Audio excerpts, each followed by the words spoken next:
Alright, we are now in part 2. Hopefully people can see this. Are we online?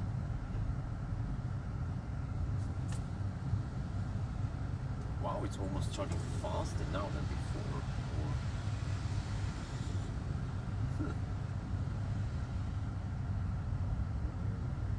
Are we online?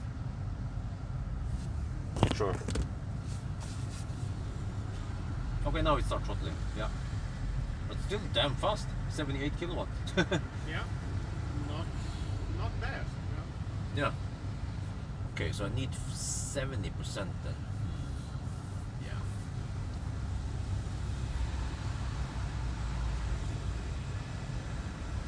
Yeah, 70% should be enough. Let me check the wind again. How strong is the wind?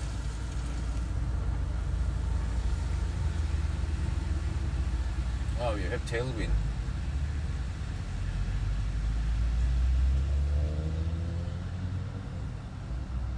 Tailwind.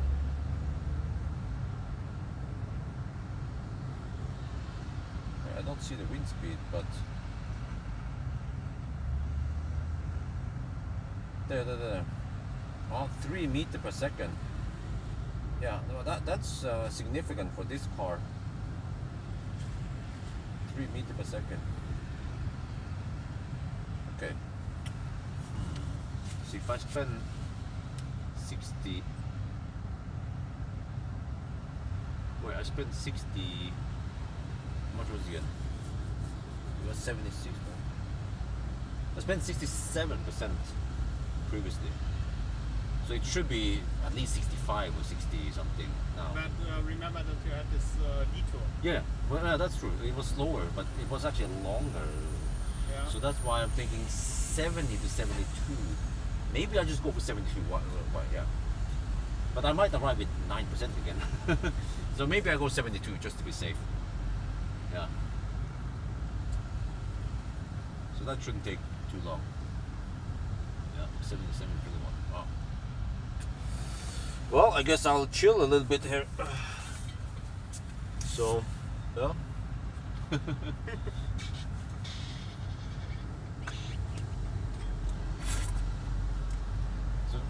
But how long have you been driving today? How long have you been driving? I went off at home yesterday around 10 p.m. or a little before 10 p.m. To catch the ferry. Oh, it's a night ferry. Yeah, it was a morning ferry. Oh, okay. But I had to go all the way from the Dortmund area in west of Germany to the ferry in Rostock. Was about 500 kilometers. Okay. And I had to be there about an hour before for check-in and stuff like this. And so I decided to go with a little bit of time buffer to make it with the ferry. And then I was on the ferry. And after the ferry arrived here, I first went to Malmö, had some chop shop. Oh, okay, yeah, of course. And from there, I went straight here. Oh. And then you've been chilling here a little bit and charging for an hour.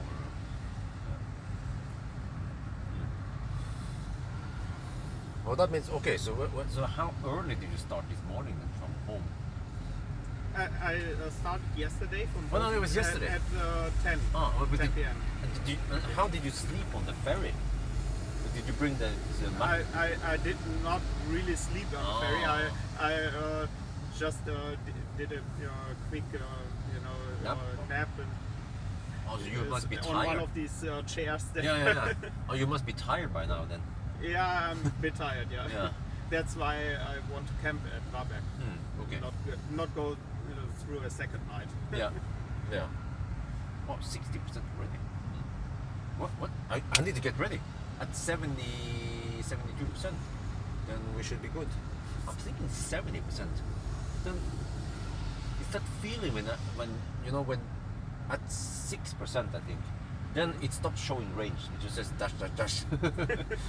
So that's why I'm like, okay, maybe I'll just go 72 to be safe, and I will arrive at 9% or 8% again. We'll see, or maybe over 10%. Who knows? Yeah. But the battery stays warm enough. That's good. and we have the heat, you see 36 to 42, and then during the drive it will cool down a little bit, but not that much, and I will arrive with 22 degrees. Maybe actually it will be hotter this time because we have the 120, so maybe 24, but whatever is plenty. It likes to be at 30, 40 degrees here, it seems like. Then it's charging like a boss now. Very consistent charging and everything. So this is exactly what I like to see. Hopefully there's not one point where it starts to replicate. Nah, I don't think so. The way I've seen it now, it's very consistent here. I mean, if it gets even hotter now on the way back through this 120 zone and stays like this temperature, and then you start fast charging again. Well, we'll see, I guess. Yeah. Good, well, almost done now. 62%. So still debating whether I should go 70 or 72%.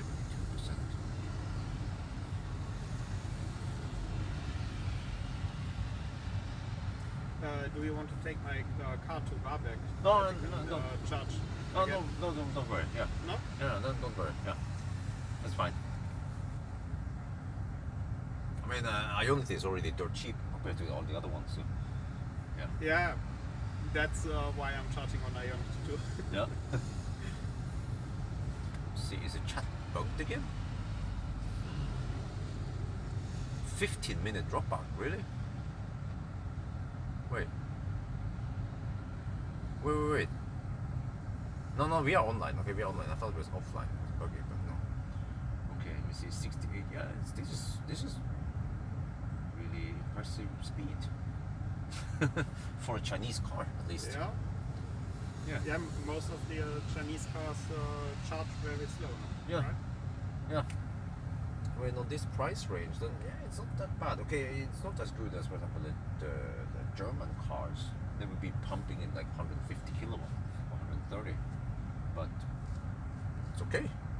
But I mean, it even beats big fat Neos, so in charging speed. Yeah, but let's see if I can beat Eniro, Kona Eniro. Should be possible at these speeds, right? Yeah, we'll see. So it took 5.5 hours here, and you would think, yeah, it would be 11 hours, but let's say 11.5 then, since we have that initial buffer. So actually, the time it takes to get here, I get an indication of what to expect the total time. Yeah. So I'm guessing maybe somewhere between 11.5 and 12 hours. Yeah. Actually, it should. Actually, 11.5 is highly possible because think about this: we had headwind all the way here, so then some like 11.5 should be very possible. Okay, I need to get ready. Okay. Just in 5% now. Yeah, I will go to Varberg now too. Yeah, all right. Have fun. Thank you for the charging session. Yeah, no problem. Okay, now I need to start heating up the cabin. It was open here and it was letting in some cold, or letting out heat rather.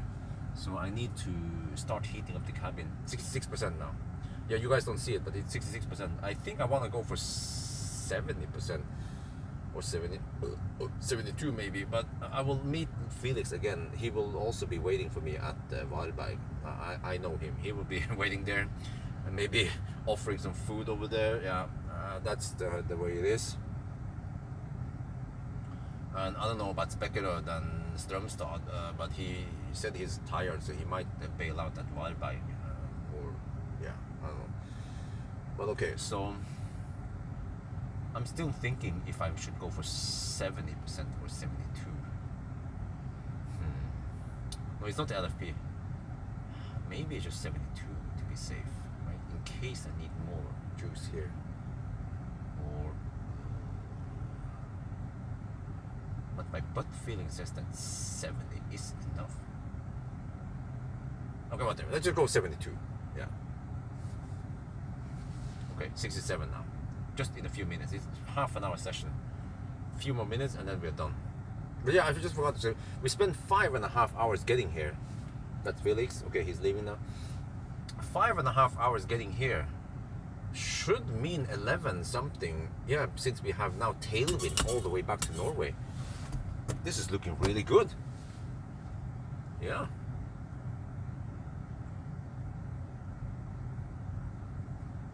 Yeah, exactly, tailwind.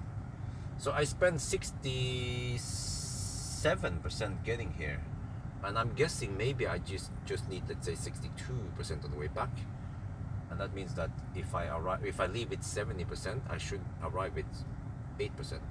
If I leave with 72%, I will arrive with 10%.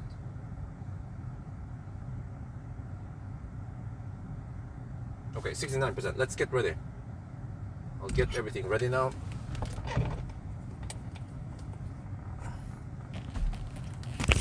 Move the cables, start the camera, put this camera in a safe spot. Okay, take down the shaft.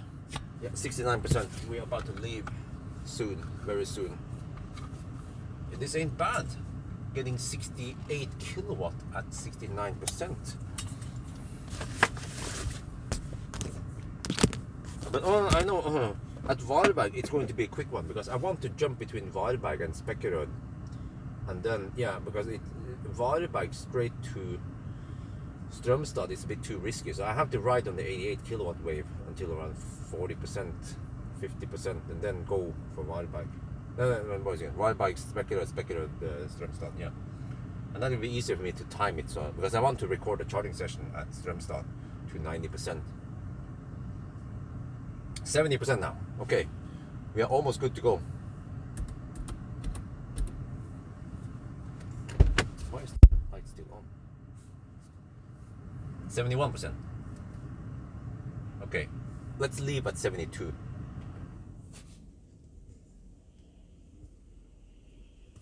Let's get ready.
Ready? Well, okay, come on. Need to reset that shit.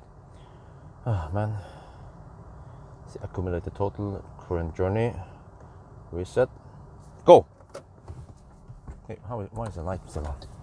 That was 34 minute charging stop. We charged to 72% exactly, and we will arrive with 10%, I think, or right around there. Let me see again how many kilowatt we get of power when we launch it now. Okay, let me see. Bam! 140 kilowatt, 150 kilowatt. Wow! Just briefly 150, 148, 128. Wait, how many horsepower is that?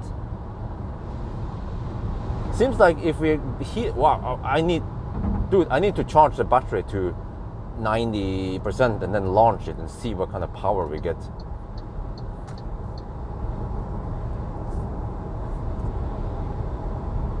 $150 kilowatt is 204 horsepower. That's way more than spec.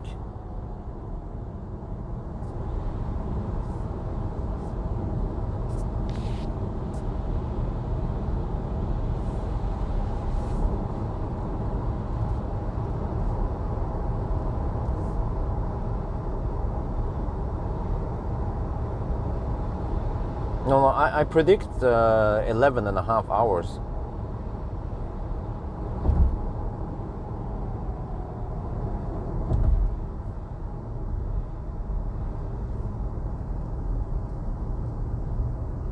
But that's damn good. First I thought, maybe 12 hours, but no, now it looks like 11 and a half.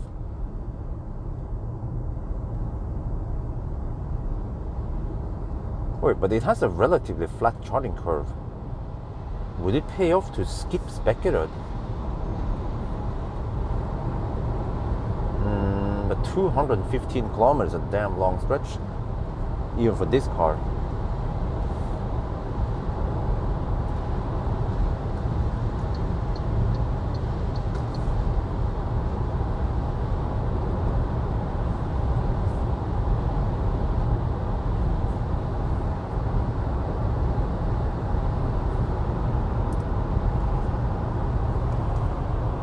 Maybe I should have a little shot inside the car here. Yeah, let's do that. See if I can do it. If it's not too cumbersome.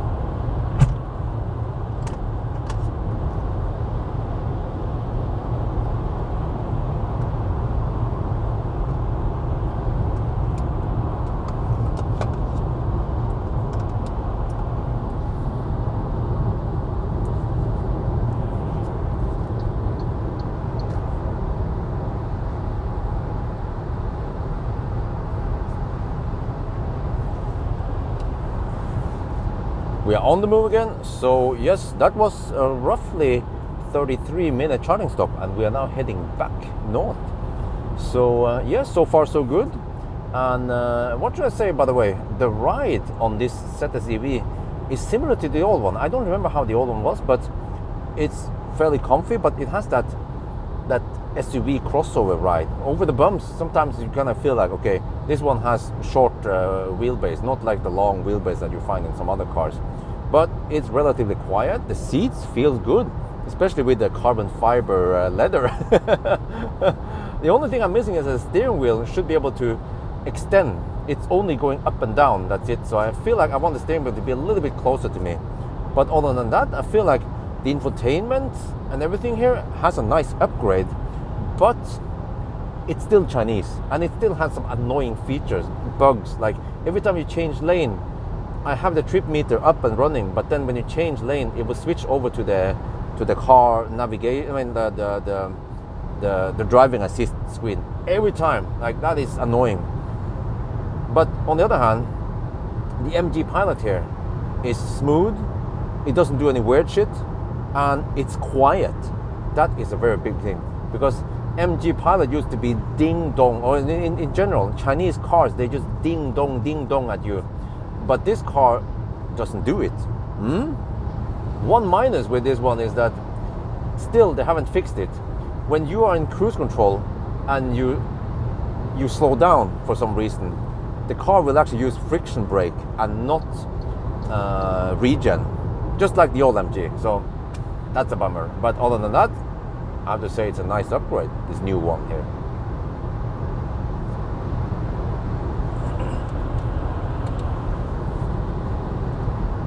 โอเคนี่เราก็เริ่มขับแล้วนะครับเราชาร์จ33หรือว่า34นาทีนะครับแล้วก็ตอนนี้ก็กำลังจะขับไปทางเหนือนะครับแล้วก็คันนี้มันเป็นยังไงผมรู้สึกแล้วว่าช่วงล่างมันก็ยังไงดีมันสบายดีแต่ว่ามันจะเด้งนิดหน่อยนะครับคงจะเป็นเพราะว่า wheel base มันไม่ได้ยาวเหมือนคันอื่นนะนั่นน่ะประมาณนั้นมันจะรู้สึกเหมือนกับว่าเป็น crossover SUV นิดหน่อยนะครับแต่ว่ามันก็ไม่ได้แย่มากนะแล้วก็ผมก็ว่าเบาะสบายดีนั่งสบายดีแต่ว่าผมว่าพวงมาลัยมันน่าจะปรับได้แบบมันปรับขึ้นลงได้แต่ว่ามันปรับเข้าออกไม่ได้ผมอยากจะให้พวงมาลัยมันใกล้เรานิดหน่อยนะแต่นอกจากนั้นผมก็ว่ามันก็อัปเกรดนะ infotainment จอใหญ่ขึ้นดีขึ้นแต่ว่าซอฟต์แวร์มันก็ยังเป็นของจีนนะครับมันมีบางอย่างที่มันน่ารำคาญเช่นตอนเราขับอย่างเงี้ยครับแล้วก็ผมก็จะสวิตช์ดูจอดูtrip meter และทุกครั้งตอนเราเปลี่ยนเลนหรือว่าทำอะไรเกี่ยวกับ MG Pilot มันก็จะกลับไปหา MG Pilot จอ MG Pilot นั่นน่ะน่ารำคาญสุดแล้วนะ แต่ว่าผมว่า MG Pilot ตอนนี้มันดีขึ้นนะมันจะอยู่กลางเลนมันไม่ทำอะไรแปลกๆนะครับแล้วก็ที่สำคัญคือมันไม่เสียงดังมันไม่ได้แบบเหมือนเมื่อก่อนนะมันจะเป็นแบบตึงอะไรอย่างเงี้ยรถจีนส่วนใหญ่รถจีนมันน่ารำคาญมันจะมีเสียงตึงแล้วก็จะเป็น Xpeng อันนั้นนี่บอกว่าทุกครั้งเราเปลี่ยนเราใช้อันนั้นน่ะ X Pilot มันก็จะบอกว่า LCC X Pilot LCC deactivated นะ โคตรน่ารำคาญนะครับคันนี้เงียบเหมือนรถเยอรมันนะดีมากนะครับนะนอกจากนั้นนี่มันก็ดีมันก็น่าจะดีกว่าอันเก่าอยู่แล้วเพราะว่ามันแพงกว่าอันเก่า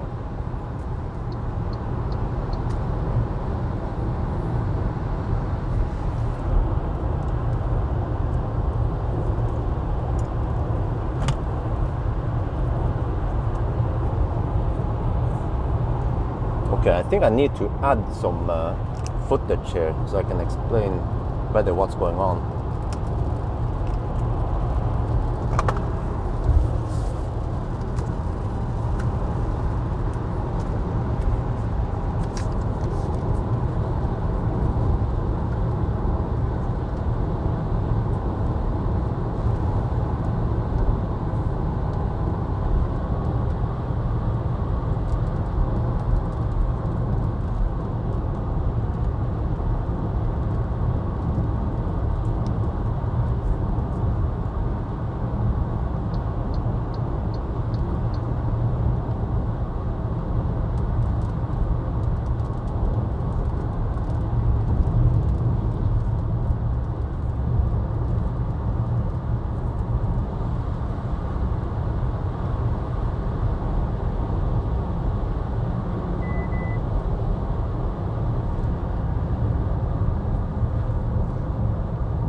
I think I demonstrated it good enough. The slips here.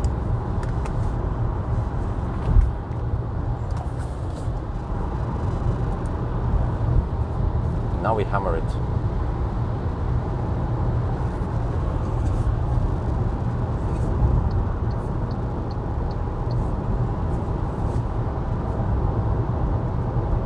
Yeah, LCC deactivated. That is freaking crazy, man. How the heck did Chinese people let it pass? LCC deactivated. No, wait, what kind of drugs have you guys been taking?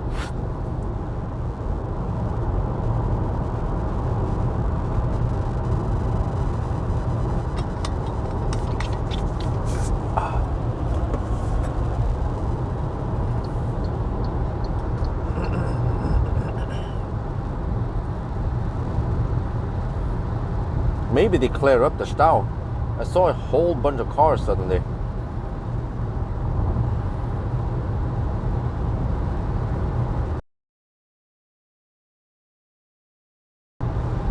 Why is that guy on fog lights? Maybe it's fog in head. There's fog light in the front, also fog light in the back. It's not foggy over here. Where's the winter? The winter is here. This is winter.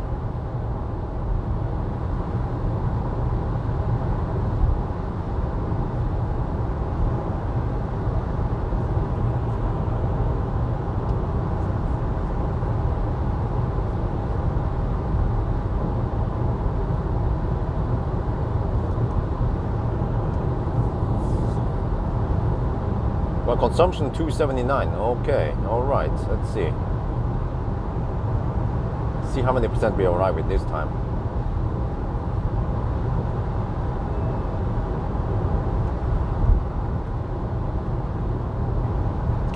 I still wonder if it pays off to go directly from Varberg to Strømstad. 215 kilometers with tailwind and oh, that guy's hammering it. I think then if I want to go that distance, I need to charge it like 80%. Then it could be possible, but then it's very variable how many percent. And I think it's safer to stop at Spekkerød. But then I can nail it down so I arrive with less than 10% at Strømstad.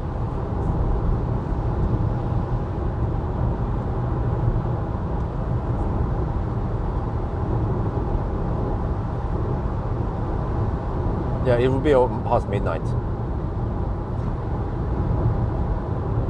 Oh, that BMW has no blinker.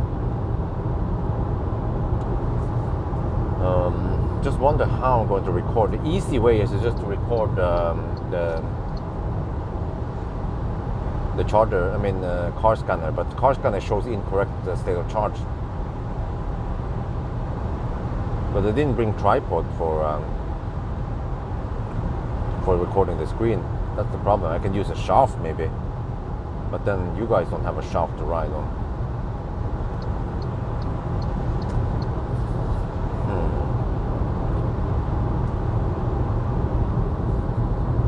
I can move one of the shafts. That could also work.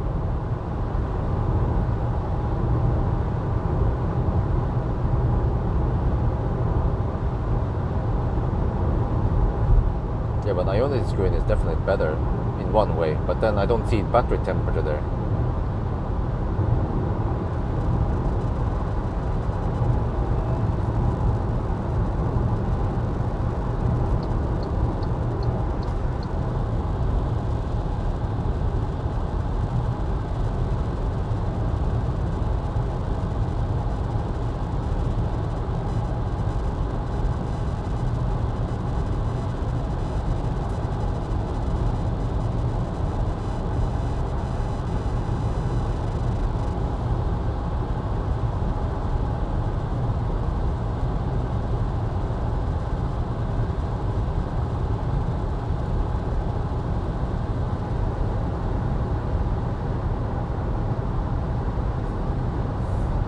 Consumption 278.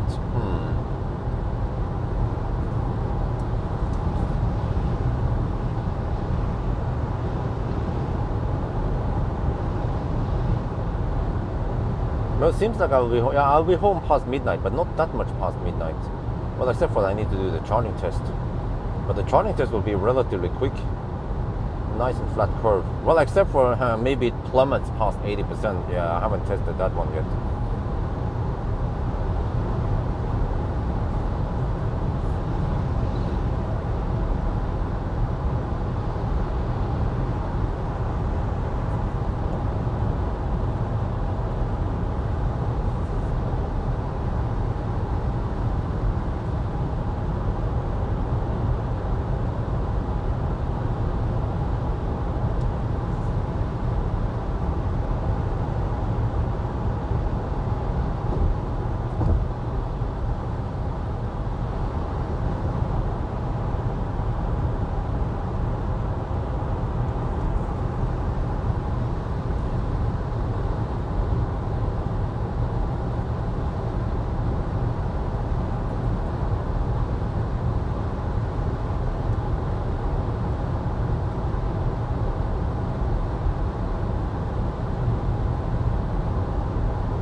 Big consumption? Nah, it is as expected for such a boxy car.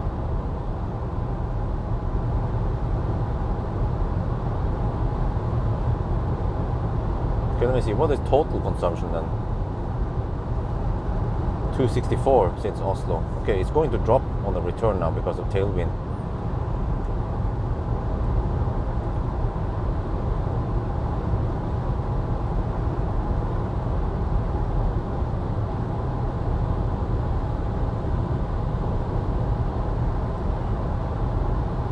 So this now it costs 350k for the luxury trim, but the prices on the cars went up, so hopefully when the prices go down again, maybe it will be like 320k. Maybe they can shave off 30k on this price, and a little bit over 300k would be very good price for this car. and also a good car for the money. Wait, what? Seems to be cleared up now.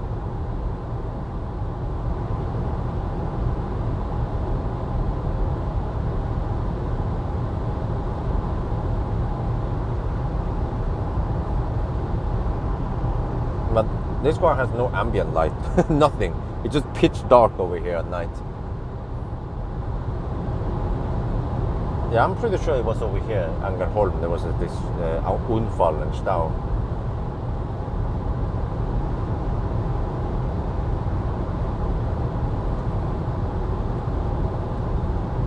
Oh, it's dry already. That's good. Hopefully it stays dry now all the way to Oslo, or almost Oslo.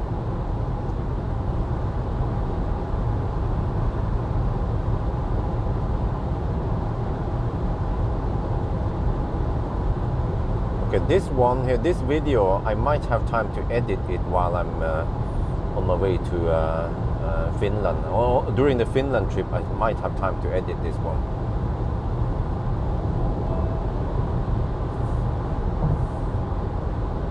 Consumption 278 on this leg.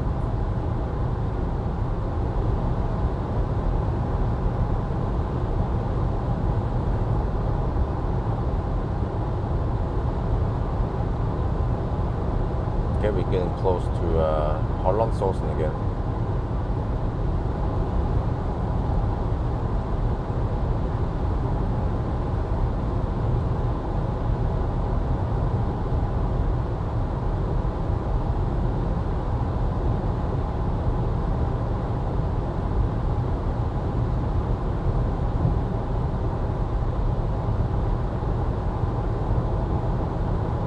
Guess I'll just camp in the middle for the most silent ride. Here. Poof.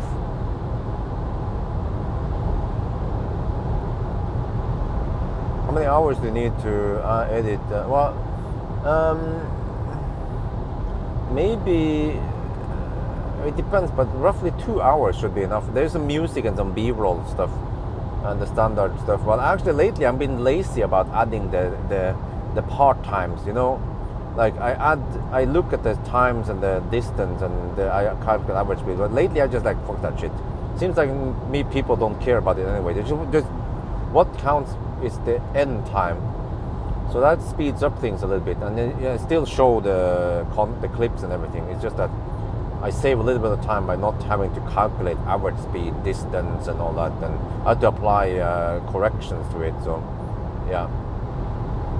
But as long as I have the B-rolls, the music, and the shots that I have, then that is probably good enough. And of course the table at the end. So 2 hours maybe. So I have a little bit of time at the airport while I'm waiting for the flight. And then I could even work on the airplane. I'm a little bit tempted to go for business class, but it's just that flight from Oslo to Helsinki is with I think it's the Embraer 190 airplane.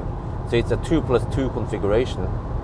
It's a relatively small airplane, and if you go for business class, you will sit in the very front, and you will also get delicious food, and you can leave early, and you can leave first, enter first also. For 7,500 Finnair Plus points.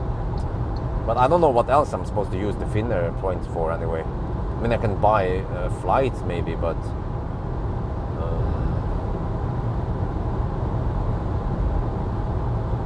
I mean, if wife and I were going to Thailand, we will use Thai Airways anyway. And I have to spend those points before the end of 2023. Those points will expire.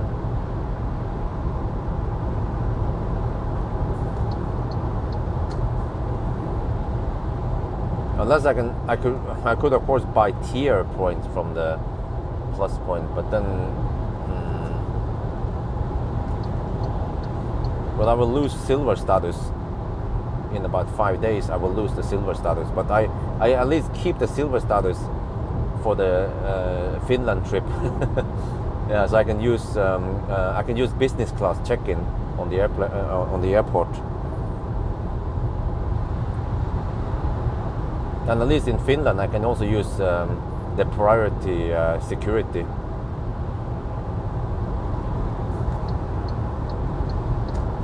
I think. Maybe I need to ask my my Finnish friend. Yeah. Kirsi. She's, I think she's a member of the Tesla Club Finland, and her husband is Finnair Platinum member.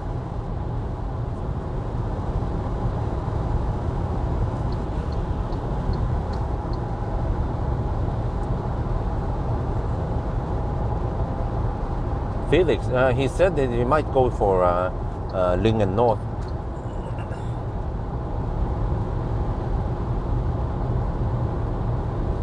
Okay, what's consumption now? 293. Oh shit! Down here, down Hollandsåsen, I might have to use manual. Otherwise, it will maybe use friction brakes. Let's see.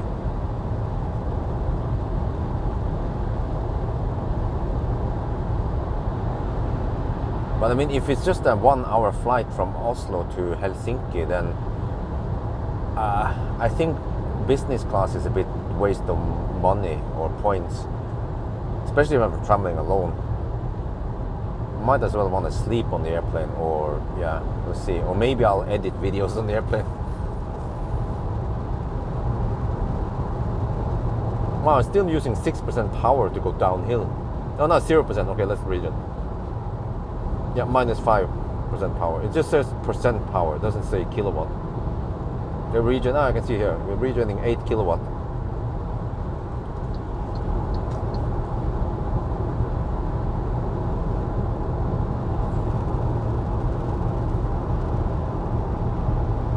How does the MG seat feel after many hours? Well, they feel great. Yeah, I'm still comfortable here. So I'm quite impressed because I think you know what?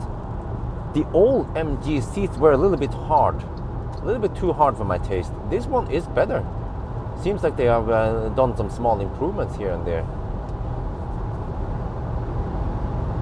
So I feel like the new MG overall is a better car than the old one, and it's worth the upgrade money. Just wonder how it is going to be in Thailand. I'm supposed to buy one in Thailand, but I don't know how it is over there.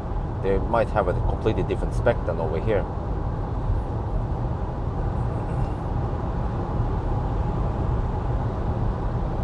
But yeah, this one feels softer than the... Yeah, I remember the old MG seat. It's a bit hard leather and all that. The whole thing is a bit hard. This one is softer.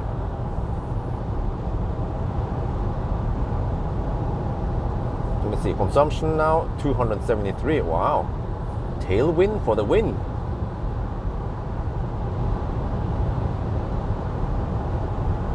I'm gonna reach the 120 zone soon. Start hammering it. Hopefully without too much traffic. 7 in the afternoon. Yeah, 7 on a Saturday. Yeah, hopefully not much traffic. We can hammer it.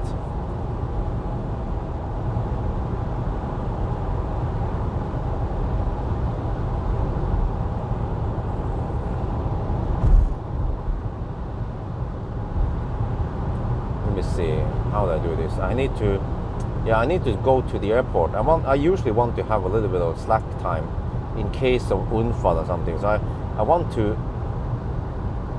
I usually aim to arrive 2 hours before the flight. It's crazy, right? But it's just a Schengen flight, but 2 hours before, just in case. Then I could just slack at the airport and get some work done or eat.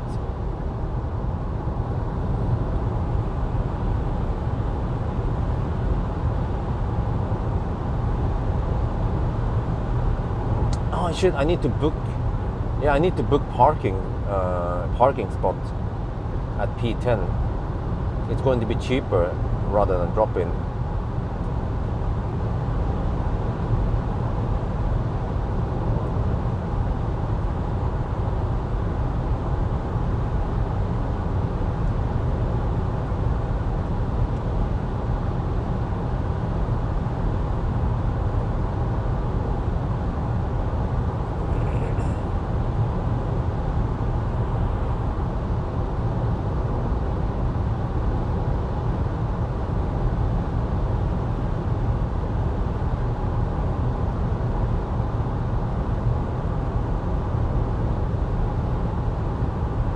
I'm looking forward to meet the Pawel team. Oh my man! Tomorrow night I also have to prepare the luggage.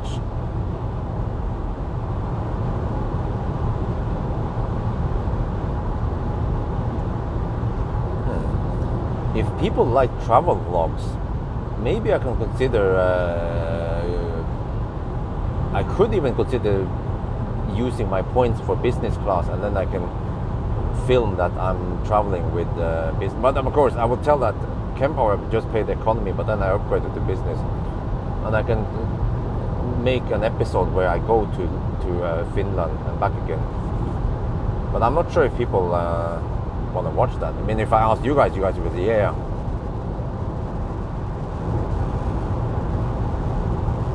But otherwise, there will at least be an episode from the factory, maybe like some kind of. Well, actually, I'm not sure if they will allow any factory tour there to film the factory, because there must be some industrial secrets there.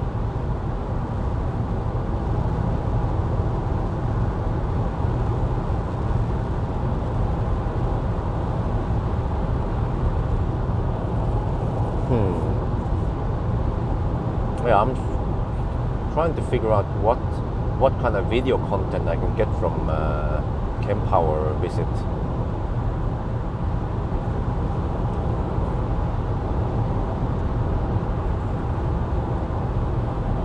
Travel logs are fun.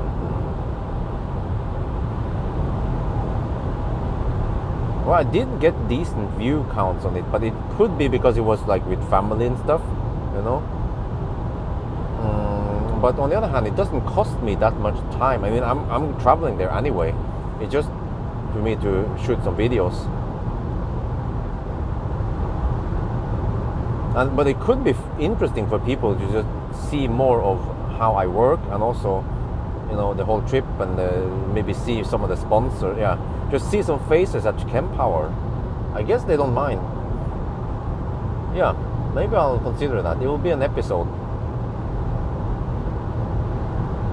to and from Lahti. Okay, but in that case, maybe I will upgrade to a business class. It will cost me 7,500 points each leg, so 15,000 points then, and I have around 40,000 points.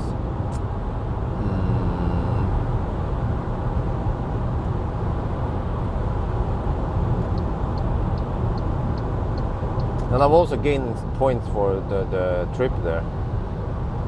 But usually those trips only gives me 500 points for economy. It's drop in the ocean. So I'm not sure how it works. So, okay, if I originally have an economy class ticket, and I would get 500 points, if I upgrade to business class, I should still get 500 points, right? For the original ticket. It's not like suddenly you get 2,000 points from it. That would not make sense, the logic.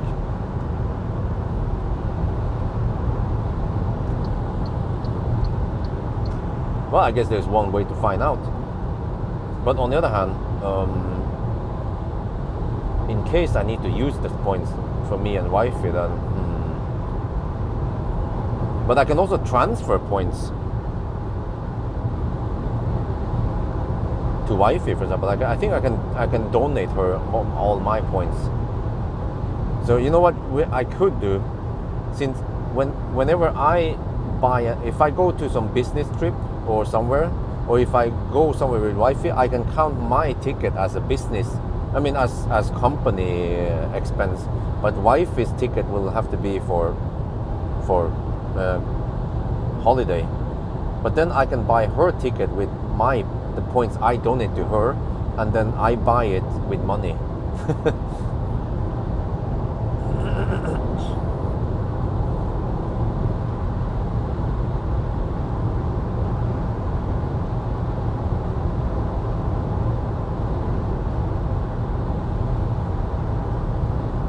Right, consumption is 280. Let's see if it will hit 300 this time.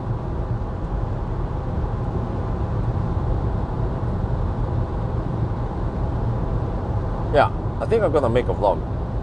It would be interesting. It would be interesting for my viewers to watch it. Get a little insight of how my trips are, like behind the scene, or you know.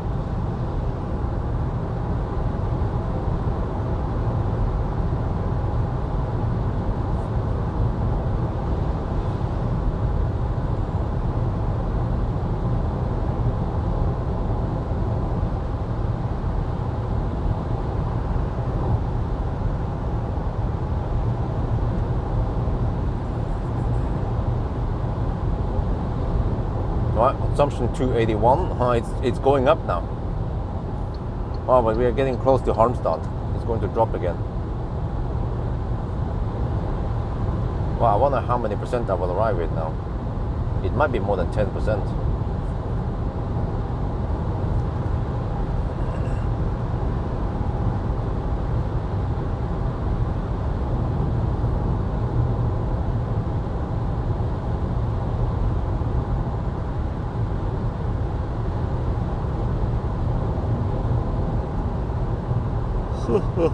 Ah.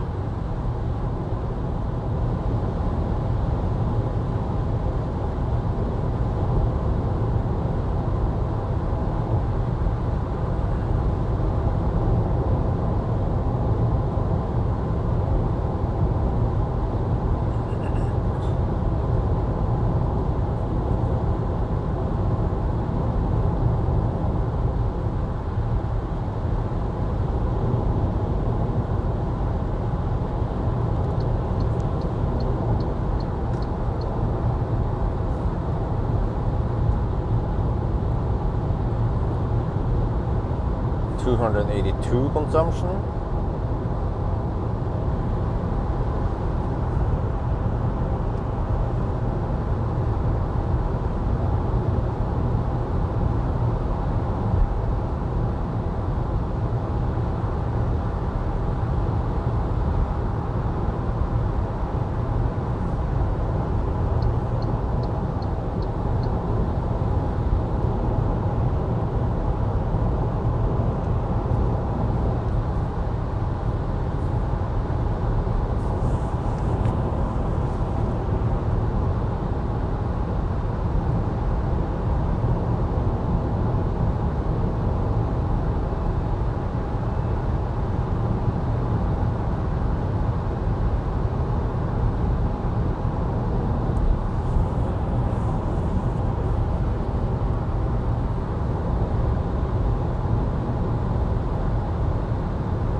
Halmstad.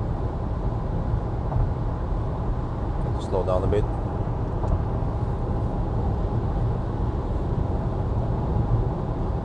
Yeah, oh, but I'm looking forward to the I4 trip.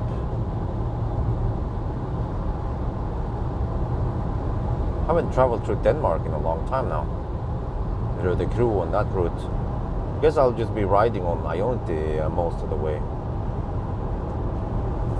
Easy mode. Ionity and superchargers, yeah. Yeah, that's probably it. Like, I don't care about the Allego or whatever they have charging network in Germany and Sweden. We just go Ionity and supercharger. Easy mode.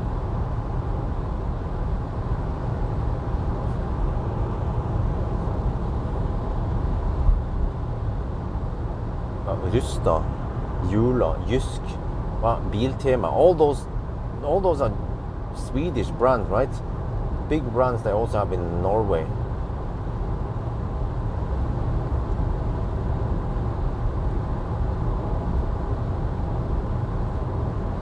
Oh, did I say Halmstad? That's what I meant, yeah. I think I said Halmstad. Halmstad, of course.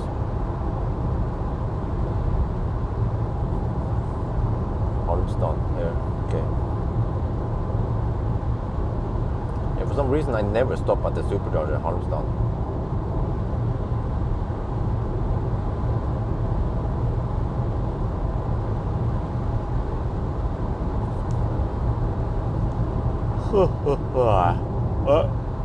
Consumption 280.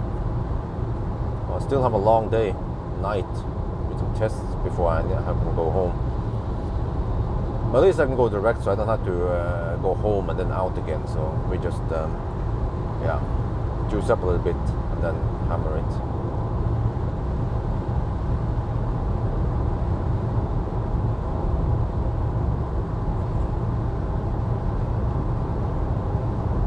Ale, no go. Yeah. Jula. I'm pretty sure that Jula is Swedish.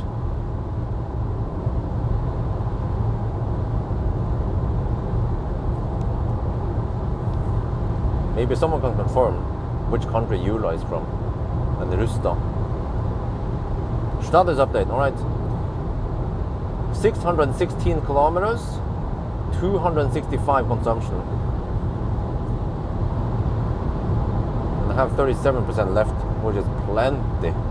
And now we have 120 zone. Oh no, except for the Baustelle.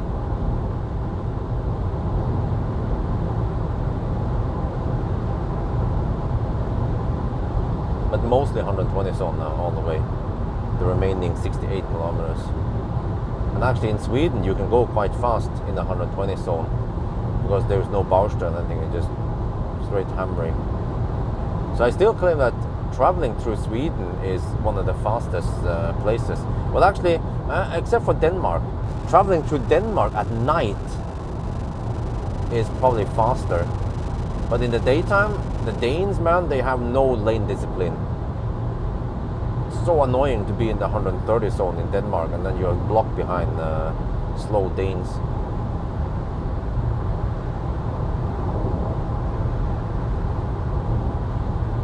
Jula is Swedish. There you go.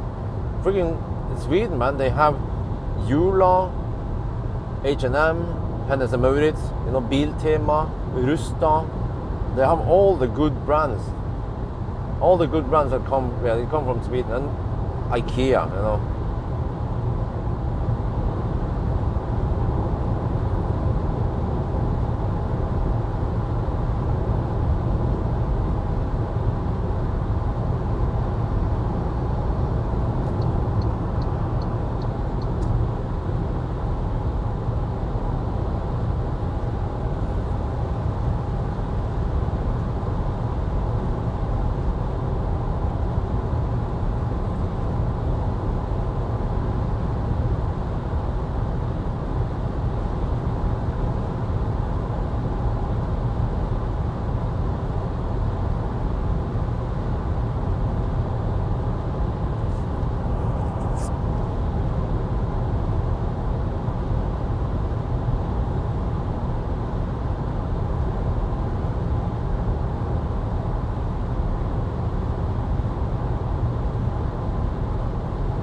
Olsenband is Danish, really? I thought it was Norwegian.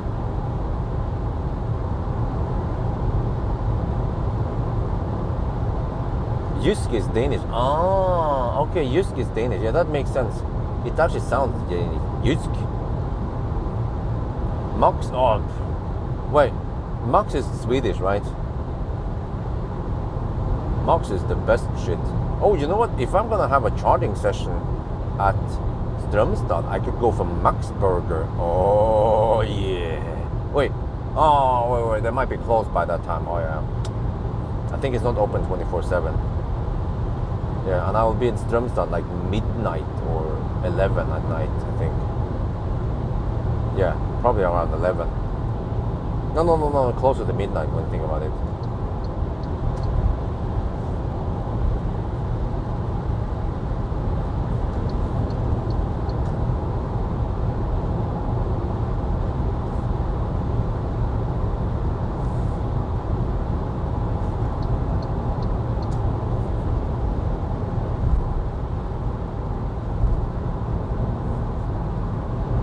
Max is Finnish, Swedish, yeah.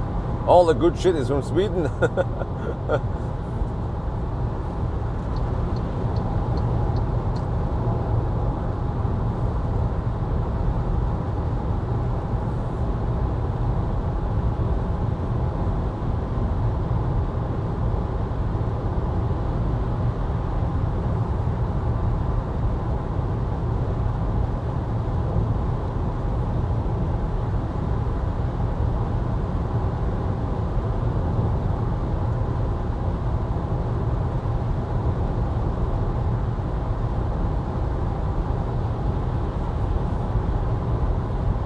Actually, I'm a little bit tempted to drive through Denmark at night, just to avoid the damn traffic, because Denmark tends to be a bit busy.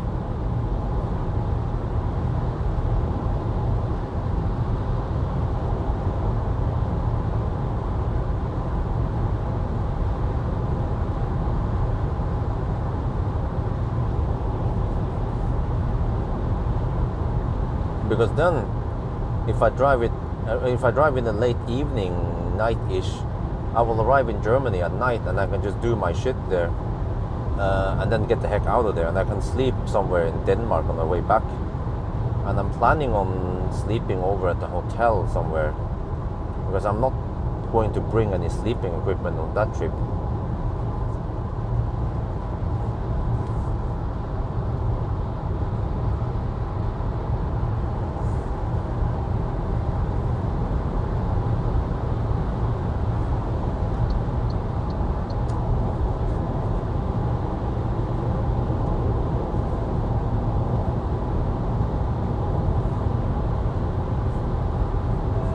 Down to 30%. Consumption is 283. Hey, that's not too bad. Korean barbecue at they have Korean barbecue? What the heck? How does that work? I mean, Korean barbecue is supposed to be that you barbecue yourself. That's totally completely different concept than Max Burger. Wife and I love Korean barbecue. There is a place in LA, a Korean barbecue named Geneva something in LA.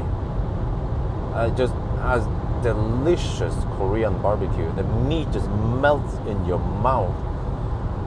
But I think it cost over $100. I think we paid $120 for a set of food there, but it was really well worth it. No, it's good. I think it's called Geneva something. I haven't saved it in my history.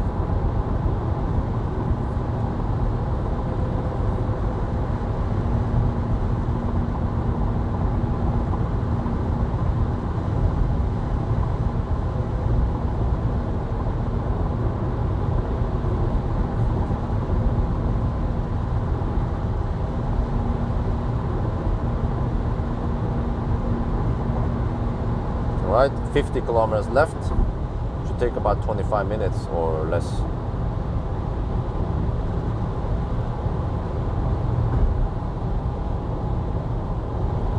Wait, 50 kilometers left and 64 kilometers on GOM. Wait, is that gonna be kind of close? Okay. Well, we have the slow stretch, the Baustelle, that we cannot avoid.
Consumption is not going up that much. 284 right now on this leg. I guess it's the tailwind that helps big time. And I guess the tailwind really made the consumption high on the way south.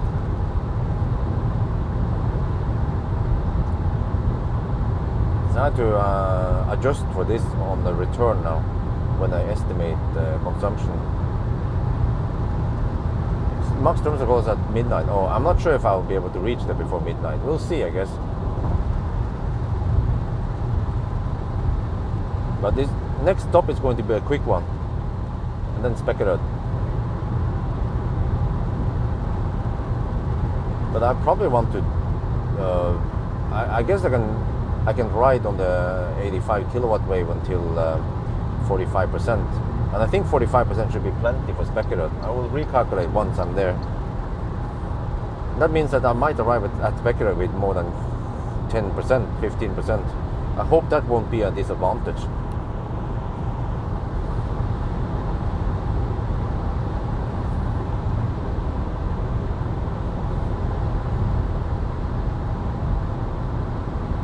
Actually, maybe it could. Or it could be that I get a nicer, flatter curve.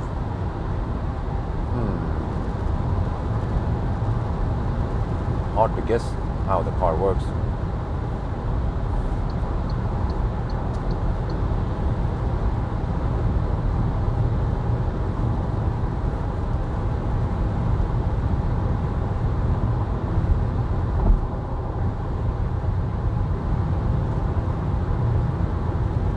Well, the consumption doesn't go up now. It still stays at 283.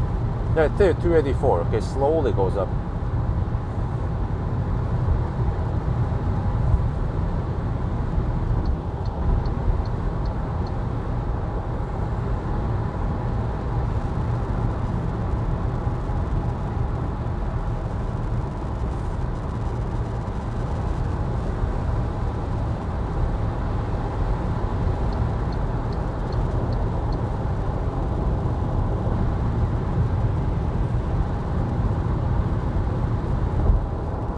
Okay, Baustelle coming.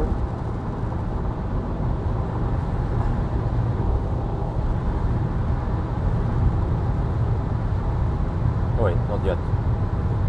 Soon. Hopefully they are not so slow this time.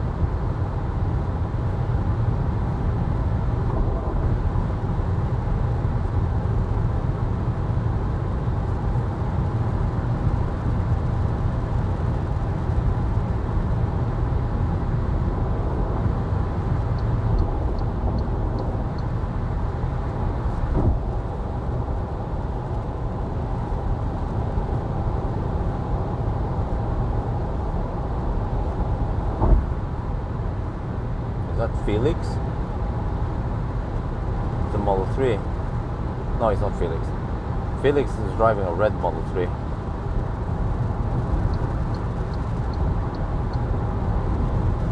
Or Felix. I think in German it's Felix.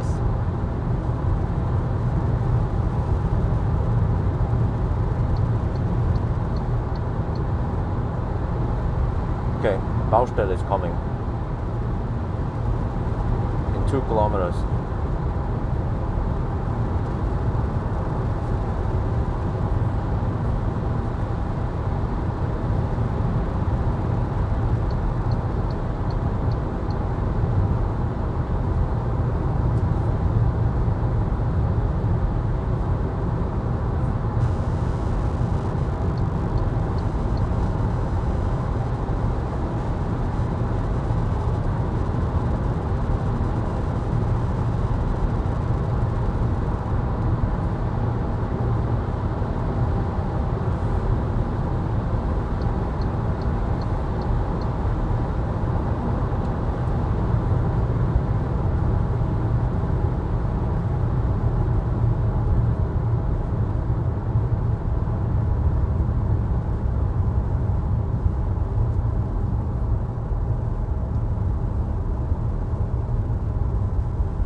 Okay, that was 1926, entering this one. So it's a 50 zone only until 5, no, until 7. So now it's 70 zone, not 50 anymore, which is good. You can go faster.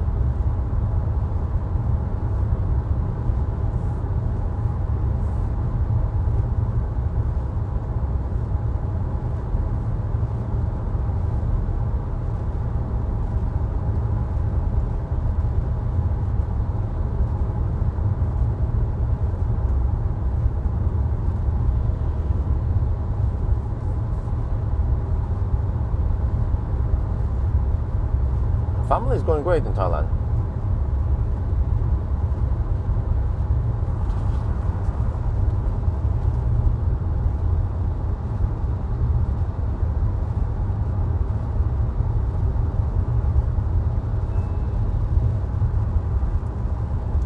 Okay, is this one Felix? This one could possibly be a red Model 3.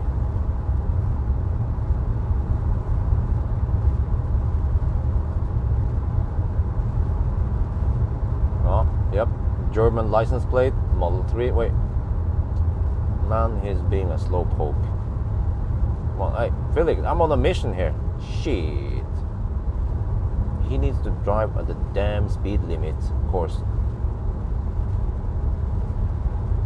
Come on, try to blend in with the rest of the group. Like the Swedes. Drive like the Swedes, you know, you have to blend in with the Swedes, bro. The guy behind me is like, shit.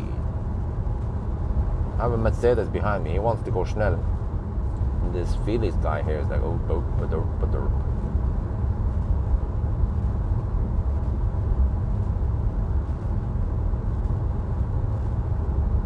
Wait, he's been slow poking because he left several minutes before me.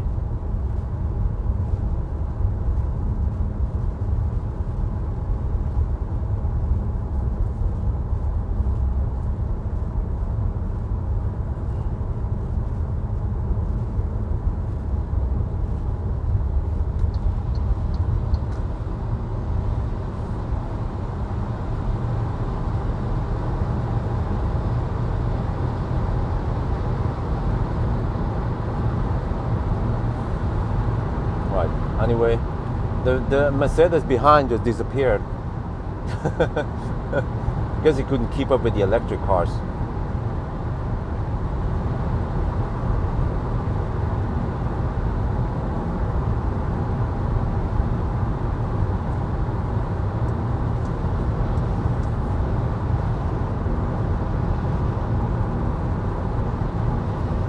Okay, 20% battery left. I think we're fine.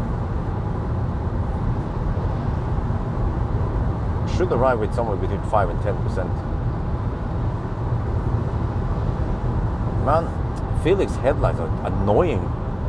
It's something about those Model 3 headlights, man. They are just not adjusted correctly. Then he's behind me. He's gonna, oh man. He's gonna ride behind my butt now all the way to Varberg. Man. Why? Why does this happen?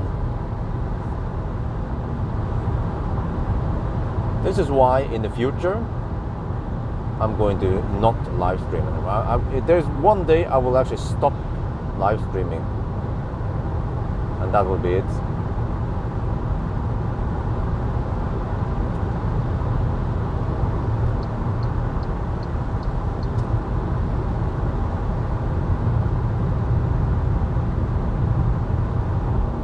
Yeah, those damn headlights on the Model 3. Either he might have messed up the headlight settings, because they are kind of dazzling me. It's annoying.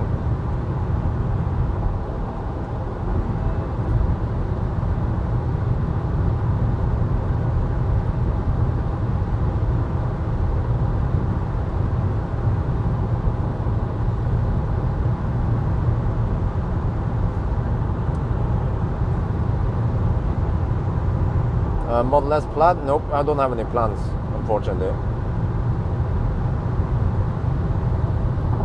Who knows when it will arrive in Norway?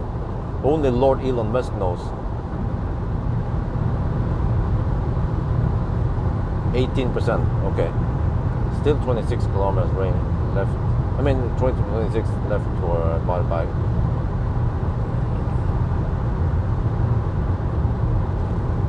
Yeah, so I only deduct 2 minutes on the return here because we went faster, and then 3 minutes on the way south.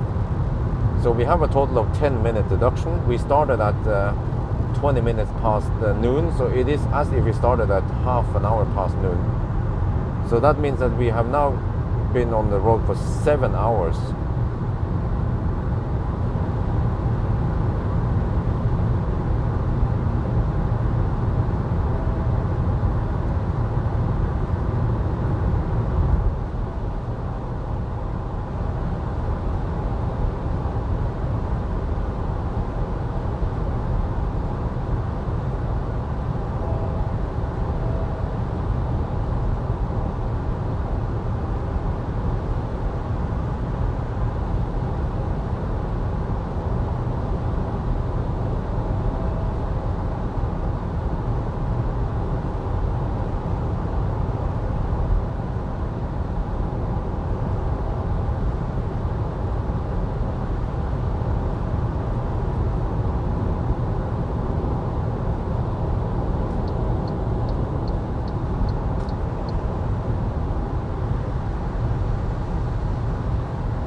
It's getting wet again.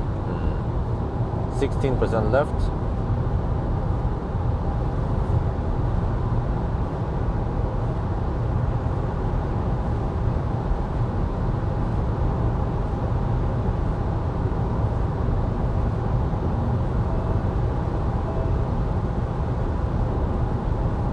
What? Consumption is 280. Damn. Okay. It means that on the way back, it means that on the next leg I can expect something like 220 maybe, because of the tailwind and yeah. So if I spend only 220 and we have 107 kilometers, that's 23.5 kilowatt hour. I need 35%. Okay. So if I go 45%, then that should be plenty for speculate, and I still have a little margin.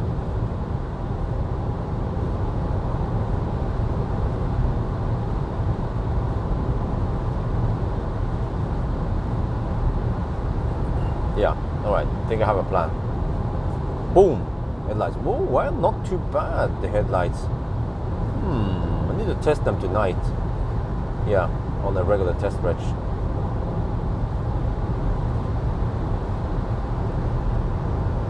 Oh, there's a lot of chat scroll over now. Are you going? Wait. Quiet Bing Bong's low battery. No, it's just MG Pilot bugging me sometimes because it's the current breakers in my hand. It would be probably faster electric car in the 50k. What about Model 3? Model 3 SR Plus is the fastest one. It's like 9 hours and 50 minutes, blistering fast for an affordable car. Well, actually, Felix, he drives SR Plus. Right, he's right behind me.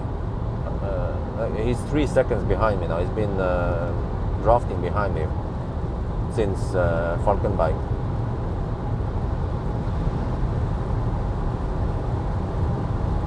What, rain again? It was not supposed to rain according to the weather forecast. Well.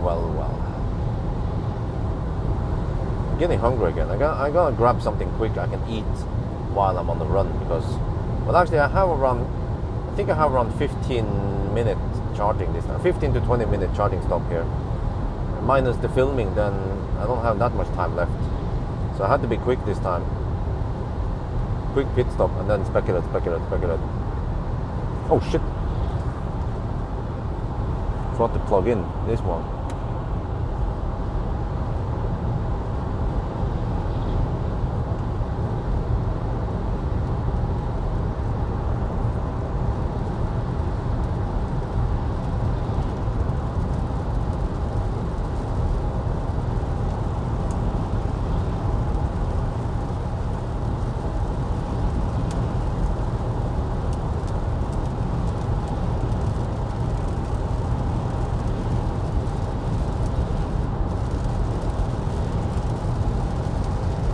Okay, 13 kilometers left, almost at Varberg now. Wow, start raining.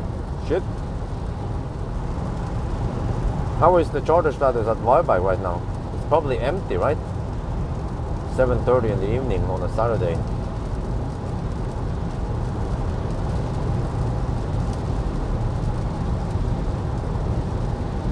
I have to say, oh, the headlights are not that bad. Wow, they have upgraded the car a lot. This could be one of the more underrated cars.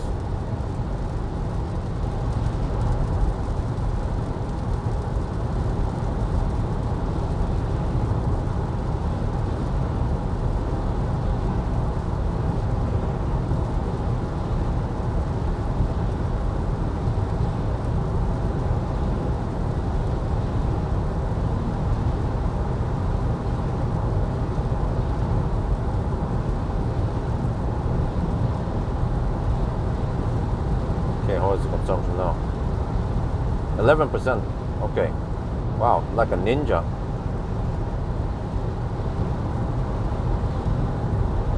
So I went for 72%. Yeah, 70% would also work.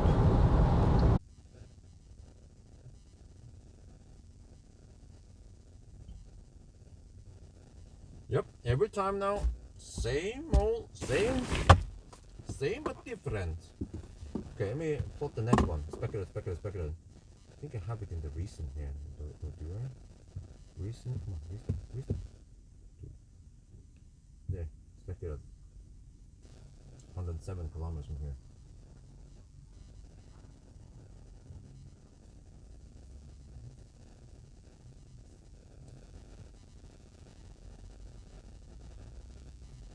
Yep, okay, so I already pre-calculated I need 45%. So I have around 15 minutes here. No, 15 to 20 minutes here only. Okay, I shoot more video outside.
was 25 degrees. Still the same thing. This is very consistent. 26 degrees, no problem. But okay, this time I'm going to spec it. So I only need to charge it 45%. So we're gonna ride on the 88 kilowatt wave or whatever it is. So that means only around 15-20 minute charging stop here. So I better hurry over to Circle K for the toilet and the regular stuff.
Going to the gas station.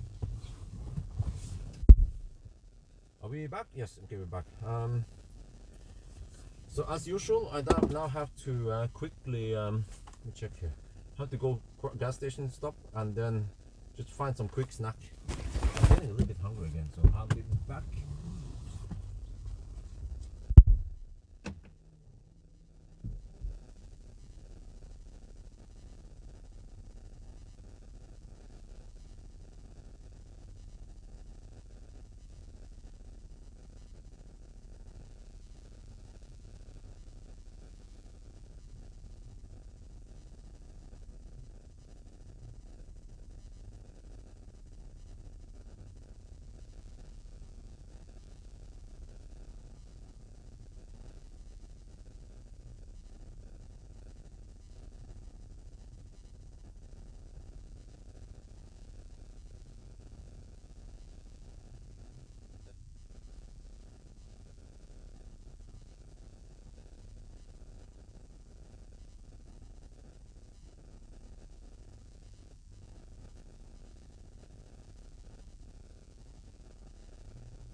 fire up the car. So let me check what happens if I do it now.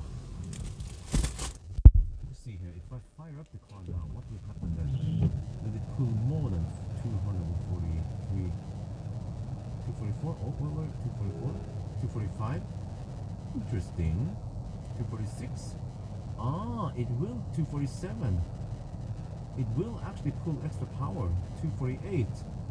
Yeah. Ah, you can't run the heater without any problem. Yeah. 249. It will pull extra power for the heater. 250. I can see it on the charger, by the way.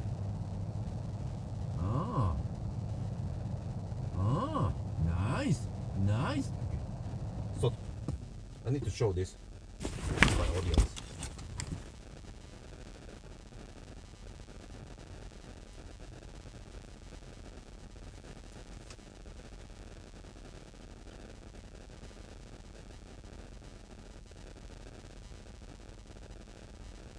Okay, look, I'm gonna do something. I'm gonna start the heater, right?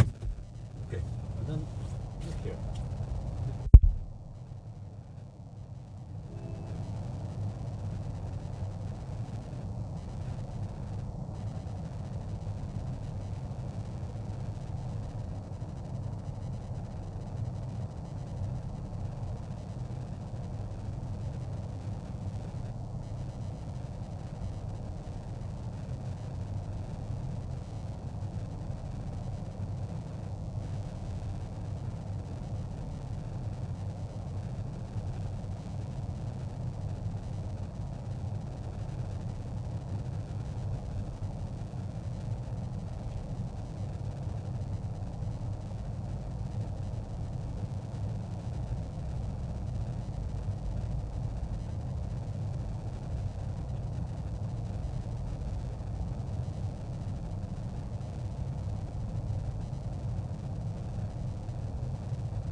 I need to stop the heater again.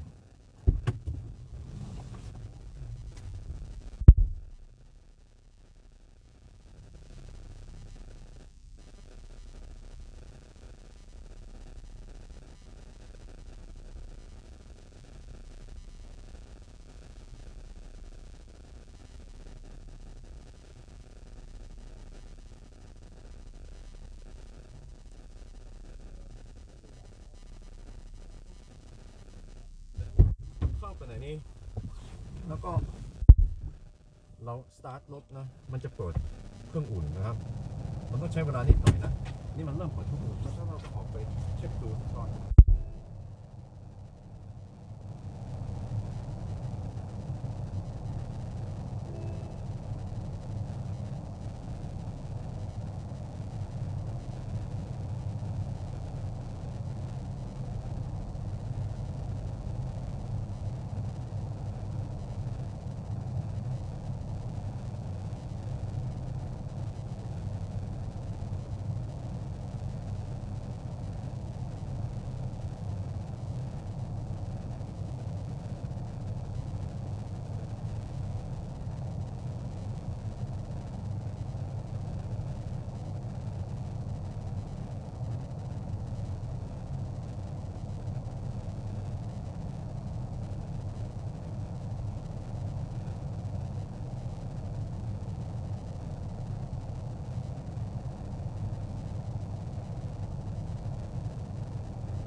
We are now, so actually it turns out that we can pull 250 amp from the charger right now. So we should be running the heater while we are camping, because we then need to spend less once we start driving. I'm a little bit hungry. I might start eating while we're driving, because we're gonna leave soon. We're taking 90 kilowatt.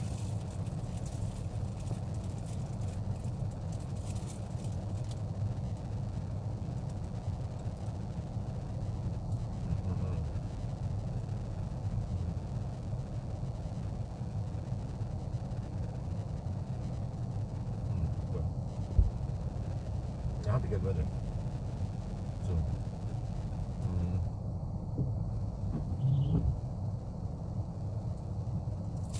Then, okay.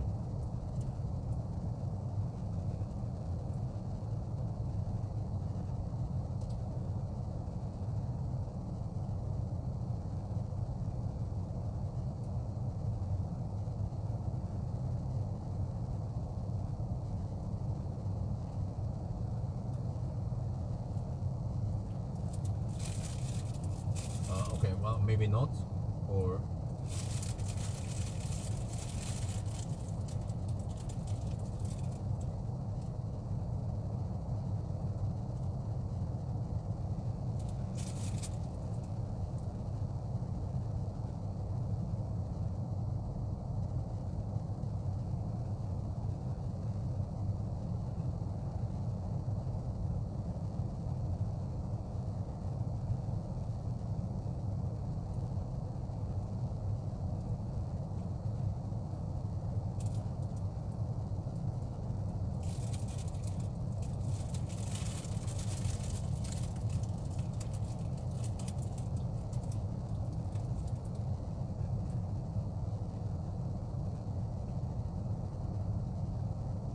wait.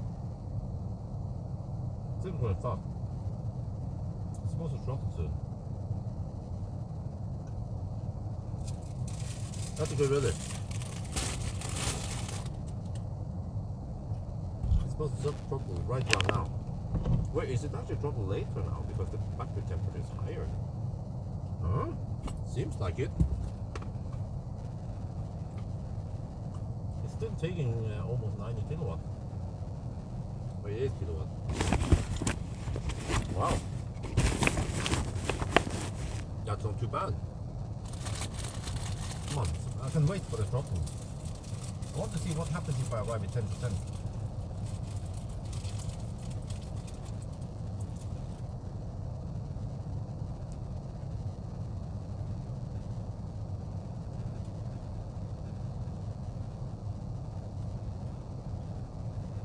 We have 47%, but it's still taking 90 kilowatt.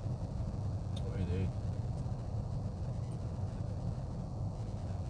Seems like hotter battery is better.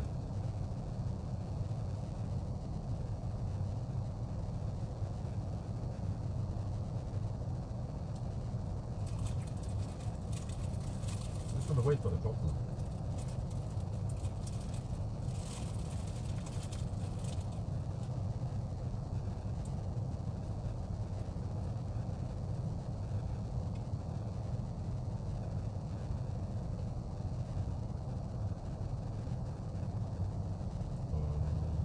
Wow.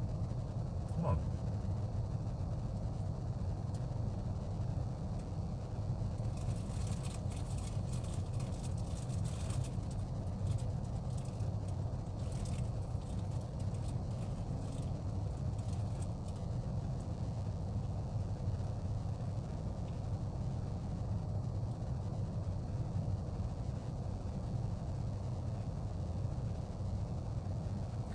What the heck, man?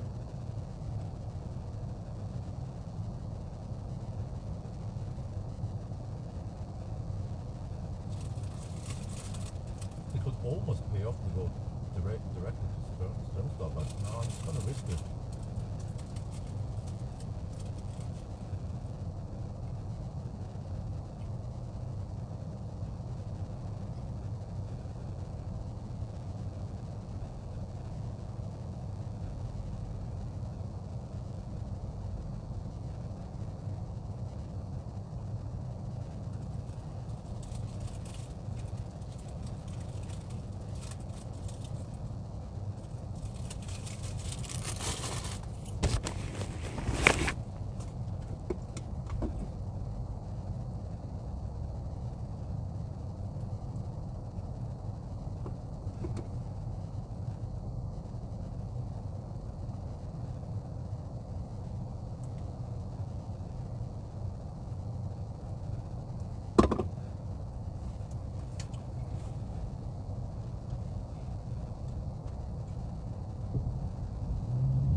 we're still taking almost 90 kilowatt, and it's 52%. Now I can see 52%. This is quite there. So actually, the throttle point was 45% earlier. Now it's later because the battery is hotter. Wow! It seems like this battery likes to be hot. Okay, we're gonna go for a specular now. Let's go.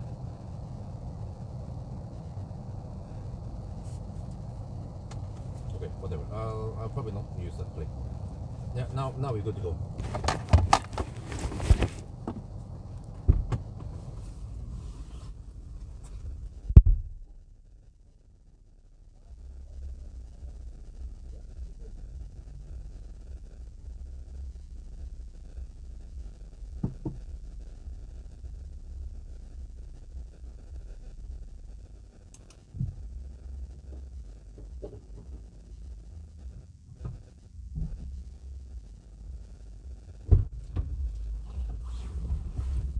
That was interesting. Let me see. First, I need to reset. Wait for it. Wait for the ready stuff. Okay, come on. All right, let me see. Zoop. Come on. No, that's wrong side. Okay. Current journey. All right. Okay, let's go. So interesting. You know. Okay, let me explain here. This time, we hammered on the 120 zone right before we arrived. Previously, we could not do that. We would be on the 110 zone, right? So that higher speed resulted in higher battery temperature, and with higher battery temperature, we managed to get flatter curve. So previously, on all the other sessions, it would throttle. It will drop from 90 kilowatt to 80 kilowatt at around 45%. To now it throttled at 52%. Like, wow. Yeah. So it could mean that we want actually the battery to be even hotter. The battery here likes to be hot, just like Tesla, just like the old ZSEV. So maybe 25 degrees Celsius is better. Because that's the thing, when you have higher temperature initially, you can keep that higher temperature further up, and you will then have a flatter curve. So, okay. So I don't know if I can arrive with 25 degrees at Strömstad tonight, but I can at least try to yo-yo or do whatever tomorrow, I guess, if I want to record a session tomorrow instead. Yeah.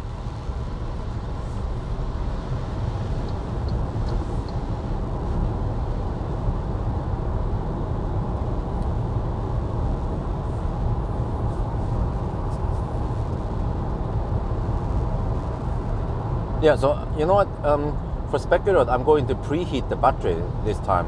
Since I have plenty of juice, I might arrive with 15% this time. I know actually that is going to be bad for charging session, because when you arrive with 15-20%, you will not be able to heat up the battery enough by the time you reach 45-50%. So you will actually get a worse session. So what you want to do is to arrive with 5%. Or less, according to my experience now.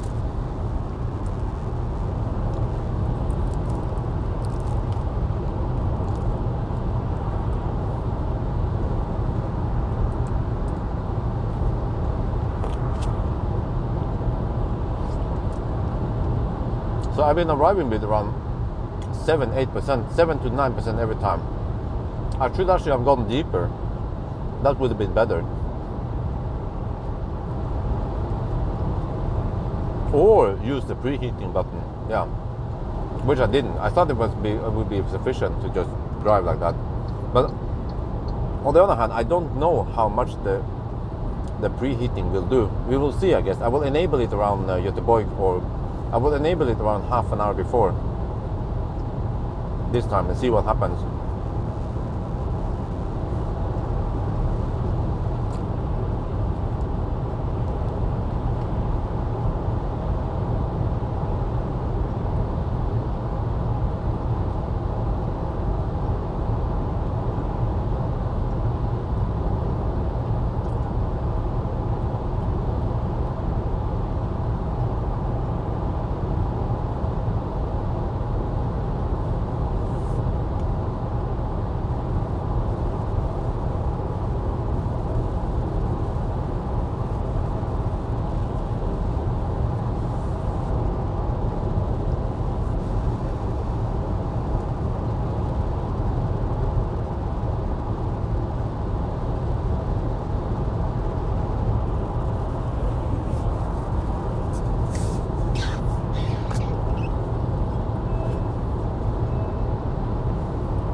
power limit. Well, but still, the power limit is probably not a big deal anyway, unless it's like crawling slow.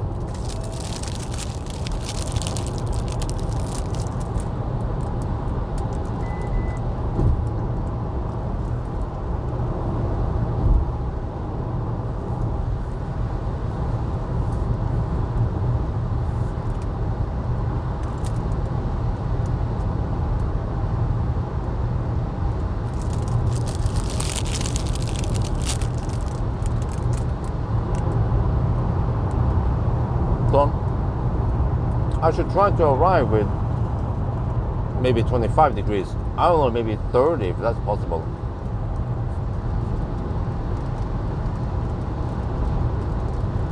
We will see, I guess, at Strömstad.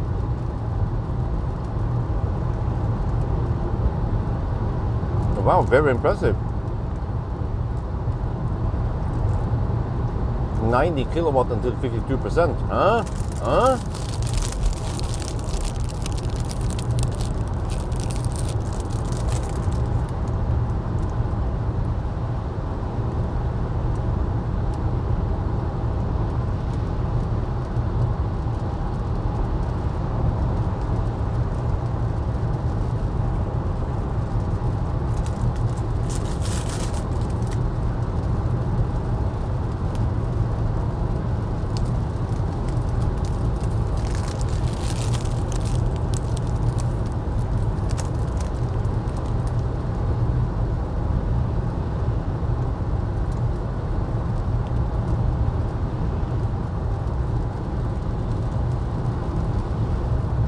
Sorry for having in the left lane. I'm eating right now, so I'm not very mobile.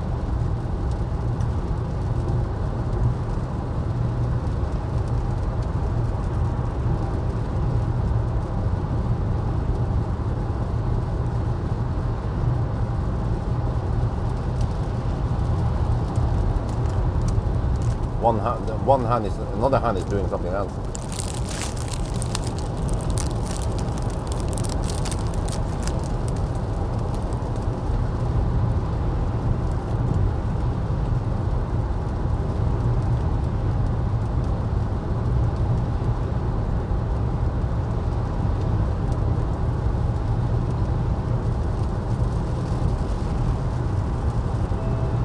So I have to time it so that about half an hour before I enable the heater and see if that will do anything.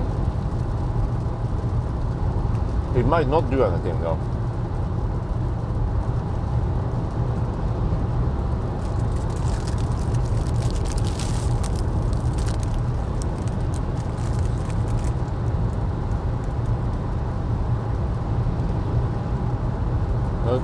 Maybe the car will only heat it up to, let's say, 20 degrees. Not to 30 or 25.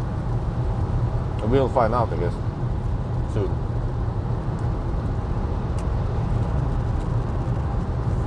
But on the other hand, the previous sessions where it throttled at 45%, that was still okay speed, still fairly flat. I think we didn't lose that much time, maybe a minute or so.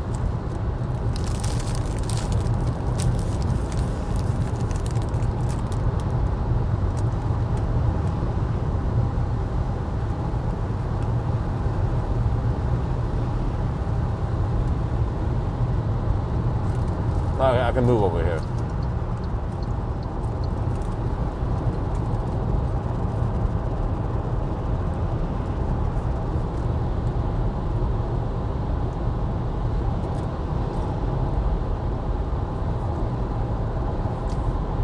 Consumption is 299. Oh, 300. Right around the border now.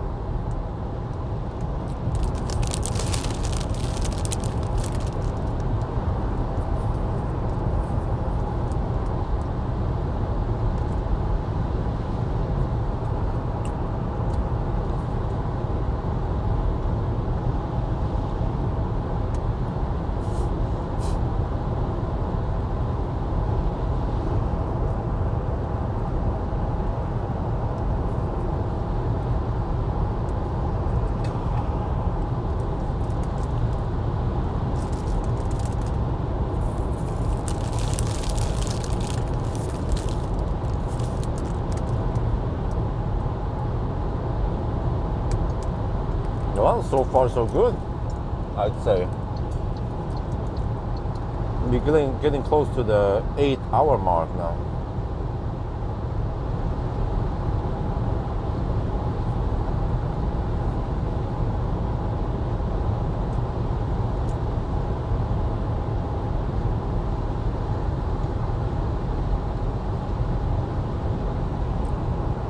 Which means that this car will do it quite well in Thailand.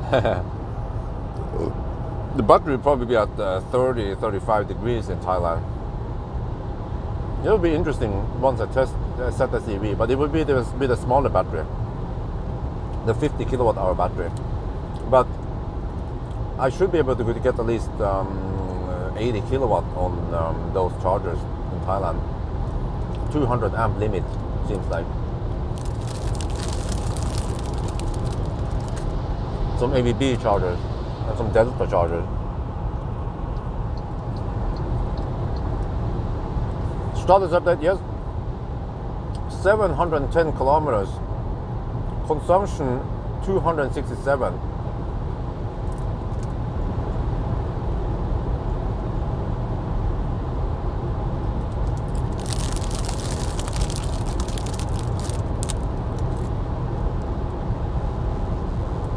I mean, 90 kilowatt.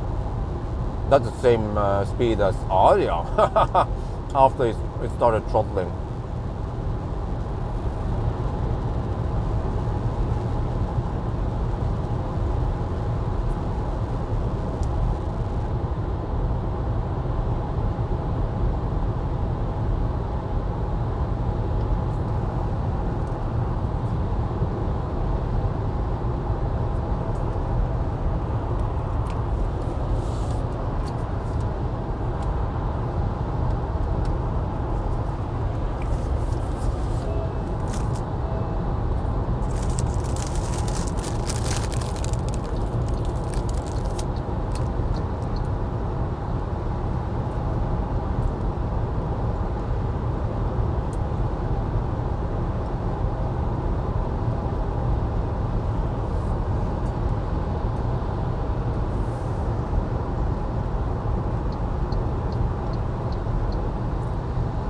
Man, why didn't MG lend me this car before?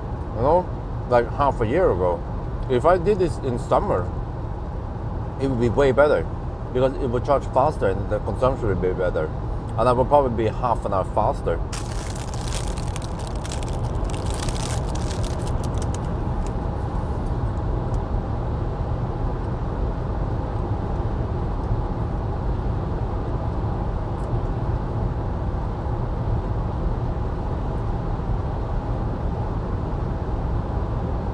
Dolly is at the family in Norway.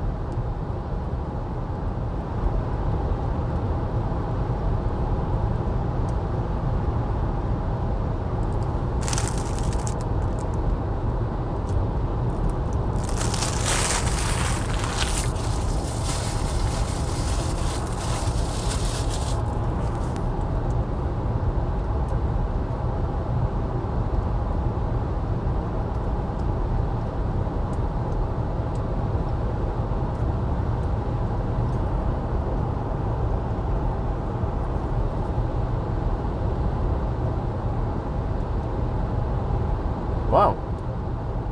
Yeah. The MG Pilot is not slowing down in the curves. And it's not making the ding-dong sounds.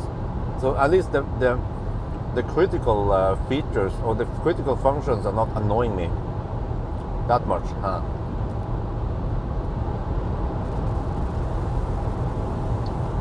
So yeah, the MG is gonna get very good review from me based on all this so far. Just like to see how it performs in the range test tomorrow. But it seems to do very well so far on my test.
Oh yeah, I just realized it's evening now. Saturday evening. Normally around 8 I will be back in Oslo. But this would mean that we have very little traffic. And the cars driving, they drive fast.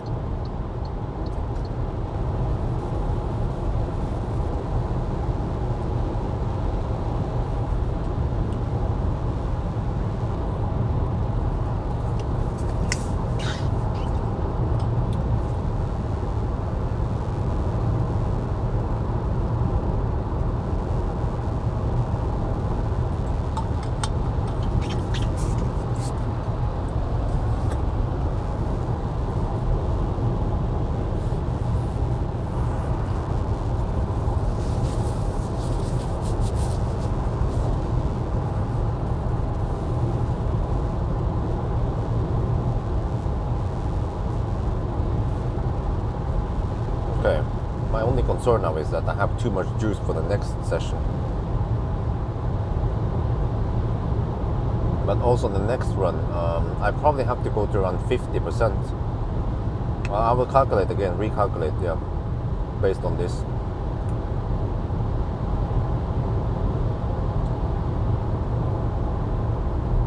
But also I have to test this because now we are in a constant 110 zone. I need to measure the consumption in a 110 zone, how high it is, because that's what we're going to get on the speculator Strömstad run.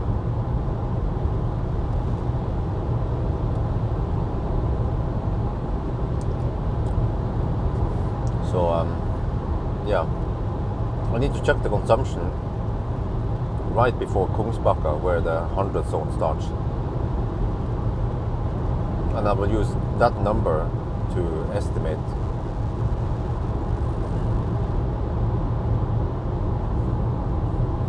Oh yeah, I have to remember that the actual consumption is higher. It's like 3.7% higher than this. That's quite a lot. So for example, right now 280 is actually it's actually 290. Wow.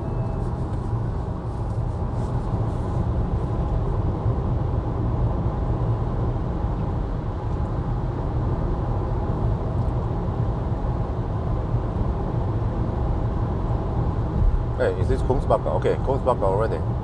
That went schnell.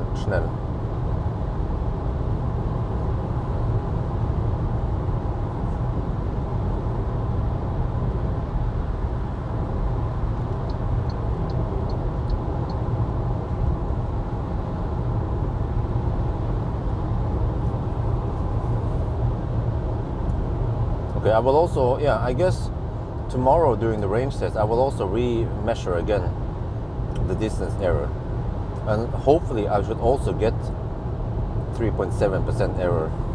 Okay, Kungsbacka. Come on, let me wait a little bit until I slow down. So 277. Okay, it's going to be 285 then. I think. Let me check here. Need to slow down a bit.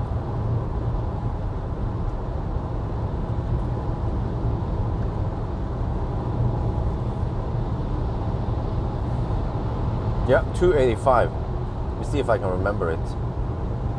So 285 times 118.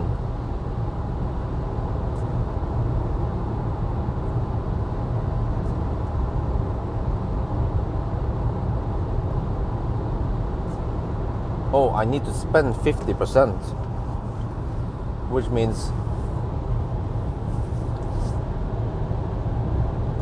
55 then.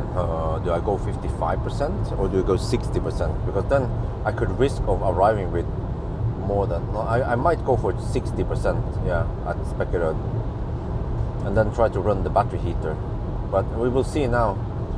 I will try to run the battery heater and see if the consumption goes up on this leg. Now from east. Oh, okay, we don't have tailwind then. Oh, there's not that much wind here, okay.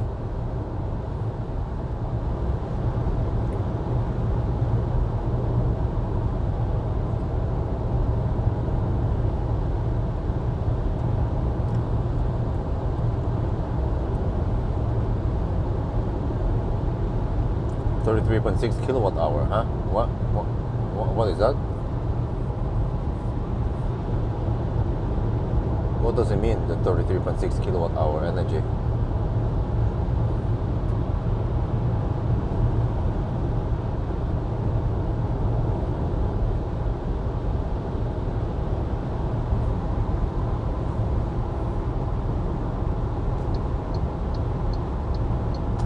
Oh, the car is getting dirty. I think I need to rinse it a little bit tonight. No, actually I can do it after I've done the test, yeah.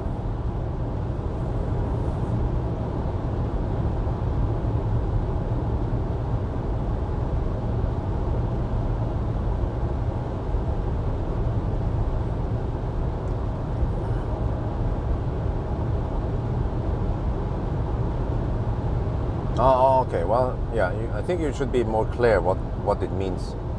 So it's the energy needed to go from Spekkele to Strømstad. Yeah. Yeah. Felix was at Valberg. I think he stayed there. He's been up for a while, so he should take a nap or sleep or something. He was planning on camping at Valberg.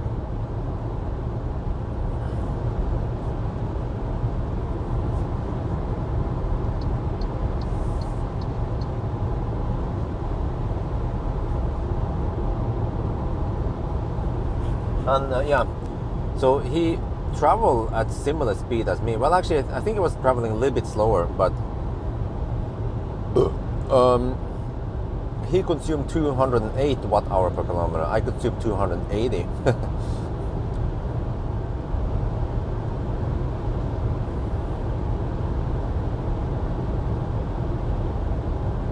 There, 8-hour mark. Can we finish within 3 hours? Nah, unlikely. Maybe 3.5 hours. That would still be a damn good time. Way faster than before.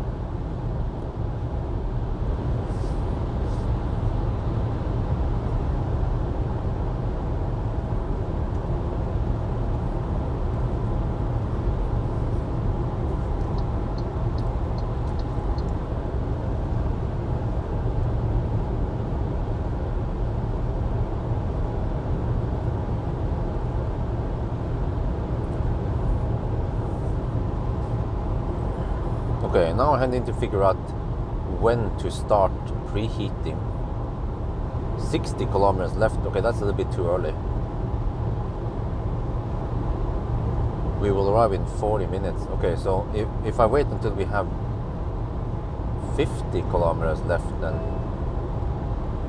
maybe that would be perfect.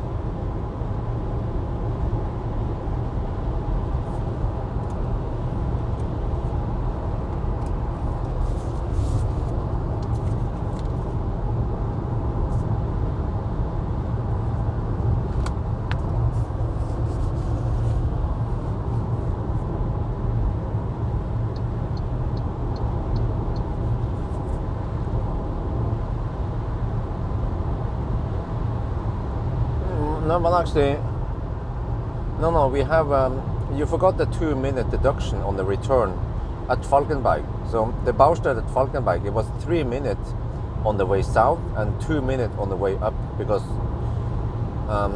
there was a speed limit and a time-based speed limit. So when we passed there on the south, to the south, there was a 50 zone, but on the way up, the 50 zone was not valid anymore because it was past 7 in the evening. So that's why it was, 3 minutes on the south and 2 minutes on the north, plus the 5-minute detour because of the Unfall Stau. So we have 10-minute deduction, which means that it would be as if we started at half an hour past noon.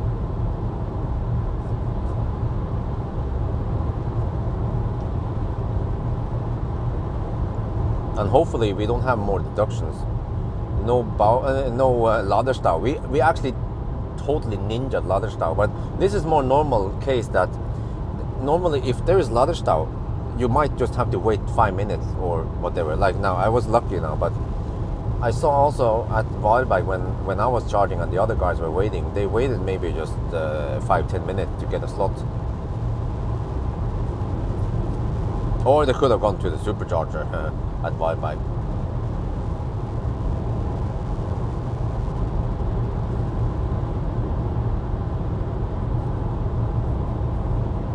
Okay, so the battery is cooling down now every time we travel. So I will see what happens if I enable the battery heater. Okay, in about 5 minutes I will enable it. We are 55 kilometers away now. Oh, I have to slow down for the lower speed limit. Okay, let me disable cruise control, I guess, and then enable it again. There, so we can regen.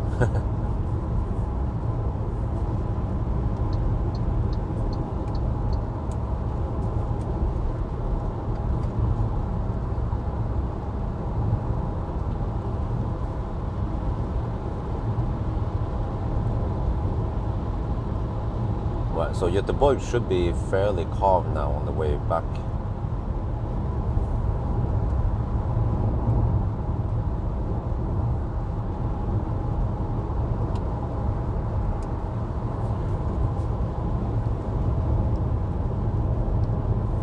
Man, how the heck do I do it with the front windscreen in the ID bus?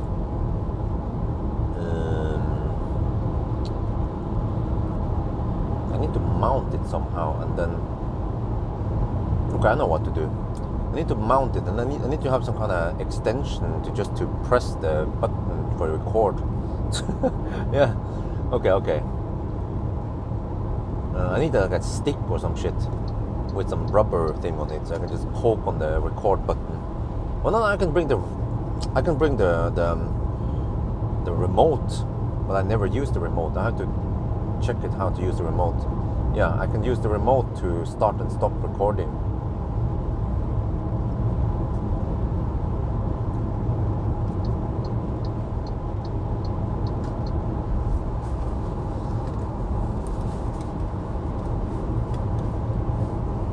Okay, now I will test music, if it works or not, because the Chinese cars, they tend to do some weird shit with the USB drives. I guess we'll see. Will it even read this shit? Music, USB music inserted. Oh, select. Okay, Musak. No tracks? What do you mean no tracks? No, not Bluetooth, USB music. Okay, there.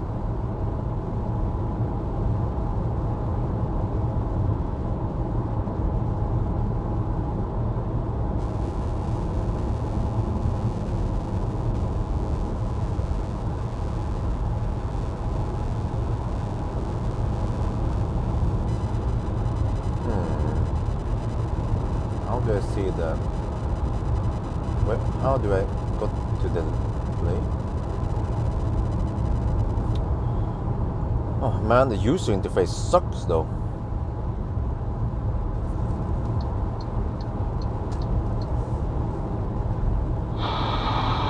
What? No, not FM, no, not AM.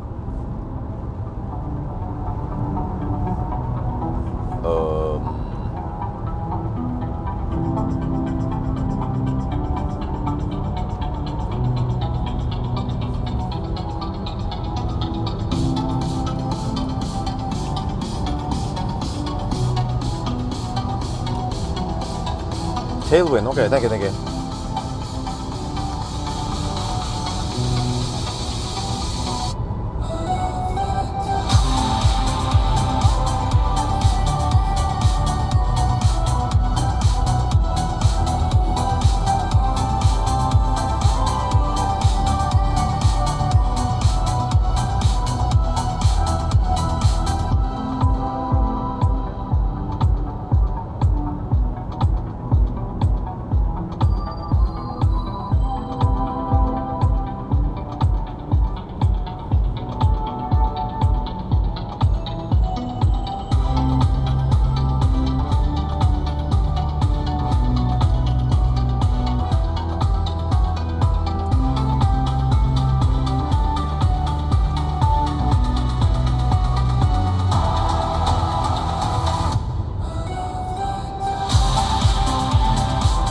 Okay, it's not the best, but I guess it works.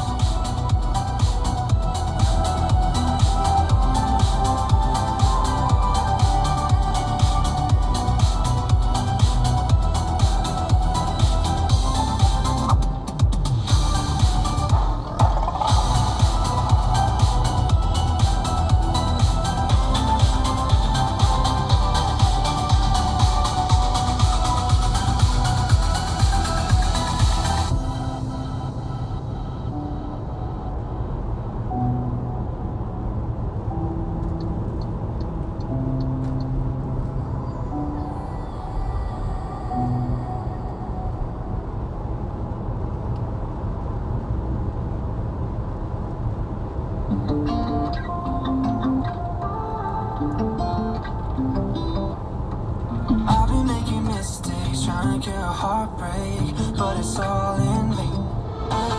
All up in my feelings, staring at the ceiling, trying to keep my heart on straight. If I could turn back time, would I say goodbye? Baby, wanna let you go.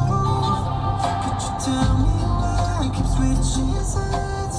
I don't really know, so please forgive my bipolar heart, baby. No medication can save me, save me. So back and forth lately, keeping you waiting. Please forgive my bipolar heart, bipolar heart, bipolar heart. Every little thing is confusing me, almost like the pain is amusing me. Well, am I wrong or right? Should I fight or flight? Sometimes I wonder if I'll even make it through the night. 'Cause I hold you tighter when you let go. I change my mind when you get too close. If we light this fire, will it go cold? Go cold. Please forgive my bipolar heart, baby. No medication can save me, save me. So back and forth lately, keeping you waiting. Please forgive my bipolar heart, bipolar heart, bipolar heart. If I could turn back time, could I make things right? If I could turn back time, could I make things right? Oh, if I could turn back time, could I make things right? Wish I never let you go. If I could turn back time, could I make things right? Wish I never let you go.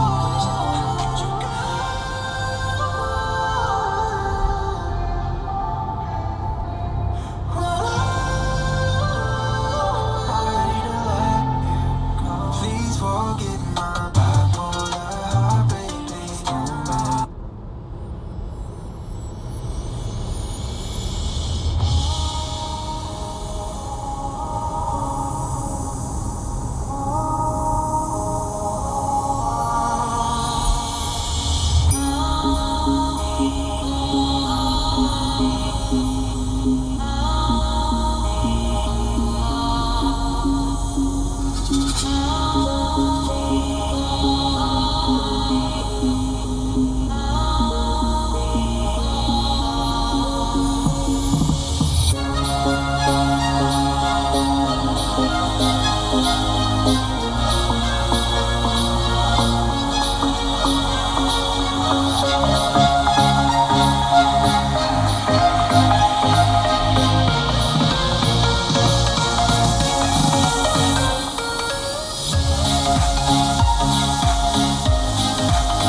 And this is actually not too bad. I have to say, the sound for such a low-cost car.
The bass is lacking some punch and deepness.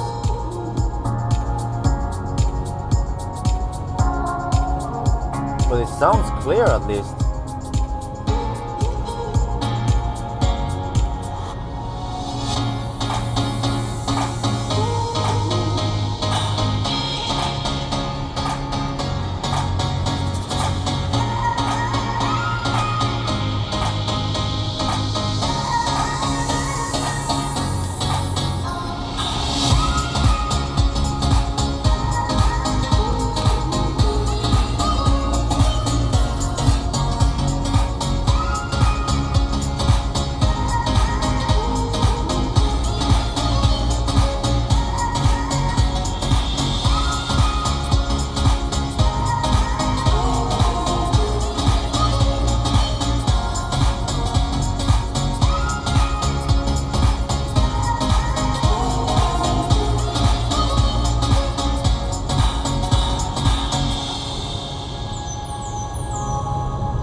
Say the sound system is okay, except for I lack the bass. Maybe I give it a 5.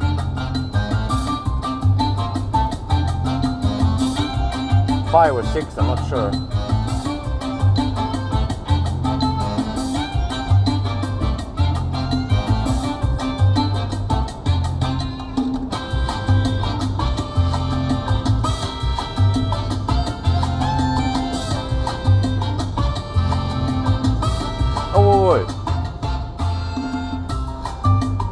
Preheating. Shit, almost forgot.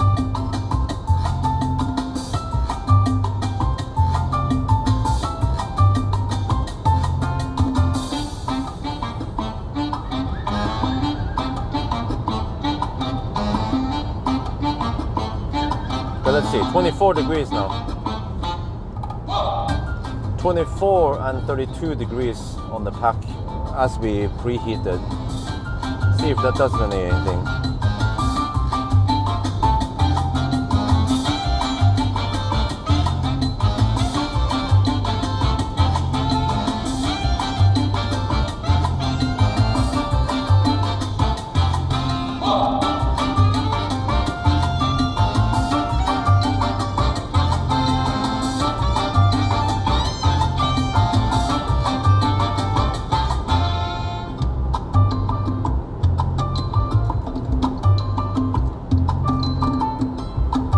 Back it up, okay. Take it.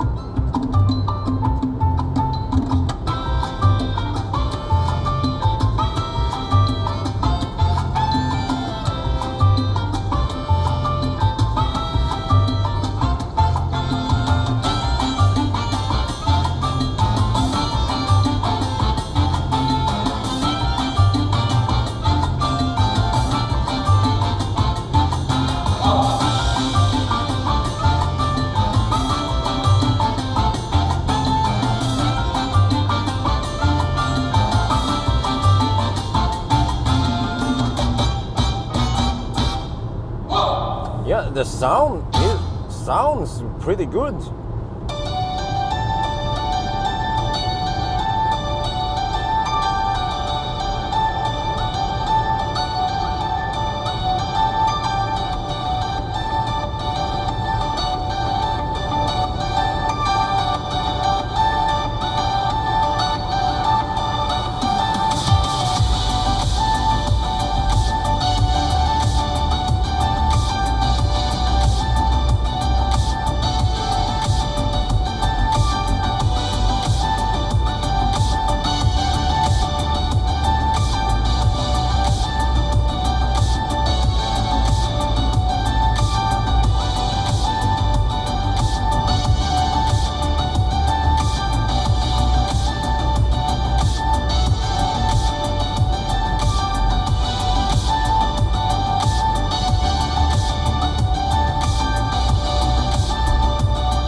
Wow, I'm quite impressed with the sound system here.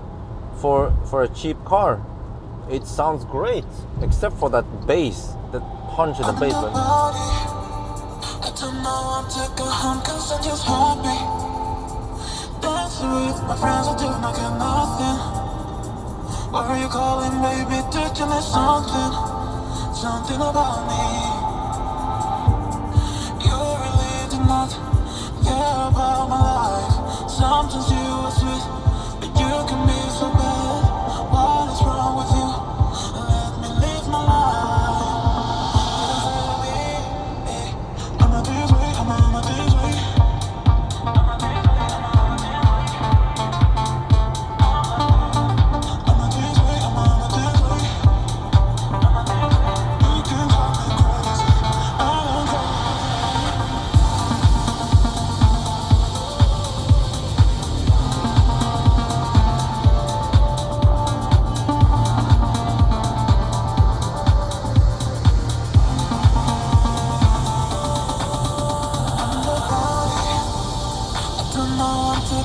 Cause I'm just happy.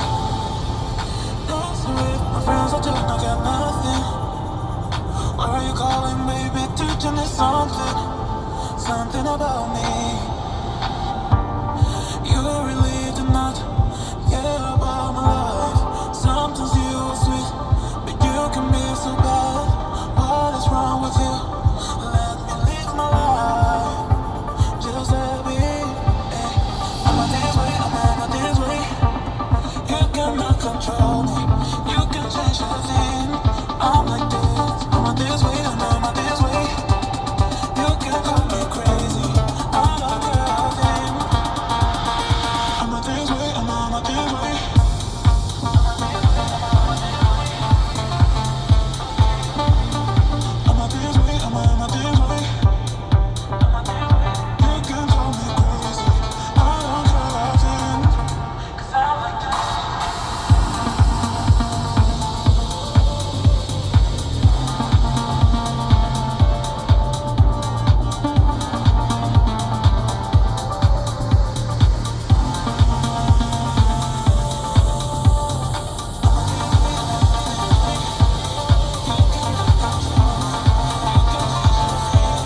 there is no subwoofer here.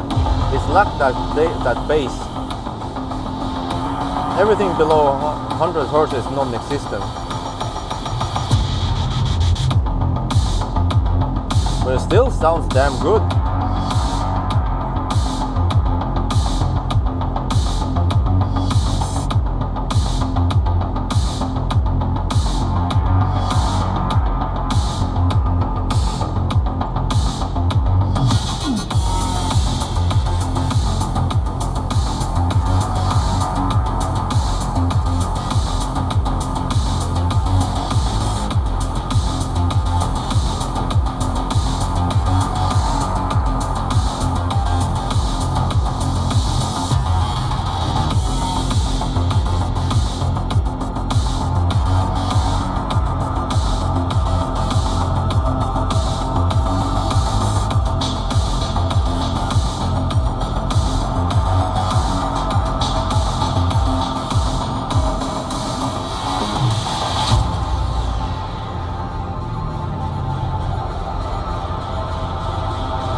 Well, okay.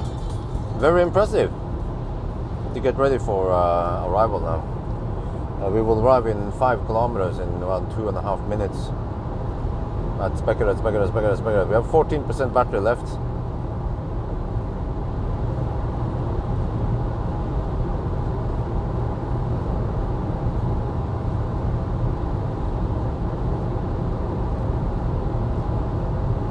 Yeah, how to say, the sound system, it sounds great. Clear, nice and clear. Lots of details. The only thing is missing that bass. That's it.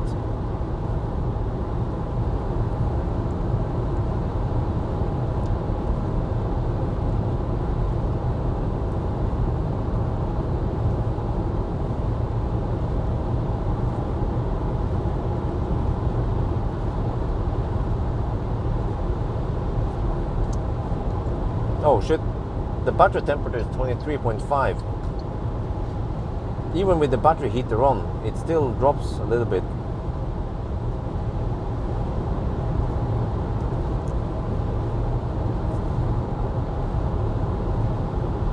Seems like one way to heat up the battery is to yo-yo.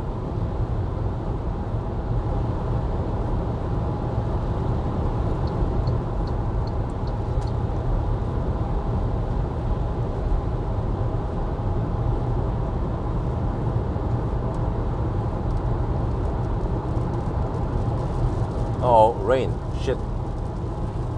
We're about to pull in now. 13%. Okay, hopefully that's deep enough.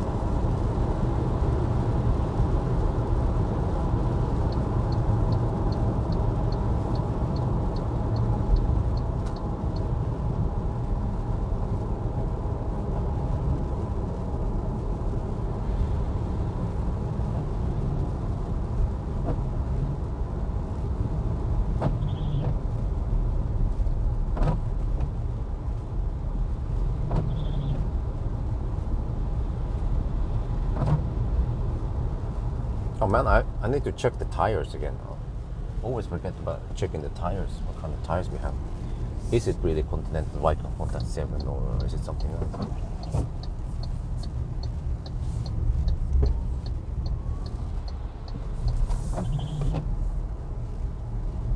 Right, 13%. Hopefully it's deep enough. Let me see, that guy is taking that stall. I could just poke in and take this one, right? Yeah, or the other side there. Let me think. No, I prefer it over there, I guess.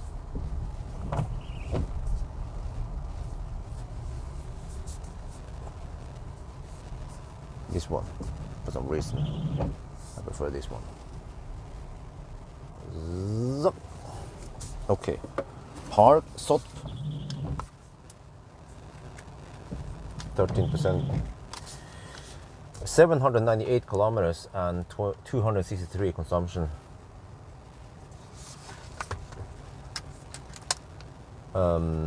Spaghetti 6 degrees.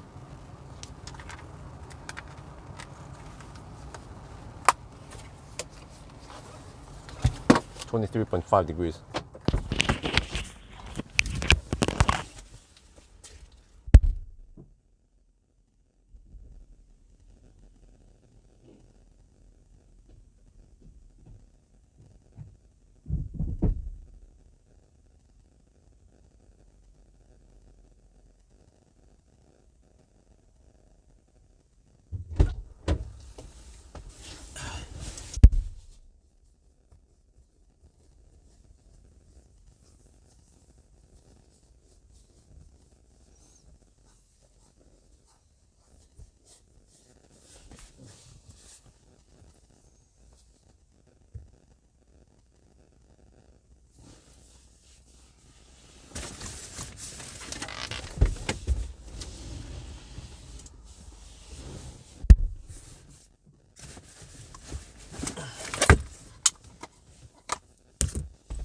Guess another pee stop.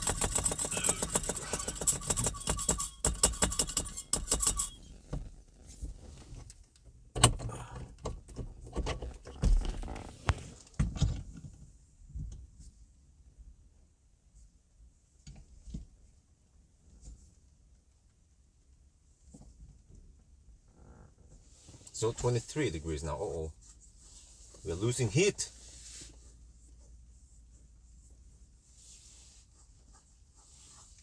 It started raining. Well, it's not. It's ramping, slowly ramping up. It's not pulling 242 kilowatt, 242 amp yet.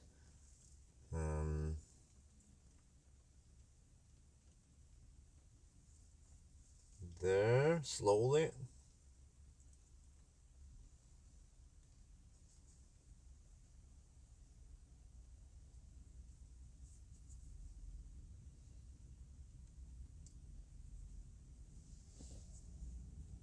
There, 86 kilowatt every time now. Very consistent every time.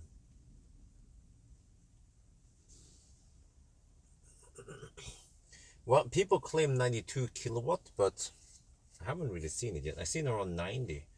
I think 92 kilowatt is pulled from the charger, but what actually goes into the battery seems to be around 90 kilowatt, or 88 to 90 kilowatt.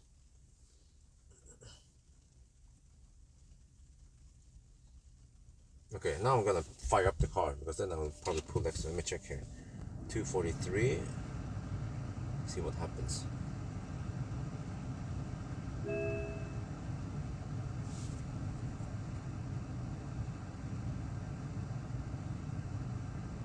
The next stop is going to be Strömstad. Let's see if I can find it.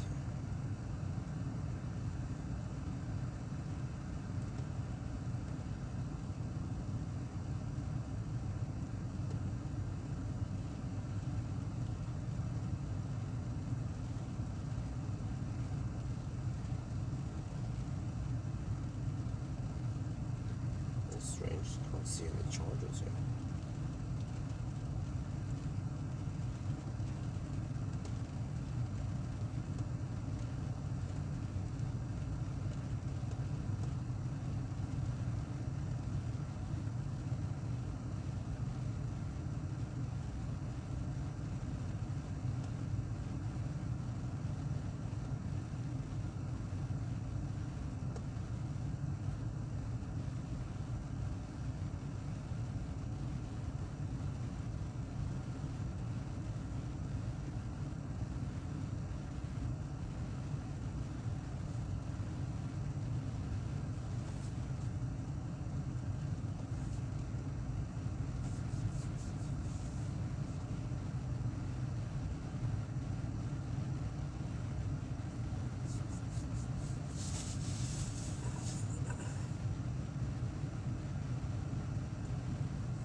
It bugs me about low state of charge at 20%, and I need to charge the car. It's funny.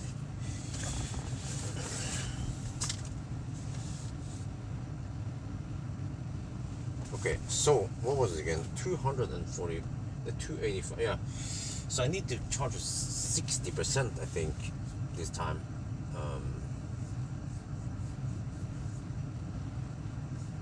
Yeah, I think 60% should be sufficient, and I should arrive at 10%. Unless I consume more. Oh, you know what? I might consume more. Maybe I should go for 65 just to be safe. But then I might arrive at 15%. And then, okay, maybe I will do the charging test in Oslo instead. Or, wait. Yeah. I might do the charging test somewhere else. Just record the charging speed. But then it's a little bit incorrect, the state of charge there.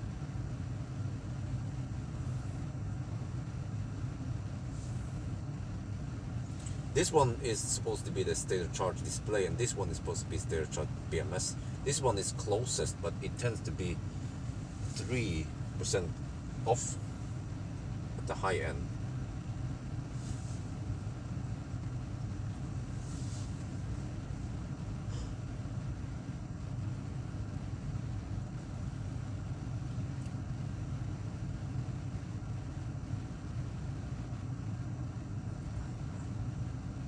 Yeah, the display shows 23% right now, and then this one is 22, so it's a bit misreporting. But I might want to just use this one to record, because otherwise I have to record the screen or whatever outside. So right, let me just record this one again. This is the second to last charging stop.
going on. So the last charging stop is going to be Strømstad as usual, and it's 117 kilometers away from there.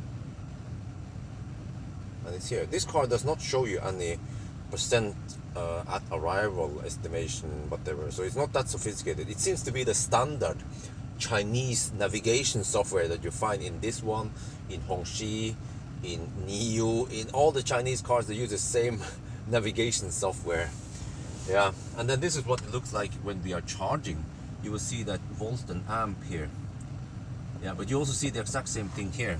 Well, except for that here we get 230. Okay, whatever. But this one doesn't show you how many kilowatt you're receiving.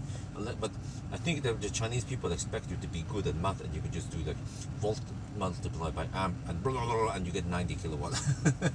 Yeah. All right.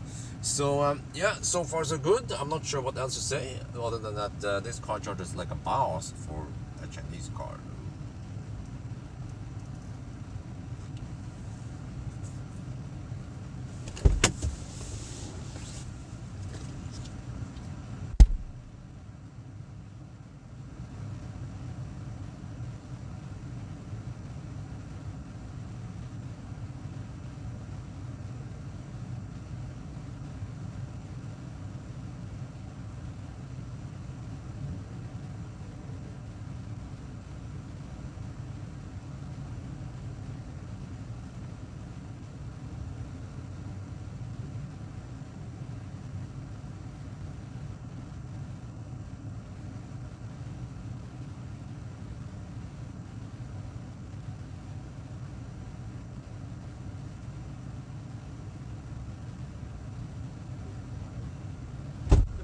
ก็เปิดแอร์ได้ให้มันเย็นสบายดีนั่นเองนะครับแล้วก็เหมือนทุกทีนะแล้วก็จะเตรียมตัวไป Strømstad last charging stop นะครับ117 กิโลเมตรจากนี่ผมก็ได้คำนวณทุกอย่างแล้วเราต้องชาร์จถึงประมาณ 60% นะครับงั้นนะแล้วก็มันจะเป็นอย่างนี้นะจอถ้าเรากำลังชาร์จมันจะโชว์ว่าโวลต์กับแอมป์มันเป็นเท่าไหร่แต่มันไม่โชว์หรอกว่ามันเป็นกี่กิโลวัตต์นะครับแต่เราก็คำนวณได้ว่ามันเป็นประมาณ85 กิโลวัตต์เพราะเราดูในจอนี้ได้นะนะโอเคตอนนี้ก็ทำอะไรดีอ่ะเช็คดูเฮ้ยต้องเช็คนะมันจะชาร์จเร็วอยู่ไหนเนี่ยตอนนี้แบตเตอรี่มันอาจจะไม่อุ่นพอใช่รถคันนี้นะครับมันชอบให้แบตเตอรี่มันอุ่นถ้าเป็นเมืองไทยนี่ยิ่งดีแล้วนะเพราะว่าที่เมืองไทยแบตเตอรี่มันคงจะอยู่ที่ประมาณ35 องศาเลยมั้งไม่รู้มันจะร้อนไปไหมขนาดมันจะโอเวอร์ฮีทไหมแต่ว่าไม่เป็นไรมันมีactive cooling นะครับ liquid cooling กับคันนี้นะ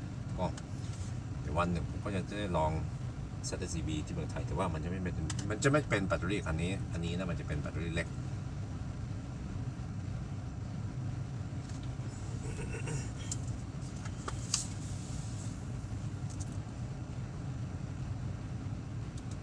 What kind of question is that? I don't know, man. Are they charging slow? Are they charging faster in China? Is that what you're saying? I didn't know actually.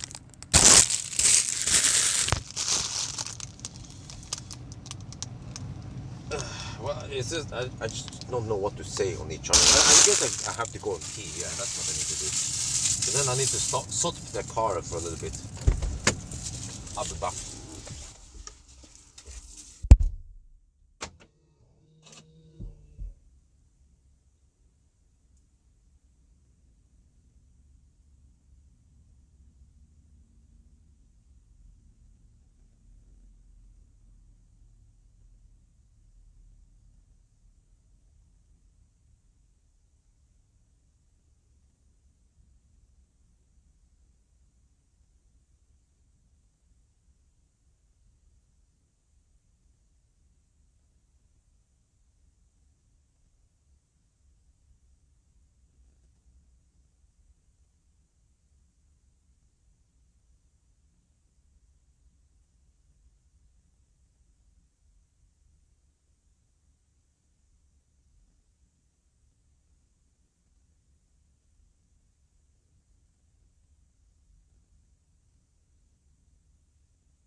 Oh yeah, I'm back. Okay, we are right before the throttle point. Let's see.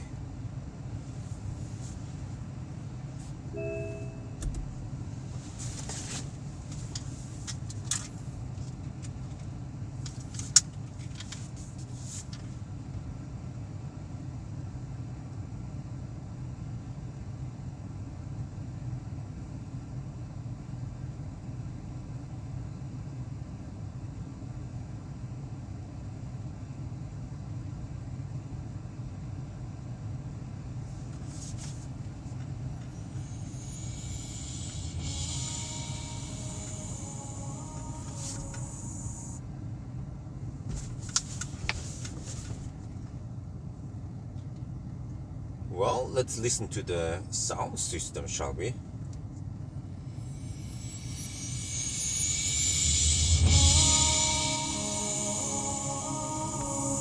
Huh? Speakers there. It doesn't have a subwoofer. So it's lacking the bass, the deep bass. But it sounds incredibly nice for a budget car. Wow. Very impressive. How to say? I listened to many different songs and I was really impressed about how crisp the sound is, all the details, everything, except for the bass. That's it. You will hear it soon once we go further now.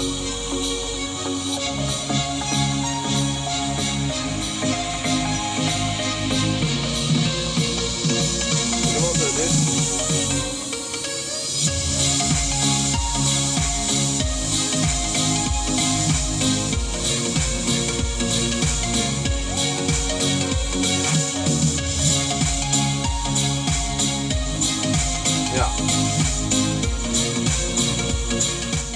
Okay, that was a short one. I might do a longer review, but I can tell you that this is one of the best sound system I've heard in a budget car. Yeah. Oh, you see, it throttles earlier now because the battery is not hot enough.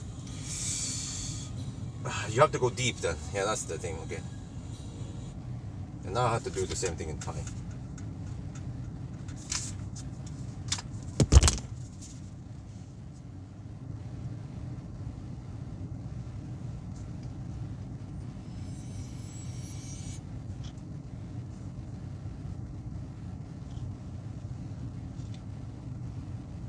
วันนี้เราจะฟังเพลงนะครับ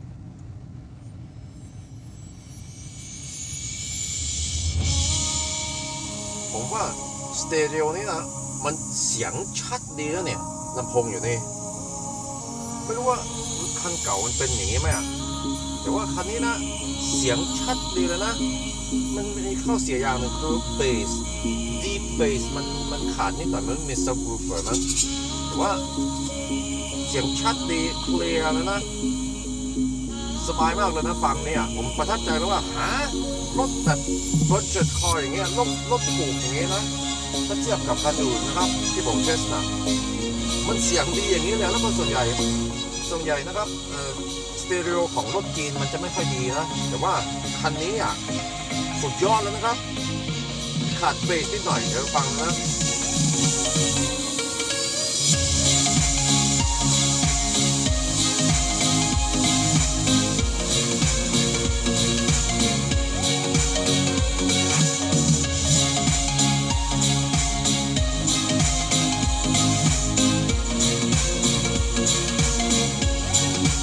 ว้าวดีมากแล้วนะอันนี้อ่ะโอเค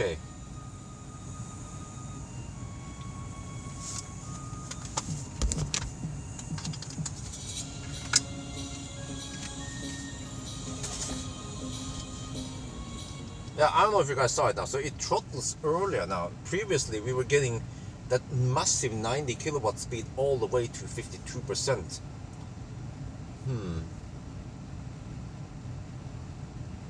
So, yeah, this time we arrived with 4. So, ideally, you need to arrive with, I don't know, I guess if you arrive with 1%, you will get the best speed. or if it's hotter outside, yeah. So in that case, all right, so I estimated I need to spend 50%. So if we go now, we will probably arrive at 1% maybe. So yeah, I think okay, I think I will go for 60%. Yeah. And worst case is that I have to slow down a little bit towards the end, because I'm not sure how much I need, but up until now at least I've been able to nail the charging stops and arrive with 7 to 9%. So hopefully I can also estimate this one. Let me double check, by the way. Yes, you heard it right, Skyboy. 33 to 39% is not hot enough. Trust me. Let me check wind here. If you ever seen the Tesla charging session before, I guess you haven't, Skyboy. Oh, we have lots of tailwind. On this stretch we get some significant tailwind. Alright, so 60% might even be too much. Maybe I'll just go 58 or...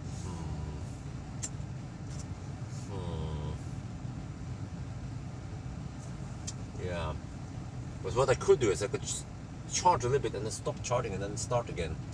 But that will mess up the timing a bit. So, but I want to record the charging session at Strømstad, and then we could just deduct the time.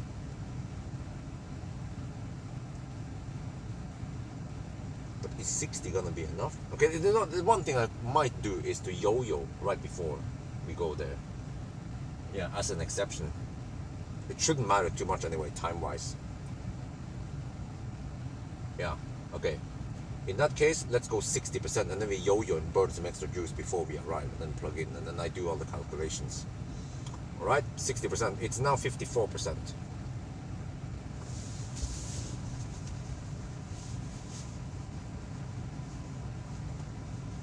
I guess if I try to start with around 25 degrees, maybe 28 or something if I can, and that should give me some good speeds. But I've also enabled the battery heater, but I don't know if it does anything. Huh?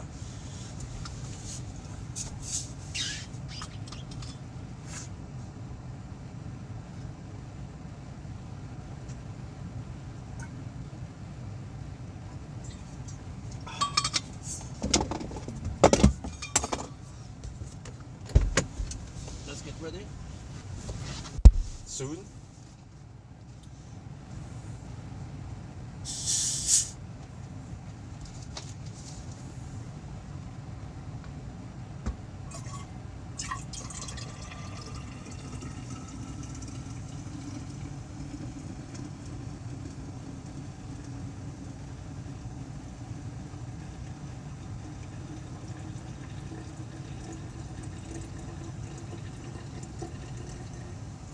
%, now.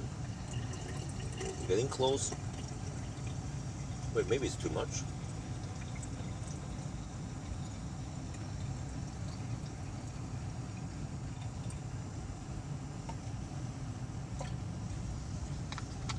Hope it's not too much. Okay, if it's too much, then I will just do the charging test near Oslo. I kind of need to charge it back to 90% anyway before the acceleration test.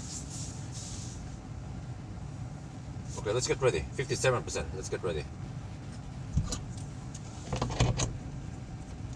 Okay, in case you don't know, when Tesla wants the good charging speed, he wants to be at 50%, 50 degrees, 50 to 55 degrees during charging session. Sometimes over 60 degrees even.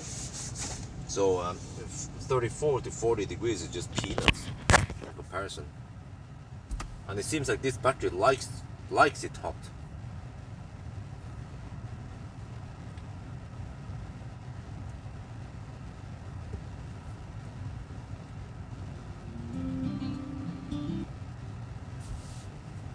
%. Let's get ready. Almost done. Well, still 78 kilowatt. That's still legit. Let's hope this is enough. I'm not sure if I have to power down the car. I'm going to do it anyway to avoid any slowness.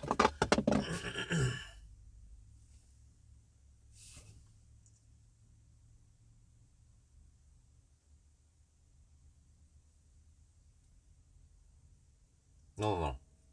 Listen, the battery wants to be hot.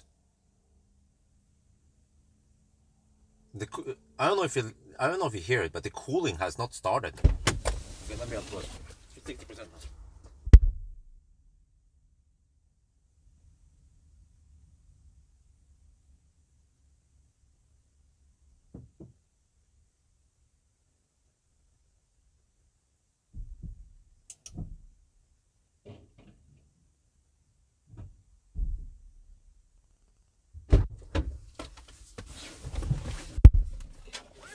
So I should try to yo-yo it to at least 25 degrees. Let's see.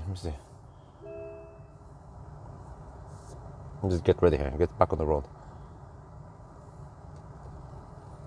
Come on. Reset current journey. Right. Go. Yeah, but okay, if I can arrive with 10% at Strømstad, then I will record a charging session there. But I also have to look at the temperature. If it's hot enough, if it's preferably 10% and 25 degrees or maybe 28 degrees, something like that, then that should be good enough.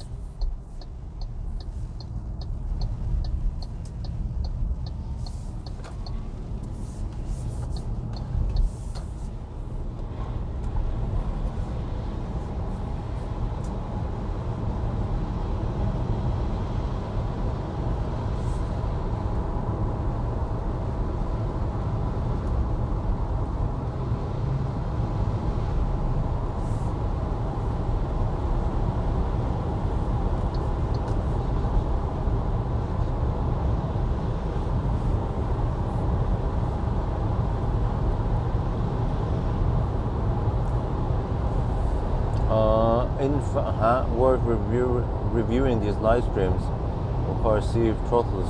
What? No.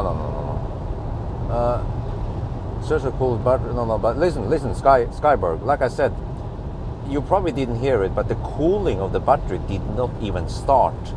So the car actually wants the battery to heat up.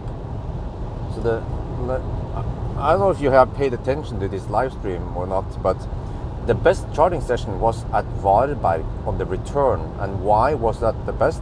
Because that was the only run when we could drive at 120 before we charged. So the battery was hot and low-ish, and we then got the best charging speed.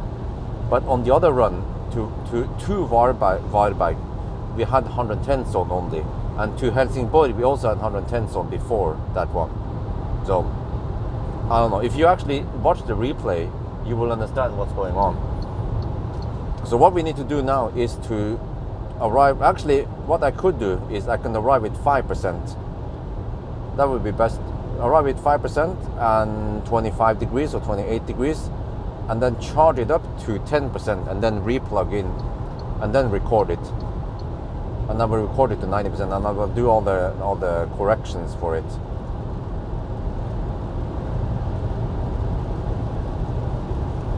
And then hopefully now we have enough juice to go to Strømstad, because it's raining, but we have tailwind, and yeah, according to my calculation, we should be there fine.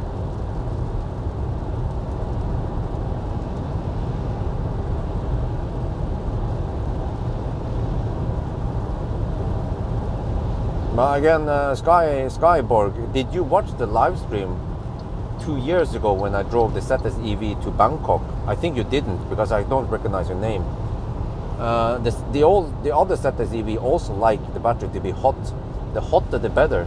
And in Bangkok it was taking some crazy high speeds that I had never seen before.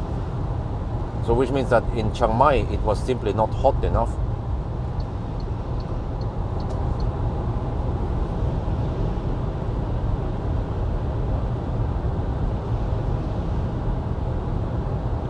Alright, now we have another 1 hour-ish drive to the next one. Yeah, this one is high speed all the way, so it will actually take around 1 hour to go there.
the headlights are actually not that bad. At least on the motorway. Let me get a little feel about it. Oh.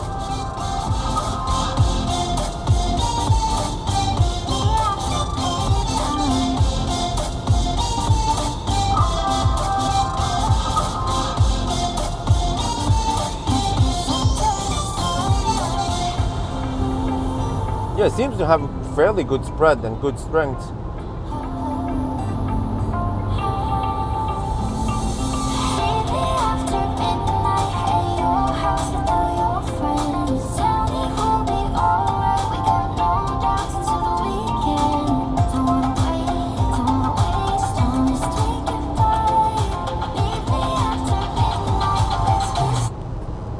Let me record that one also. I think stuff like this people are interested in. They might not necessarily want to watch the dedicated videos. So I just mix it into this video.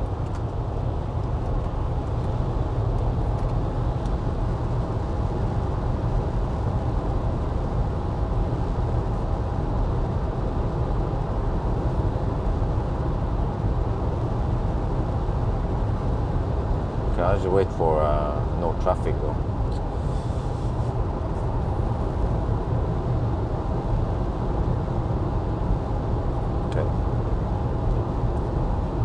We're on the move again. There seems to be slight fog or something here, but you know, the old ZS EV had just halogen lights, and well, halogen itself doesn't have to be bad, but those lights were shitty.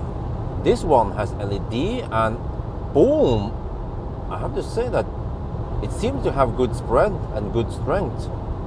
At least for motorway, it seems quite good. Okay, maybe not the best driving condition, but this looks decent. It looks decent, man. I need to test it on my regular test stretch, but what I see here, it looks pretty good. Man, this car keeps impressing me with all these features so far. Let's see, wait for the traffic to pass, and I'm going to try again high beam. Alright, wait for it. Okay, there-ish, alright. I mean, on dry road it will be better. Oh, okay. So, wow, okay. So far, so good. Seems like MG, they have done lots of small upgrades with this one. It's not just bigger battery and facelift. There are lots of upgrades. And also, yeah, one thing I forgot to mention, by the way, is that the seats in the old MG felt a little bit too hard, too rough. Whereas here, the new MG, the seats are softer and nicer. And even after sitting here for almost 10 hours now, or I don't know, 9 hours, I still feel nice and comfy, and I'm not butthurt yet.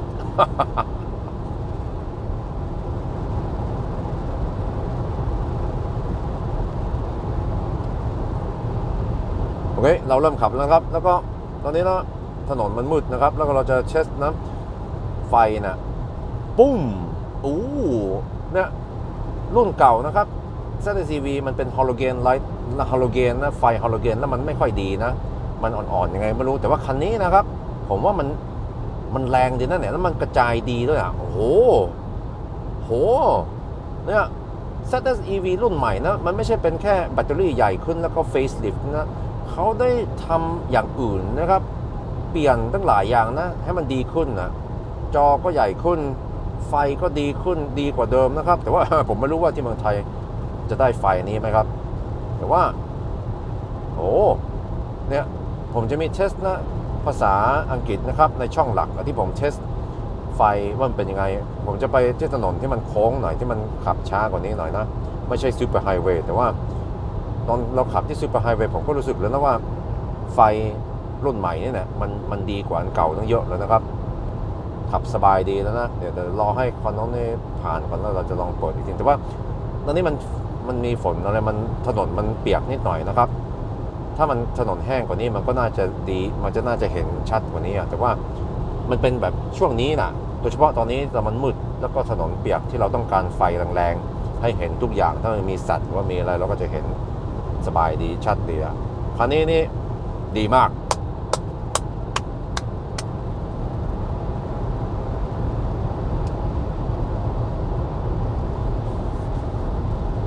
Yeah, this is good shit, man. The headlights. I like what I see. I need to test it further in the test stretch tonight, where it's twisty and stuff.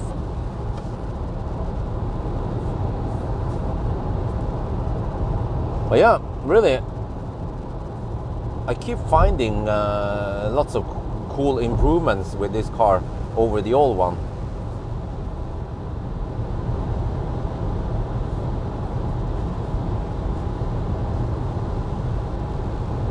Seems to be actually a very good car for the price.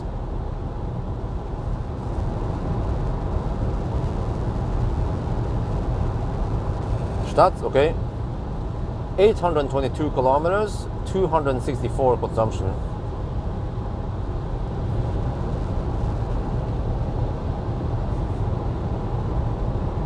And you need to correct for it. 3.7% over reporting.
Wait, guys, can you guys help me here? Which competitors do we have in this price range or segment? We shouldn't count the all-wheel drive versions, but the front-wheel drive. Okay, Volvo, the front-wheel drive Volvo kind of competes against this, right? But it's just more premium. The Volvo, the 69 kilowatt hour Volvo front-wheel drive XC40, that one competes against ZS in a way, right? And then the Niro EV, but Niro EV is more expensive, but also similar battery size. Kona is too small and should not be counted. Trying to figure out what about which other cars are competitors. Maybe Model Y rear-wheel drive. Does that make any sense? The 60 kilowatt hour Model Y, maybe. And what else?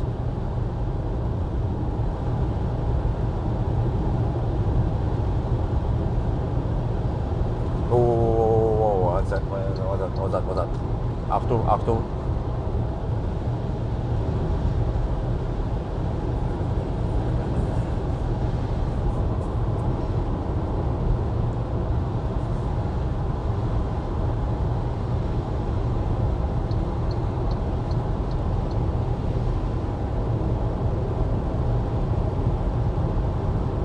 No, Kona is too small. Kona is tiny. It should at least be e-Niro against this one. Or Niro EV.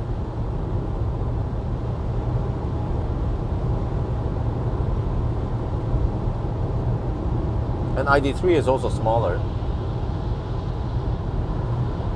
But I guess, well, I guess we could also compare ID3, even though it's a little bit smaller. But at least ID3 is spacious than Kona. But for the Koreans, it would be e-Niro, or EV6 rear-wheel drive maybe. Yeah. Mokka E, too small batteries, just 50 kilowatt hour battery. And then 45 kilowatt hour net capacity, so it's not really comparable. And also Mokka E is not that big, is it? I feel like this one is fairly spacious. EQA, yeah. What is the EQA front wheel drive? Yeah, well actually E2008, but again, just 50 kilowatt hour. Is it even a worthy comparison? It should at least be 65 to 70 kilowatt hour, I think. For example,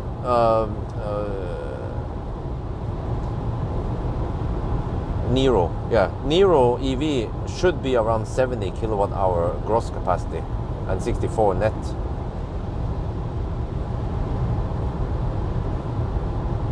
Yeah, look at this headlight, man. Huh? I think it looks okay. This is legit. What do you guys think? It seems to have good spread, good strength. It's not just a tiny dot, a center dot like the Aria headlights. It seems to have a more even distribution.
I will test it on my regular test stretch.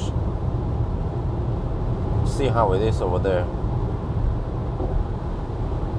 But I fear that it might be, yeah, it will be wet, unfortunately, but not much we can do.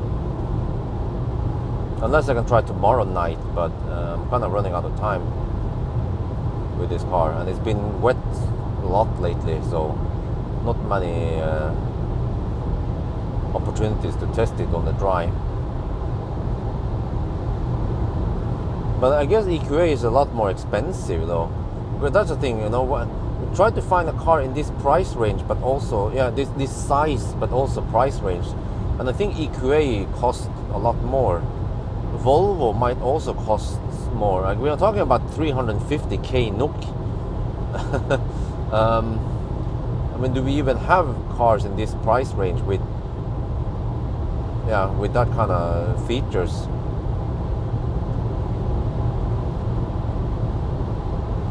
The BZ, the BZ. Lol, that's a good joke, man. That's almost as good as the hydrogen car joke. We will find out tomorrow. I can't wait to find out tomorrow how far this car can go. I'm guessing 300 at least during winter, which will actually be more range than the BZ and also lower consumption than the BZ.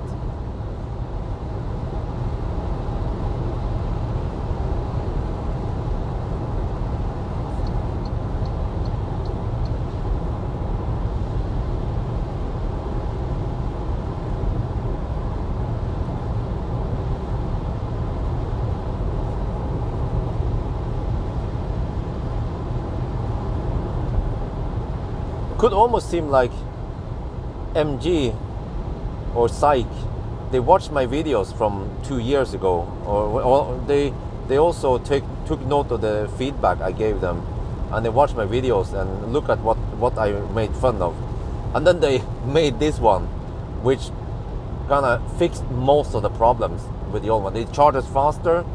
I don't know about the efficiency part, but at least it has better headlights, you know, better infotainment, better sound. Everything is better with this one. It's, yeah, stay away from the old one. The old one, I mean, it wasn't that great, but okay, it was cheap. but the new one is so much better.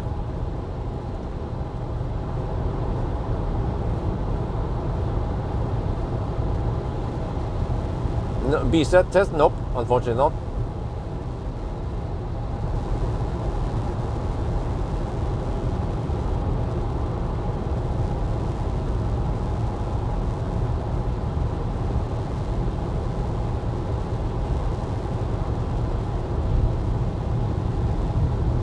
Actually, you know what? I think I'm going to record a driving impression in Thai also for this car. It is actually important. Yeah. I hope Thai people will watch these videos with the MG, because it's actually a very good car. For example, I haven't tested Atto 3 yet. Like, will Atto 3 be able to match the headlights, the range, the efficiency, the charging speed, and everything? Atto 3 is actually more expensive than the the ZS EV, but the ZS EV has smaller battery in Thailand. So the ZS EV costs 1 million, and the Atto costs, well, actually, if you go for the smaller battery Atto, it will also cost 1 million. So it's kind of on par. But then it boils down to, can the Atto 3 match ZS in the new features? But I also need to test the ZS in Thailand. Maybe they cheaped out on some stuff, you know, for the Thai version.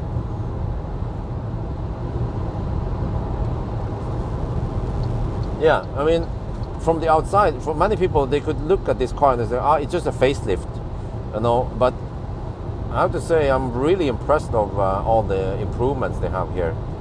It's not just a new face. It has better headlights, better infotainment, way better charging, more range, better seats. Steering wheel though seems like the same. Some of the interior parts seems like the same, but they at least improved and added USB-C. So lots of small improvements that matters for many people, I think. But they also offer USB-A, for those people who still stick with USB-A. But in my opinion, it should only be USB-C, because that's the future.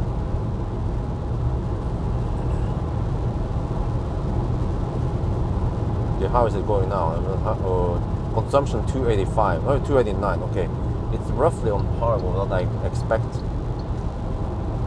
Maybe a little bit higher than I expected.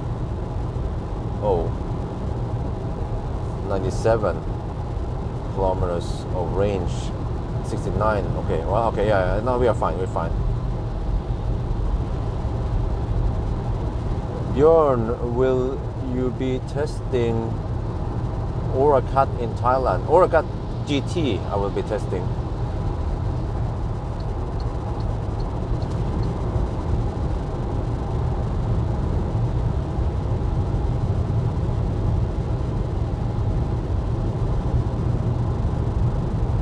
Yeah, I mean, it's even wet today. If it wasn't wet, we will get a better impression of it. And also the landscape now is just so grey and dark, and it just soaks everything. If we were driving in winter wonderland, everything will reflect and we will see. Actually, we will get a better impression of the headlights. But it is during this time of the day, on this kind of driving condition, we need good headlights to spot the moose.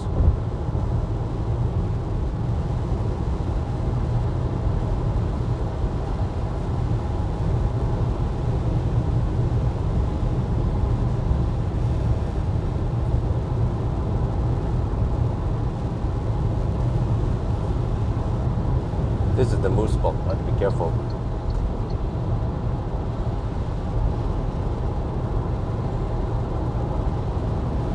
Smart? I don't know.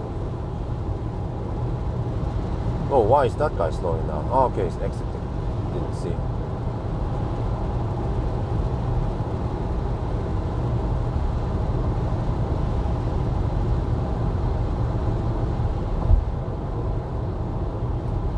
I also wonder if they improve the soundproofing. I guess we'll measure it. But also, they gave the car more power.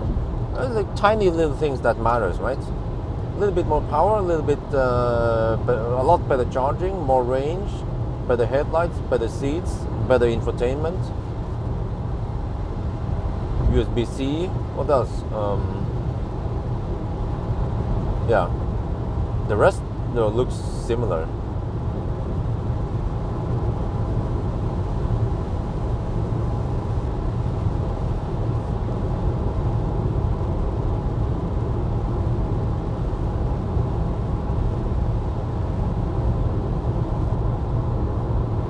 Bjørn, what temperatures is the lower heater set? No, wait. Is the heater set at 22 degrees? Sorry, now it's night and it's hard for me to read long chats. So I'll probably just pick questions that are not too long. And I have to watch out for moose at intersections, so I can't just stare at the chat for too long. I find the heater massively affects efficiency, okay?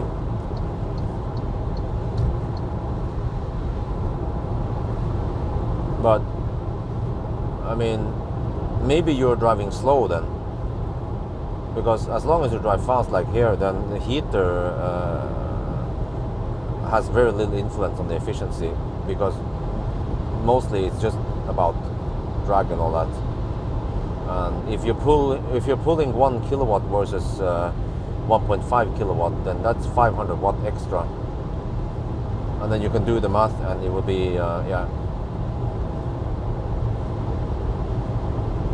But maybe your test is not properly enough, because you need to kind of, if you've done like a short test, then that's not good enough, because the car might be cold and it will pull extra. If you just crank up the heat, it will pull a lot of extra heat, and it will seem like it massively affects the consumption, but it's not really the case, because now when I have set it to 22 degrees Celsius, the car has already heated it up to 22 over several hours, and then it only needs to maintain 22.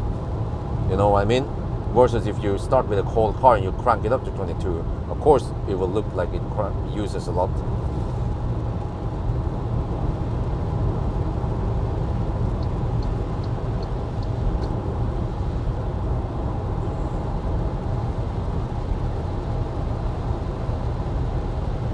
$20K more, really? No, but no, Andreas, you can't really compare them directly like that, because remember that everything went up. All the prices went up for every car out there.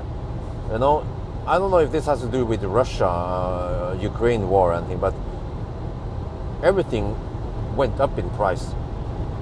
So you kind of need to expect that if it wasn't for the price increase, this car wouldn't be that expensive as it is today.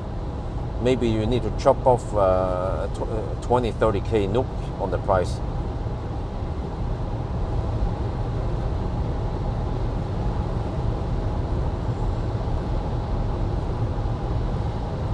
Do you get any torque steer when accelerating? Huh? Nope. Man, it's kind of hard to read here, especially since people don't use proper grammar. You said competition.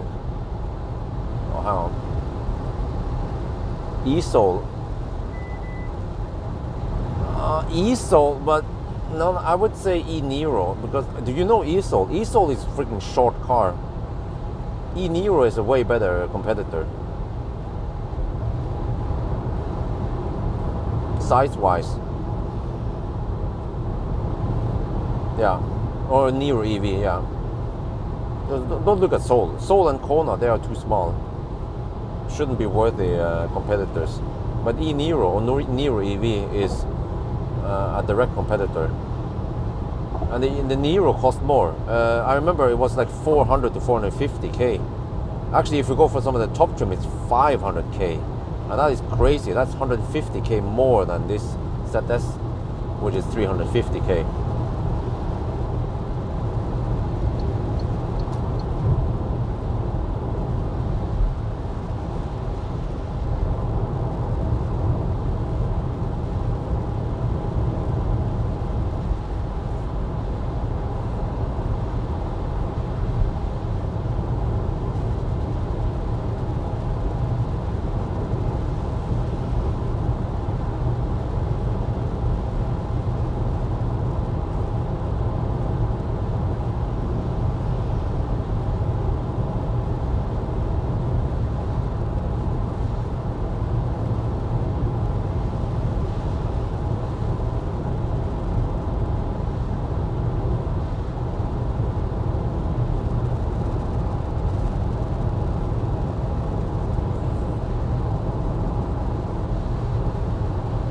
Oh yeah, it's going to be wet in Oslo also. I have to take that in account when I estimate energy need.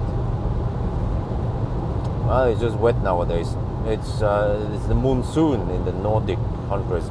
Lots of rain nowadays in the north here.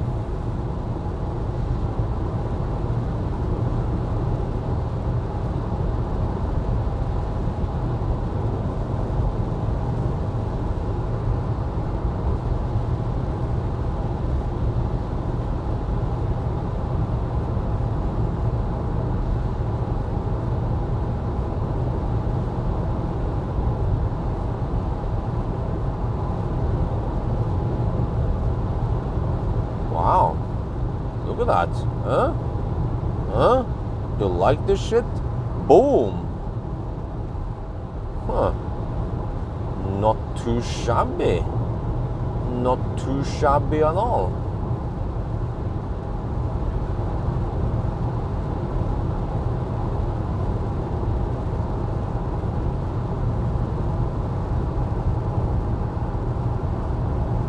Nope, I almost never use automatic headlights or auto dimming headlights, except for when it's like adaptive matrix stuff.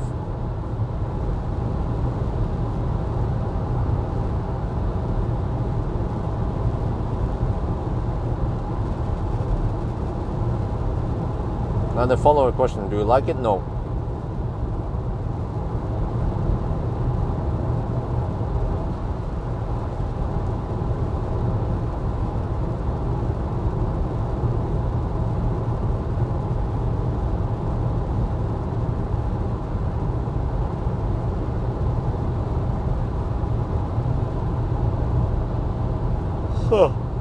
I still wonder why the heck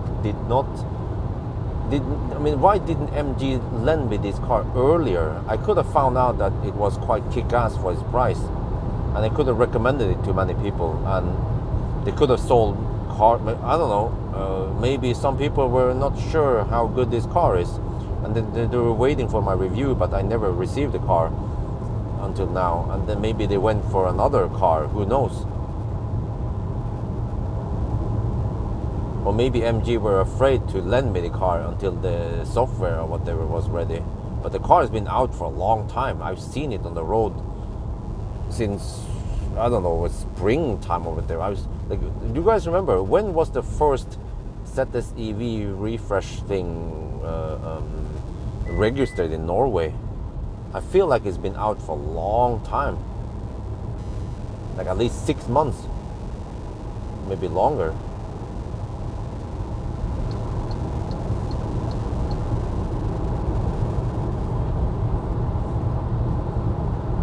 About range, I want to get about 100 kilometers. What car does it? Okay, I'm not sure. I don't do the 100 test. Yeah.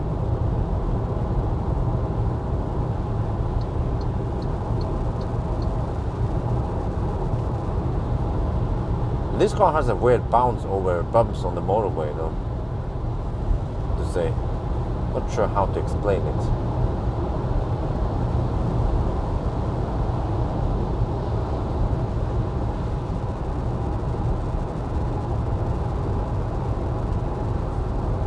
MG had terrible supply problems. Okay. Yeah, it doesn't slow down in the curves here. Oh, wonderful. Like, you know, in a way, this car doesn't feel Chinese. Like every time I test a Chinese car, I feel it. It's like bing bong, ding ding ding ding. X-Pilot, LCC deactivator, you know, like dung dung ding, like you know, just by starting the car, you hear some bing bong shit all the time. And then what else? They charge slow. This one doesn't do it. It charges fast, fairly fast at least. It slows down in the curves with adaptive cruise control. This one doesn't do it. It seems like the MG here is closer to like a German car or a French car or whatever than the other Chinese brands. So I wonder if the way MG changed the European ZS, if it's actually based on my feedback and on other people's feedback. But I believe that they did the right thing, because I like it, and I think many Europeans will like the way the car has been set up, hardware-wise and software-wise.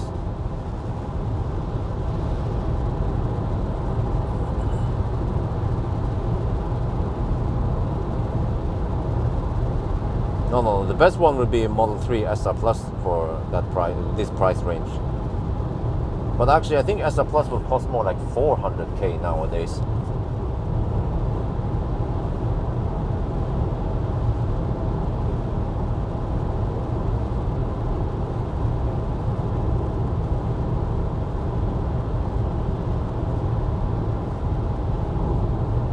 So also SR Plus has gone up in price. Yeah, everything has increased in price.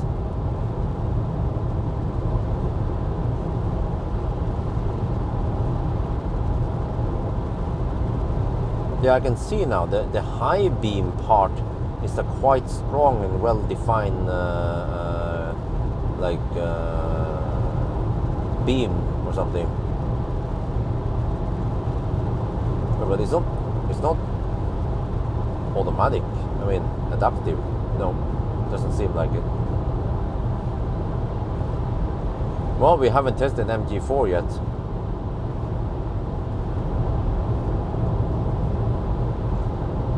At least I test everything. Nowadays I test everything. Before I didn't care about stereo or headlights, but now I tend to test everything. Battery, range, acceleration, braking. There's not much that has not been tested by me. Just take some time to test everything.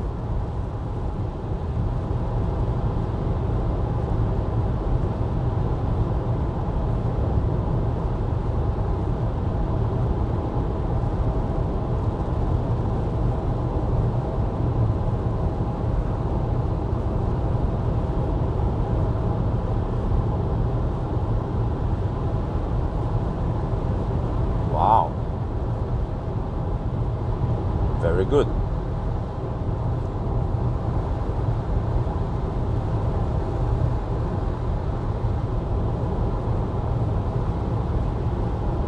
But yeah, the Model Y rear-wheel drive is also going to be a really strong competitor, because it has better space, it has better acceleration, it has better infotainment, it's better in almost every aspect. But it might also be the most expensive competitor. I don't think you can get a Model Y SR Plus for 350k in Norway. It probably starts at least 400, 450k. Status? 884 kilometers and 265 consumption.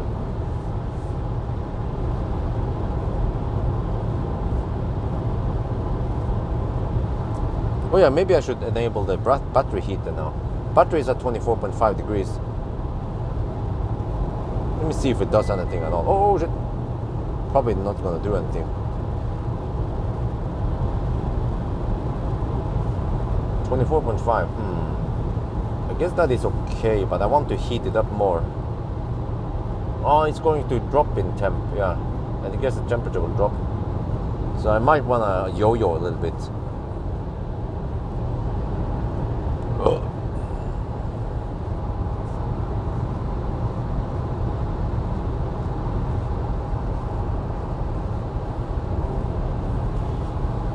Wait, how long has it been now? We're getting close to the 10-hour mark.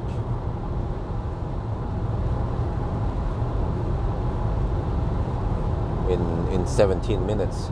Wait, we should arrive around in 17. Yeah, ooh. So we will arrive around the 10-hour mark. Okay. Ooh, it might be 11 and a half hours. Wow. That ain't too bad. 11.5, we are suddenly challenging Kona, E-Nero and that shit. And I-Pace and shit. Damn. And I think EQC also is around 11.5 hours.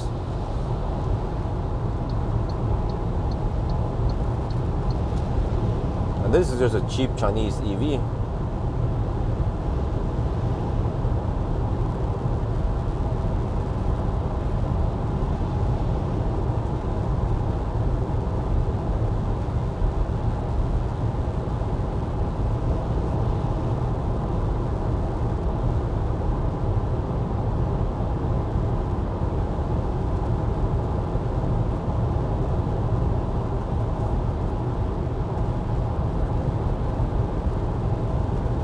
Yep, seems like my estimation was spot on.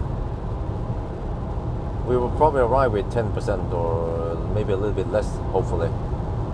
Wait, what is this? Baustelle?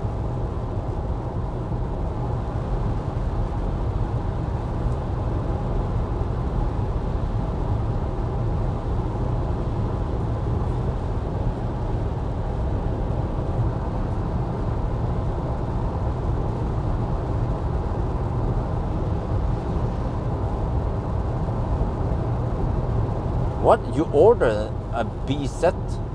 Really? Is that a bad joke?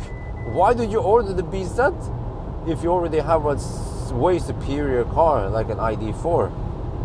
It's madness, man. I would not order that car until someone has tested it properly. Lots and lots of Norwegians. I mean, yeah, you heard about it, right? The car testers, independent car testers like Elbil and Motor, and they all report the same thing, that the B set is bad.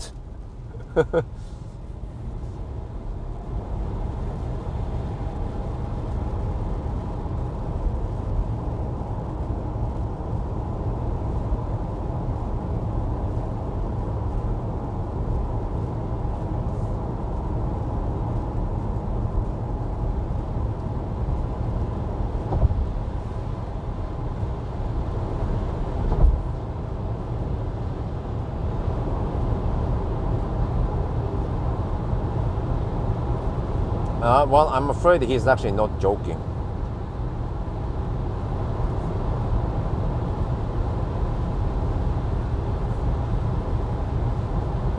Even the Zoe is better than the B set. Well, I haven't tested the Zoe.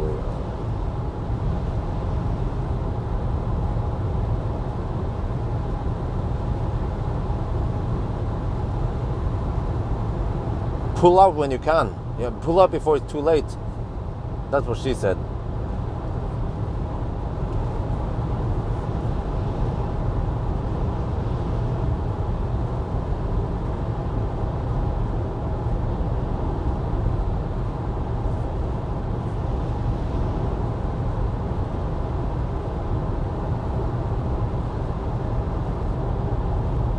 What?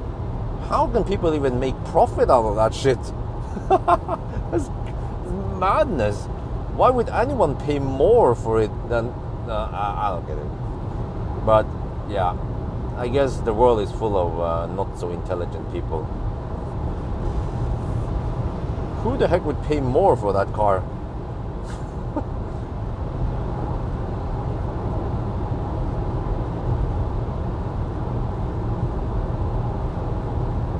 Okay, 19% now. Battery is at 24.5 degrees. That's good.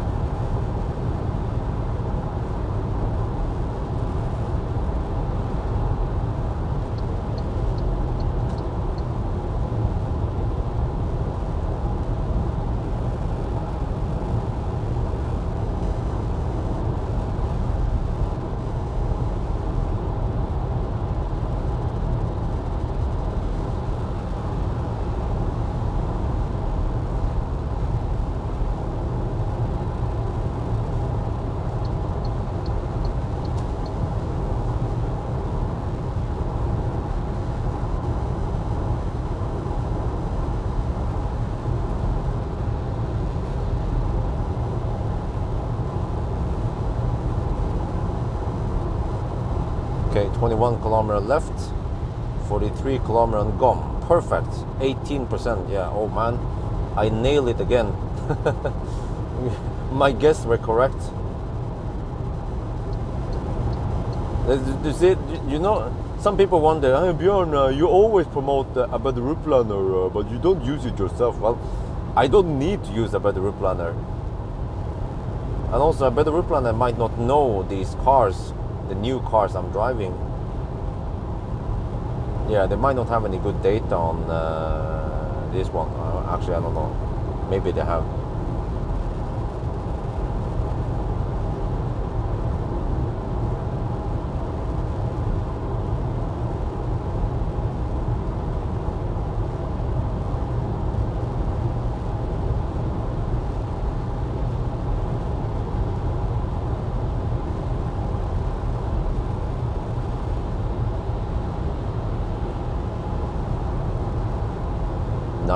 Kilometers left. All right, go.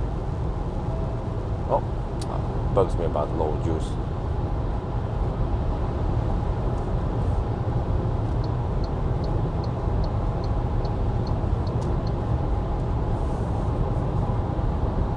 Okay, this is going to be the last charging session, and I think I need to charge only around 20 minutes to go home, but I will probably charge longer. So I need to calculate how much I need for 1,000 and then check the time. Yeah. So I will just record it. I think I'll just do it the simple way. Just record the screen. Then I have the cameras free because I don't want to use the cameras. It's not. I wasn't prepared for this. If I brought the tripod, then it will actually work. Maybe I should have brought the tripod as a standard for my 1,000 kilometer challenges in case I need to record the charging session.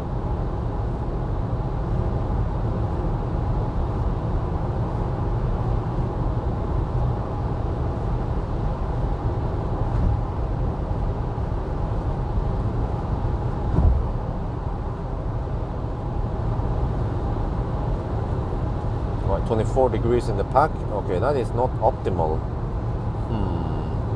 Wait, should I yo-yo now then? Yeah, well, if I want to yo-yo, I should yo-yo early enough. Maybe like 10 kilometers before. Okay, 16 kilometers before now.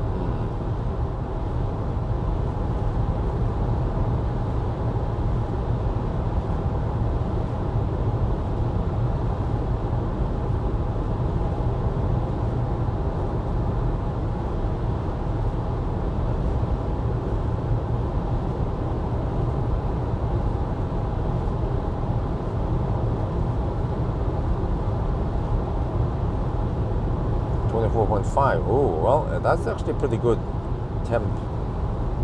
Well, except for that, I might arrive with too much juice now. 15% and 14 kilometers left.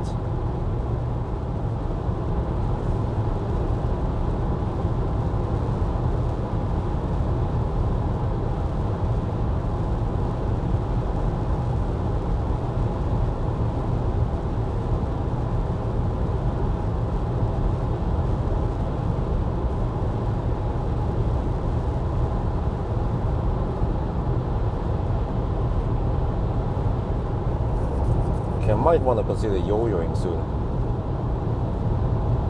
Okay, let's do it now.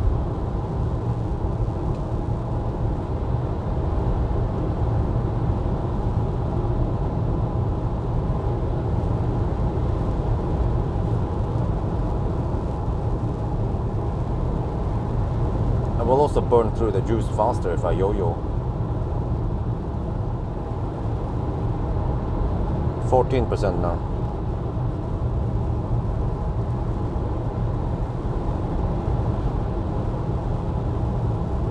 24.5 degrees.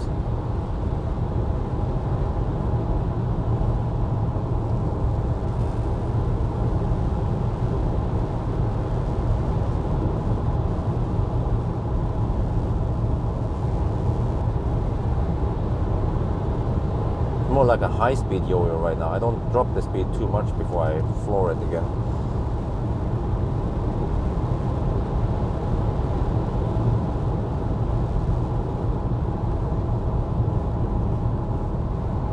10 kilometers left.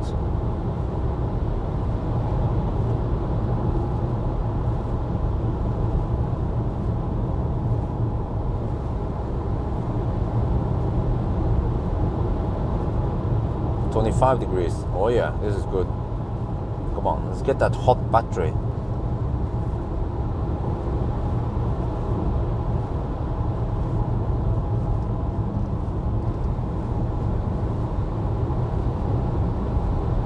Plenty at Strömstad. Okay, good. Thank you for the update. Oh, 13% though. Oh shit. My concern is that I will arrive with too much juice.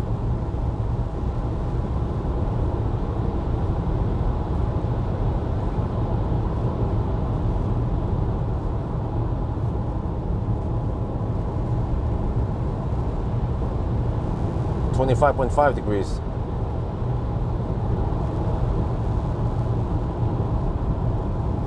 Alright, oh that's better. 12% left.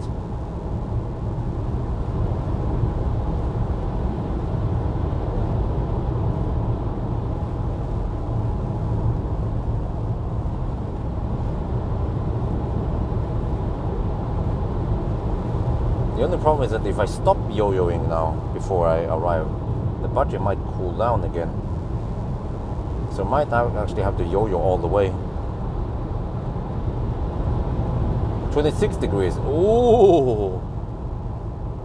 12%. We still need to burn enough. Shit.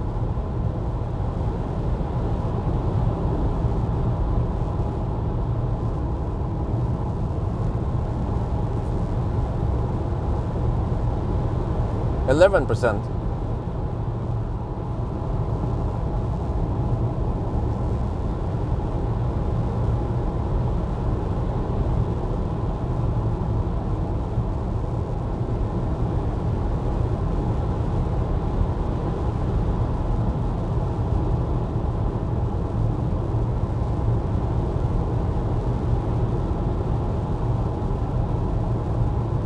26.5 degrees.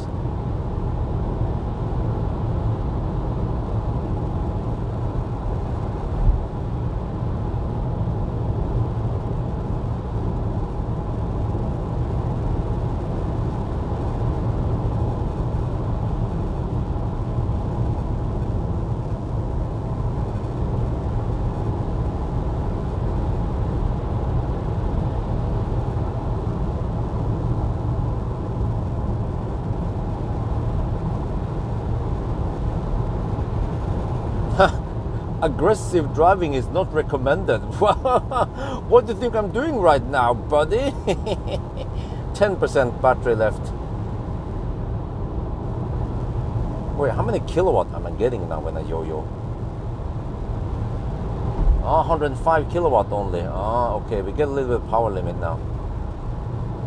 27 degrees. Oh yeah, come on, come on.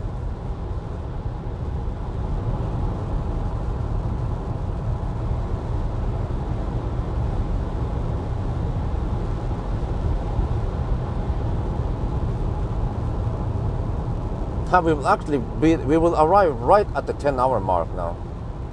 9%. Okay, how do I do this? Do I restart the charging or whatever? I think it's close enough. Okay, let's now 27 degrees. Okay, let's just hammer it for the finish line. I mean yeah. 9% close enough. Okay, let's go for it.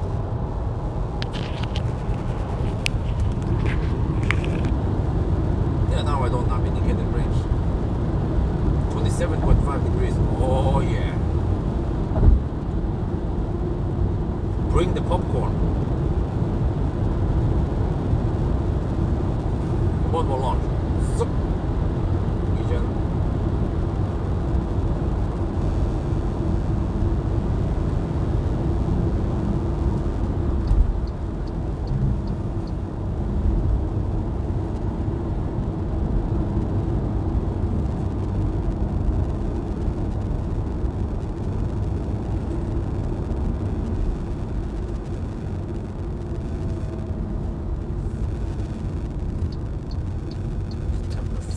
Celsius of was worried that, oh, maybe it's slippery outside, but not when it's 5 degrees outside.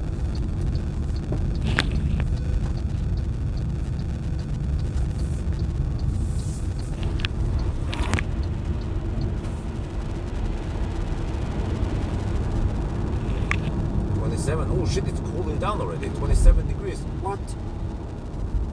Dude, I need to just jojo like crazy. I have to hurry and plug it in before it cools down.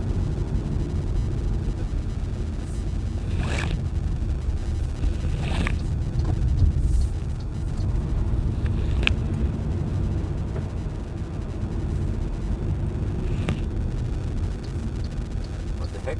Felix is here. Didn't he want to bail out that, what? Good. Okay, let me just do it, I think. Let me plug it in here. Let's get ready. Okay, so maybe I'll just start the thing at, I need to check stats. Total stats. So, this is the 920 kilometers, 265 consumption. Right, let's jump start. 5 degrees Celsius. Right, let's go. Let's get ready for the charging session. 27 degrees Celsius. Let me quickly set this thing. This is perfect for the session. Yeah, I put away the microphone. I was this one. Okay. Let's get ready.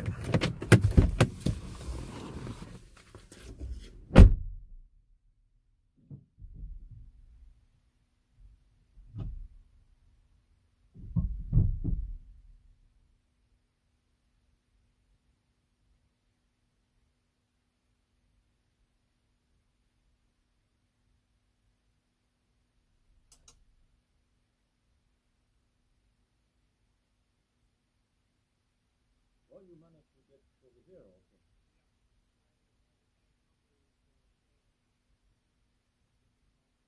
Okay. Yeah.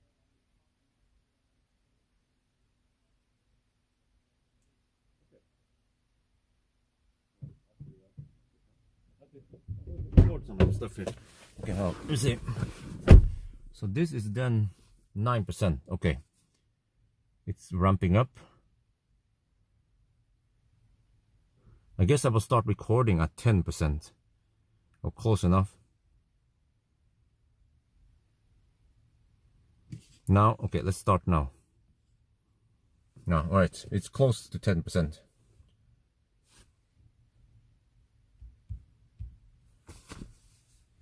And now I need to calculate. Well, I'm just gonna go home, but let's see now. Alna. Cente.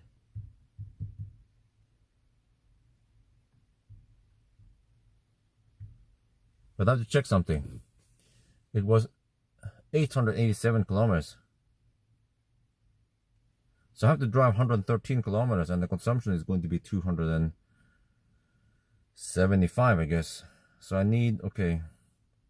So I need to charge to 50%. Okay, so whatever I get past 50, I need to check at 50% how long it took. Okay, so we're now recording this one. It better be a good one. Shit, the temperature is dropping already. 26 degrees. But you know what? I have time for Max Burger. Let's go for Max Burger. They haven't closed yet. It's 10:30. They were closed in 1.5 hours.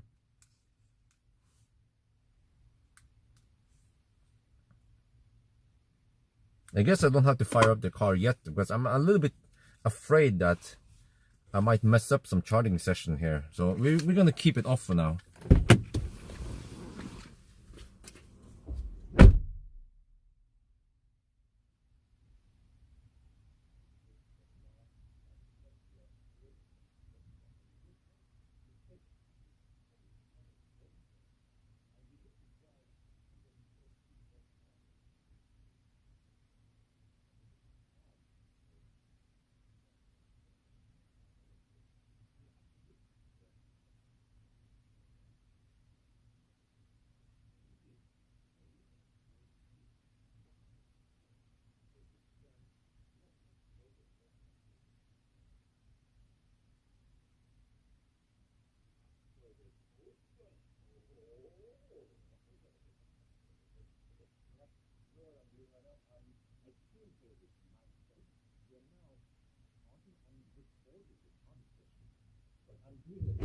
this one here.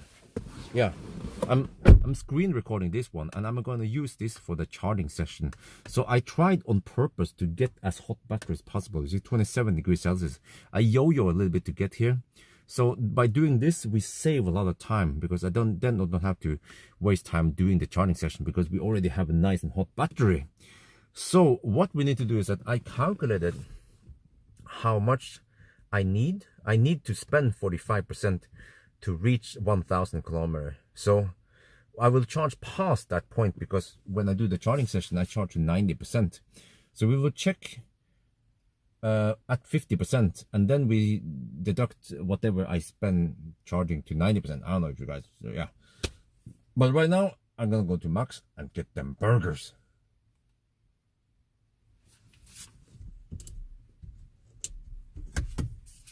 Okay, this better be a good one. The charging session here.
Screen record นะครับมันจะเป็นวิดีโอที่ผมเทสชาร์จรถนะครับผมพยายามจะอุ่นแบตเตอรี่ให้มันอุ่นที่สุดนะครับเมื่อกี้เป็น26องศาแล้วก็ตอนนี้นะมันน่าจะชาร์จเร็วที่สุดแล้วนะครับอาจจะต้องอุ่นกว่านี้ไม่รู้นะแต่ว่าก็แค่นี้นะครับแล้วก็ที่จริงเราต้องการชาร์จถึงแค่ 50% นะเดี๋ยวมันโชว์ไว้ว่าตอนนี้เป็นเท่าไหร่โชว์ในจอไหมไม่โชว์หานี่บ่อยแต่ว่าเราจะชาร์จเกิน 50% แล้วก็ผมจะนับดูว่าหลังจาก 50% เราใช้เวลาอีกเท่าไหร่เราจะหักไปนั่นแหละเราจะไม่ต้องเสียเวลาไปเทสโดยเฉพาะอันนี้เราเทสตอนเราอยู่ที่นี่อยู่แล้วนะครับนั่นแหละแล้วเดี๋ยวเราจะขับกลับไปออสโลใช้เวลาเท่าไหร่ไม่รู้แต่ว่า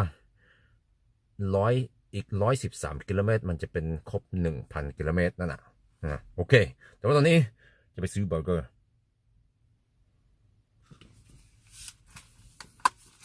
Hopefully the Thai people understood what I was supposed to do, because I'm actually I'm gathering some data here.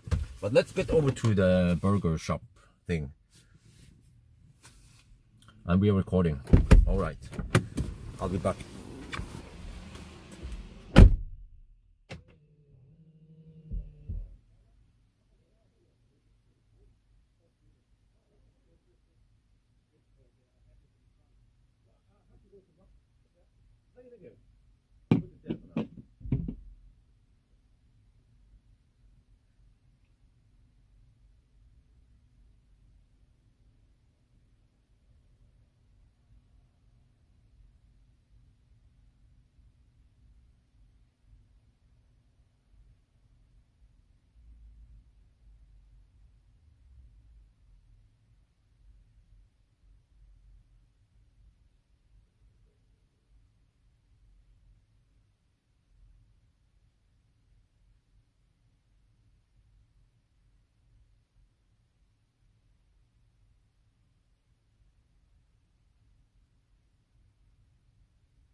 Okay.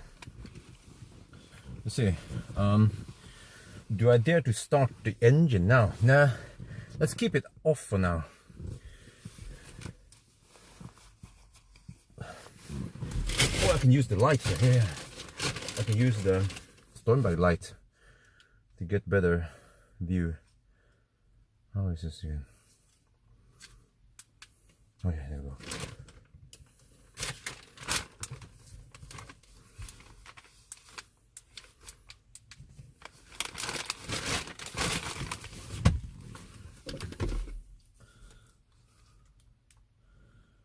Let's see.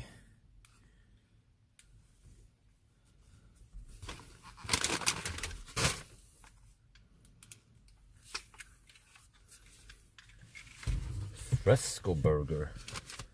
It's called. Wait, maybe I should put it in the back there. Is that going to be better? Or no, no, no. I don't have it in the front. Wait, what have it here? Kind of. Wait. Oh, the light went off. There.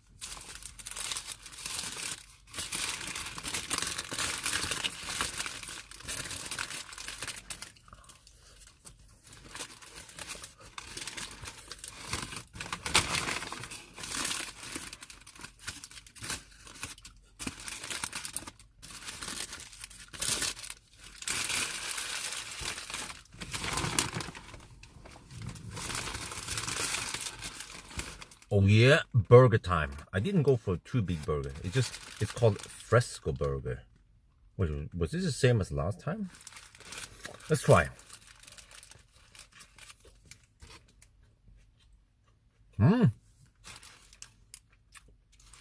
It has a little bit of smokiness to it. Not too fat and juicy though. Well, actually, it feels a bit dry. Wait, oh shit! Keep dropping stuff down here.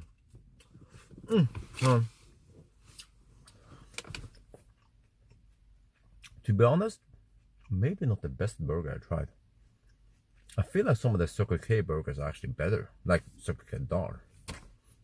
But it's still okay, yeah, still okay. And now, as usual, I have to do this in Thai. So what I do is just rotate the burger like this and hide the place where I bit. And then suddenly we have this part. Alright. When I keep losing, I keep dropping salad down into the crack here or whatever. Where the heck did it go down here?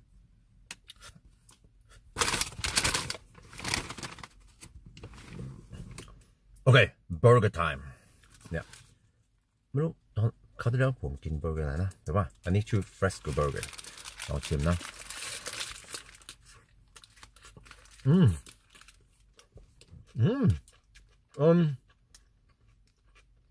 ก็อร่อยดีแต่ว่าผมรู้สึกว่ามันแห้งนิดหน่อยนะมันน่าจะมีไขมันมากกว่านี้หน่อยมัน juicy เบอร์เกอร์มันต้อง juicy นะผมว่าเบอร์เกอร์จากสุกี้มันอาจจะล้ำกว่านี้นะแต่ว่าอันนี้ก็ใช้ได้นะครับก็ยังล้ำดีนะ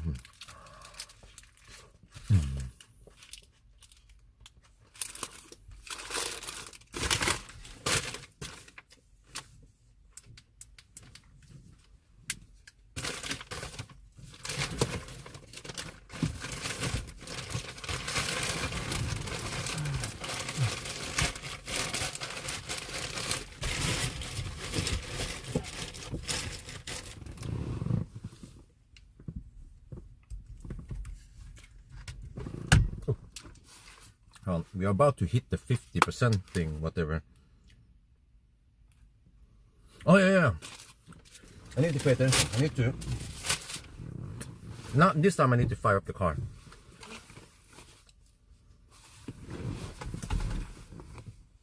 Wait, what? There. Okay, let me see. At exactly 50%, what is the time? 50%. We hit 50%. 22:52.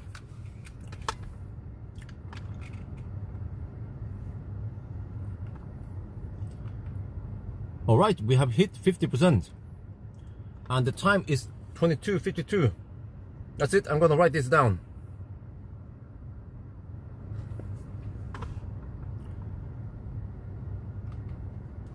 Okay เรามี50ไปแล้วนะครับตอนนี้ที่เราไปได้แล้วนะ22 52จะจดไว้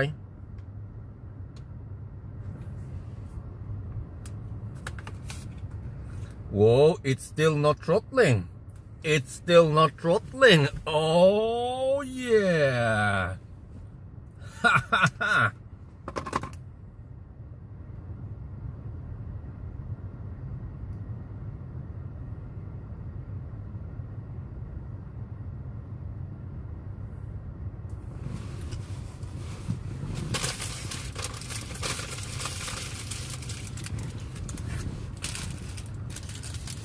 I feel like it's going to throttle soon.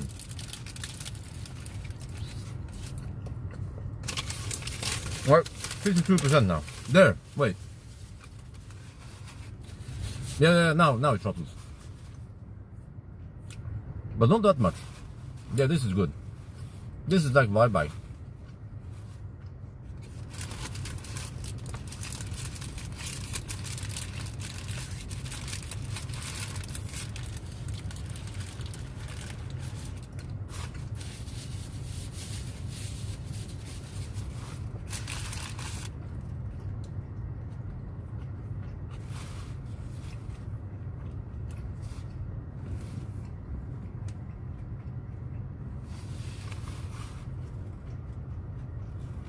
No problems today.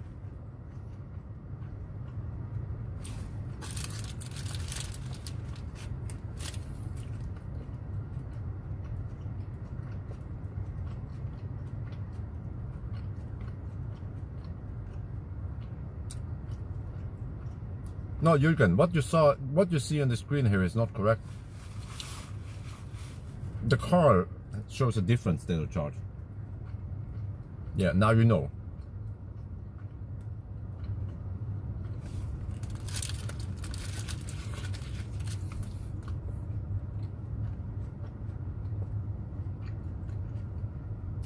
I mean, today I was just hoping for 12 hours, and now it seems like we will be faster than 11 and a half. Wow. Huh? Isn't that awesome? Which cars are we beating now then, if it's 11:25?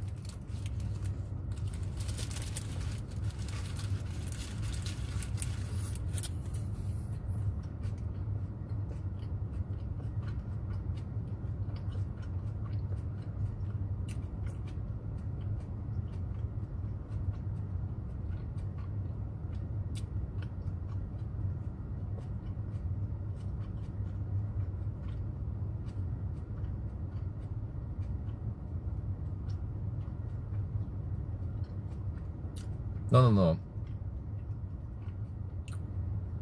I'm using MG Marvel profile. What you saw there was just a name in a variable.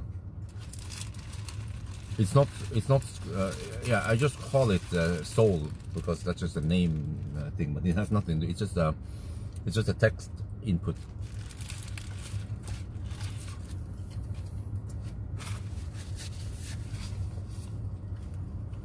No brake blending. And you misspelled brake. It's brake is, yeah, it's the other brake, not this brake.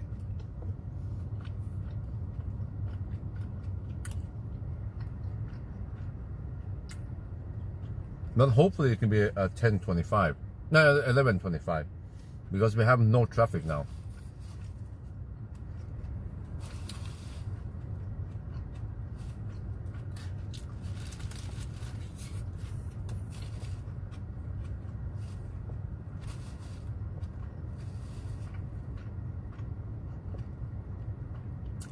Hopefully I don't get a bad stomach from this Max Burger.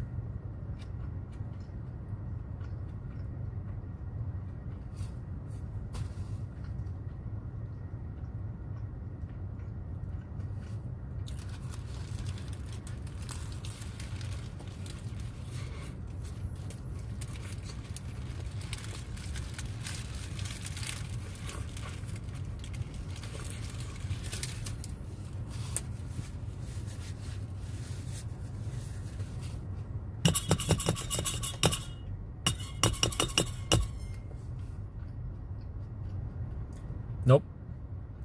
Heater is not affecting this one. The charging. Charging will remain the same. Faster than Kona, faster than iPace, right? And EQC, if I remember correctly.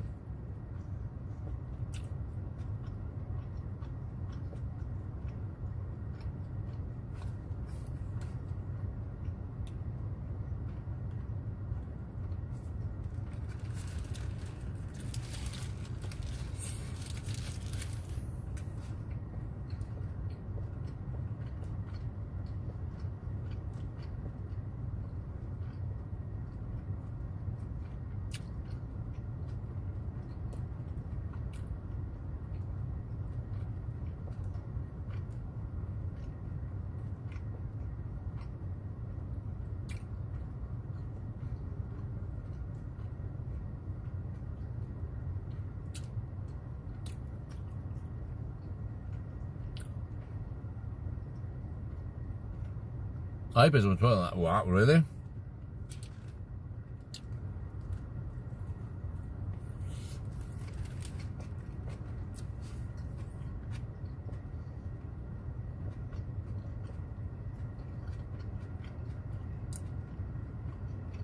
But what about e-Niro? Or Niro EV I tried recently.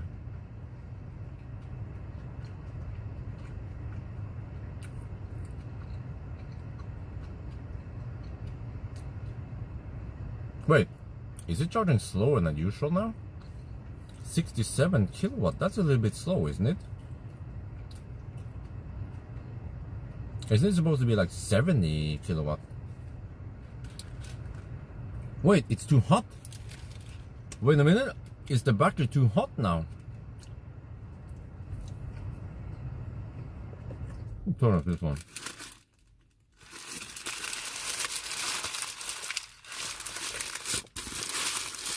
Uh-oh.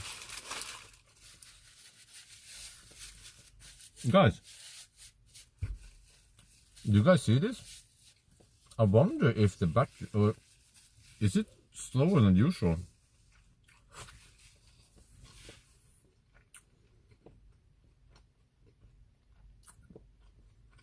I kind of remember that it's supposed to be flatter than this.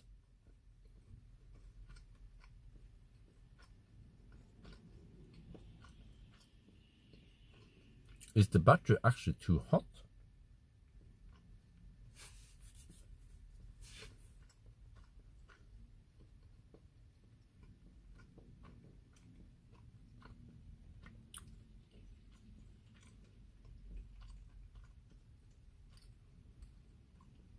I don't remember exactly how it was earlier at Vibe, or maybe not Vibe, but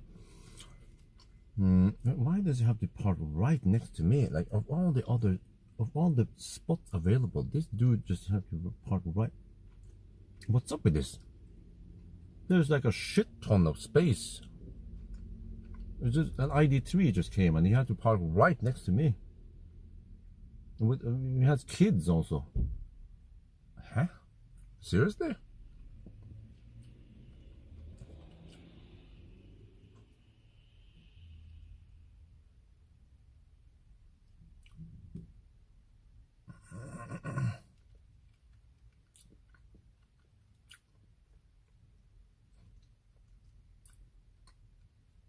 $11 and 10 minutes. Oh, that is actually decent. 11 hours and 10 minutes. But yeah, I'm wondering, did it charge faster? If you guys can you guys rewind to that? Well, I'm gonna do it.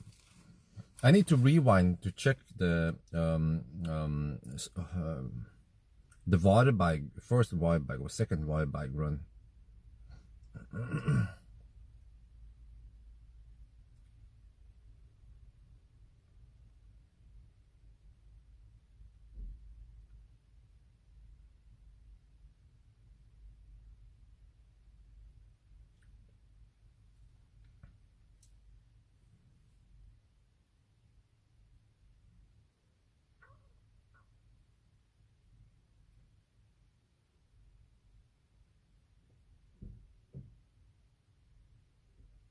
Because I have to go to part 1. if I can find part 1. I don't know if part 1 is live and if it is available for replay or not. Yeah, part 1 is, no wait, yeah, part 1 is available. Okay, good. Let me check here.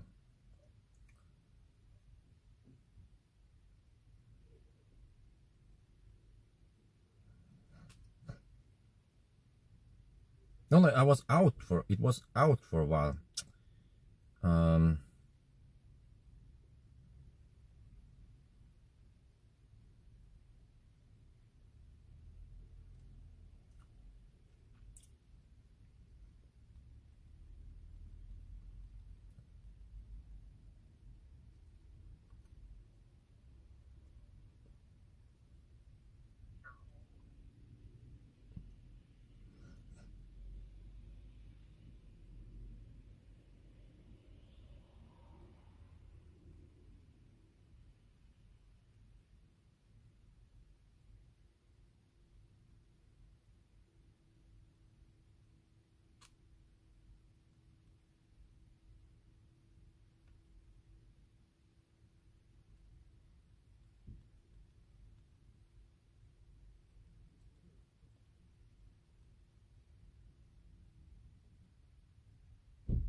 Okay, I'm checking the Varberg southbound charging session now.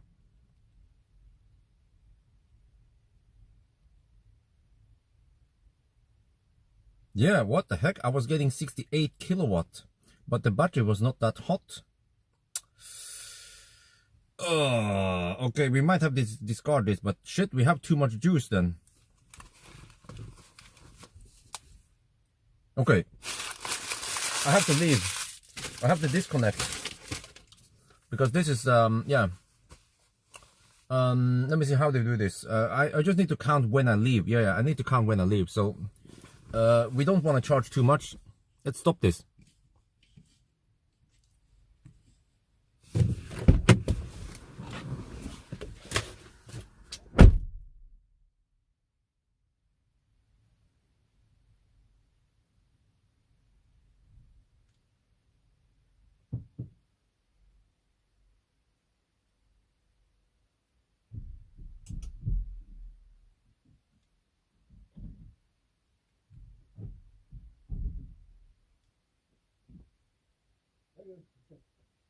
Bye.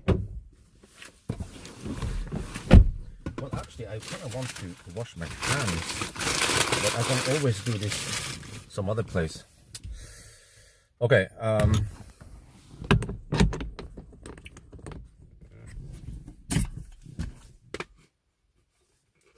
Yeah, I'm actually not that dirty.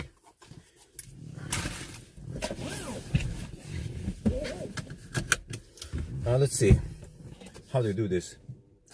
I will count when I leave, which is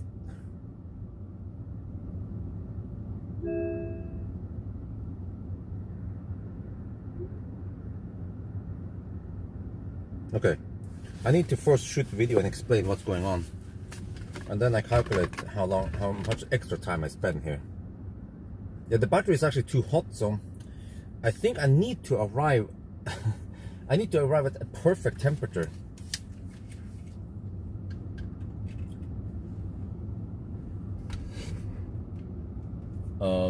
We have charged to only 70% and we had to abort because it turns out that the battery is kind of how do you put this, is a bit demanding. It doesn't want to be too hot and it doesn't want to be too cold. So the charging session I recorded now, I had to discard it. It was not perfect. So whatever, I will count how long extra we stayed, and then we just deduct for it. Now we will continue with the 1,000 kilometer challenge.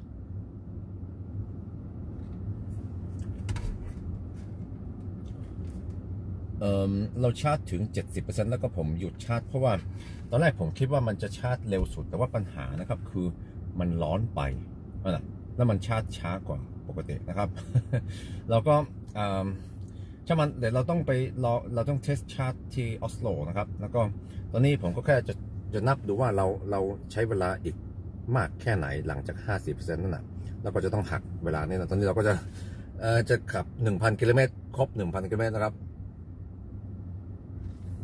Okay, yeah, so that was a small bummer, but I learned more about what's going on. Now I need to pop the Coke.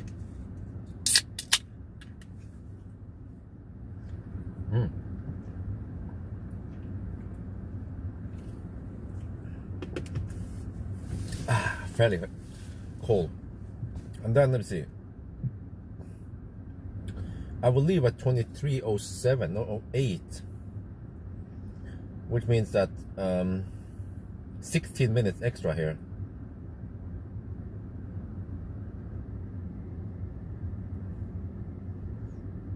No wait, yeah, 16 minutes. Okay. Yeah. All right, let's reset.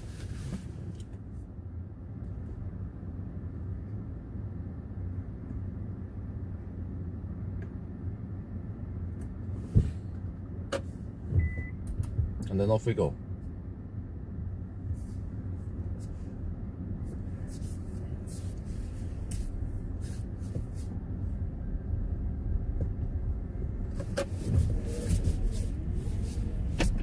Yeah, 16 minutes extra. Okay, so it will be as if it was 48. Yeah, it's 12:48 is the starting point now.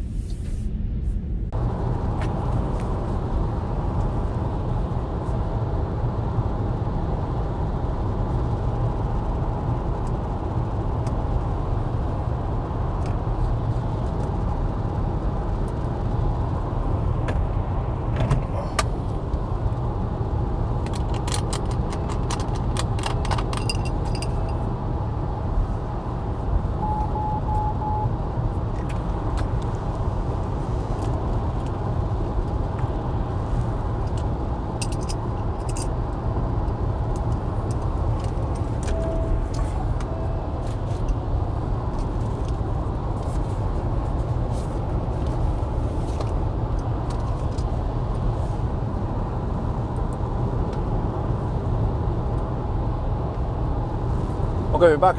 I lost the microphone, so I had to look for it. So, but the total extra time we spent there at Strömstad was 20 minutes, which means that the starting time is then 12:50. Yeah.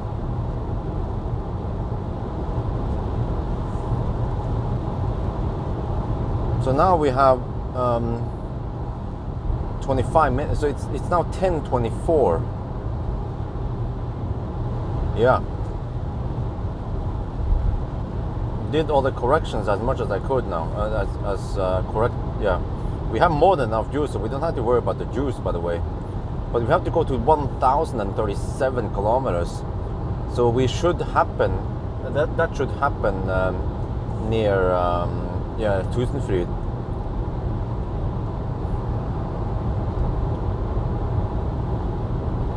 So it's 926 now, so we have to drive roughly 100 more kilometers before we complete this.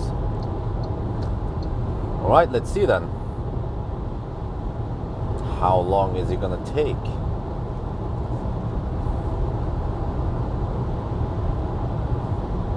Okay, but it means that I have to redo the charging test somewhere. It could be cleavage, it could be anywhere really. As long as we get 250 amp, but most high power chargers, they can supply 250 amps. But I don't know really, I have to time it. It needs to be carefully timed with everything, but I will probably just start the charging test before I do the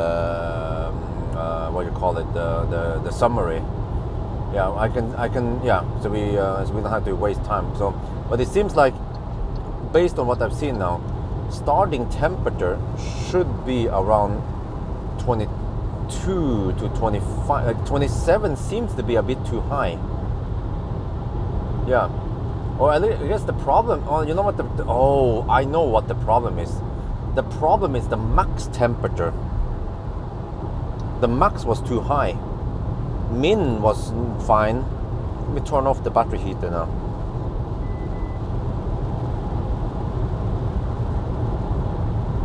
I did not pay attention to the max temp, but the max temp was the problem. It had to throttle because it hit 45 degrees Celsius. And I think the problem was that when you yo-yo, yeah, I think I know what the problem is. Without checking it, but my guess is that when I yo-yo, I heat up the max more than min. So if we can just arrive with 25 or 22 degrees, that would be good enough. So you might not get the perfect session to 52% throttle, but at least 45% throttle should also be good enough. Yeah, we have to wait for the min to drop enough. Okay, I don't know if you guys hear me still, or if there's a dropout. Oh shit, oh no, we might be in the dropout zone right now.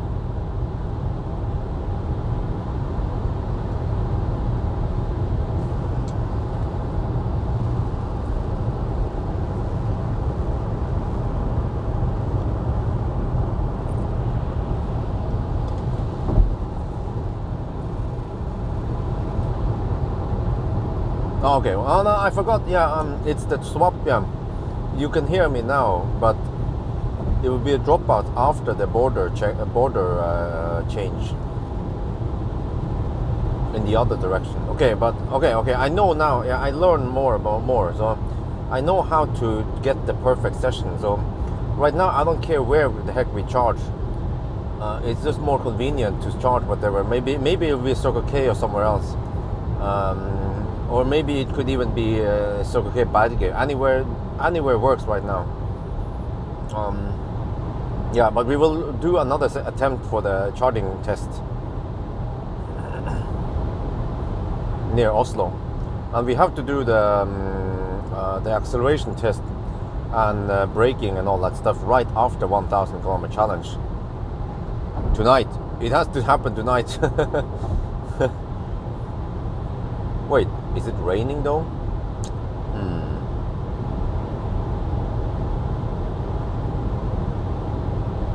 But I also have to recharge it back to at least 90% before I do the acceleration test.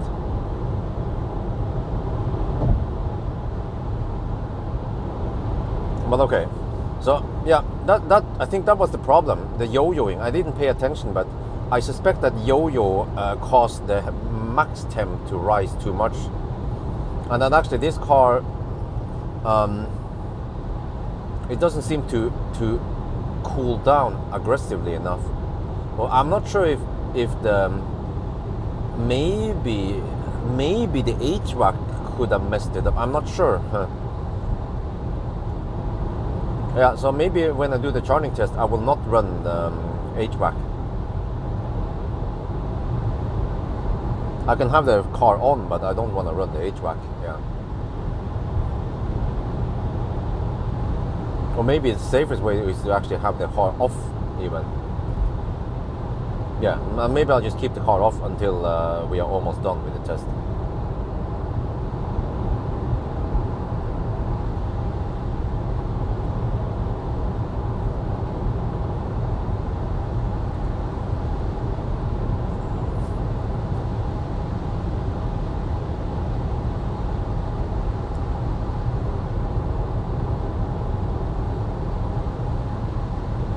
Okay, so how is this again? We have, it would be like 12:50 we start, which means that now we are at the 10.5 hour mark. Wow, 10.5 hour mark, and we are at 938, which means that now we need to drive 100 more kilometers roughly. Oh. How long does it take to drive 100 kilometers? Maybe 50 minutes. Okay. Oh, it might be 11:20. Yeah. Maybe 11:20. So 11:20 to 11:25 is the prediction right now. Wow.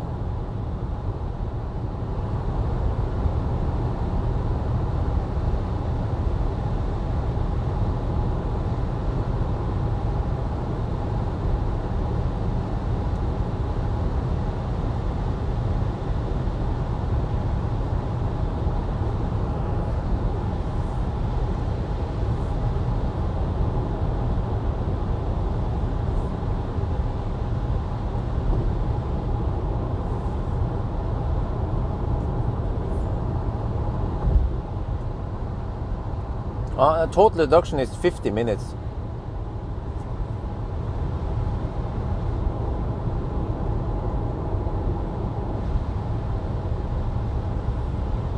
We have another 20 minutes of the extra charging test thingy. I wonder if the borders are open at night or how it is. Let's check it out. Okay, there will be a dropout now, I guess, when we switch countries.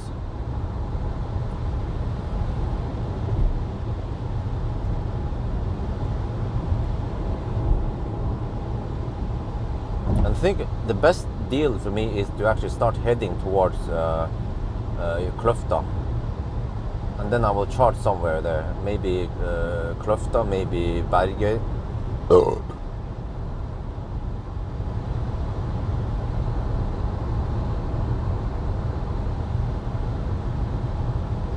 Wait, my bad. Oh yeah. Oh wait, I was thinking Saturday night. So that is perfect. Let me see. Stade so far 948 kilometers. So this car overreports distance by 3.7%, which means that you have to go to 1,037 kilometers. Wait, what the heck happened to the... There. 1,037 kilometers is what we need. All right. So we have to drive another 90-ish kilometers over here at night. Let's go for it. There's no left lane huggers there. We can just hammer it.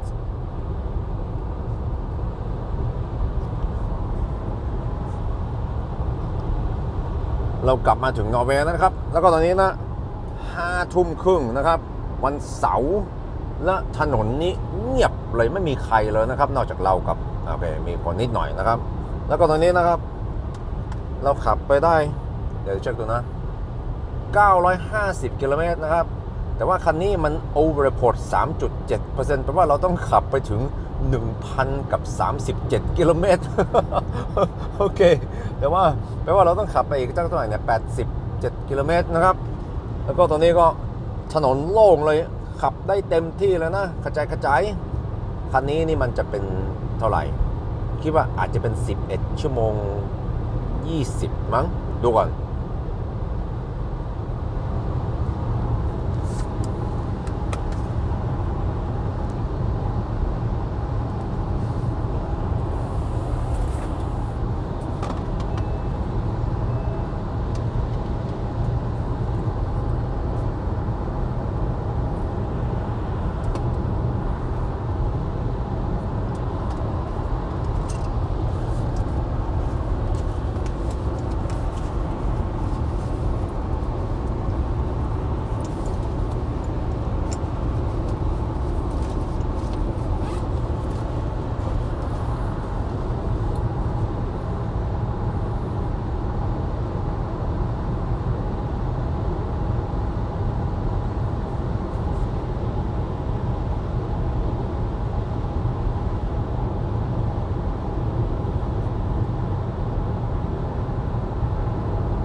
Yeah, neither. I realized my mistake.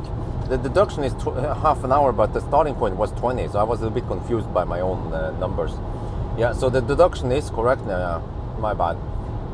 But yeah, it would be as start time would be 12:50. So if you count from 12:50, then yeah, we have done 10 hours and 38 minutes so far. And right now, I predict that it's going to be 11:20, which is a damn good time. 11:20, wow. So much more faster than before. Suddenly we are in like the top mid here, and on the upper half from the bottom until here. There's a huge difference. Mainly because of the charging speed and the increased range.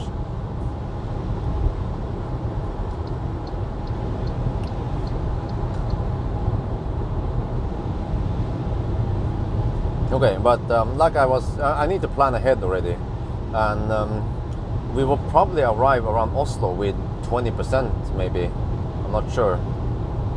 Yeah, possibly around 20%, which means that we have too much. So I might drive to Bergen. I could go anywhere really, but I should timing wise I should start heading north towards Kløfta, and then charge somewhere, Bergen or Kløfta or maybe Skedsmokorset, or anywhere really where I have around 10%, and but the battery needs to be at good temperature. Yeah.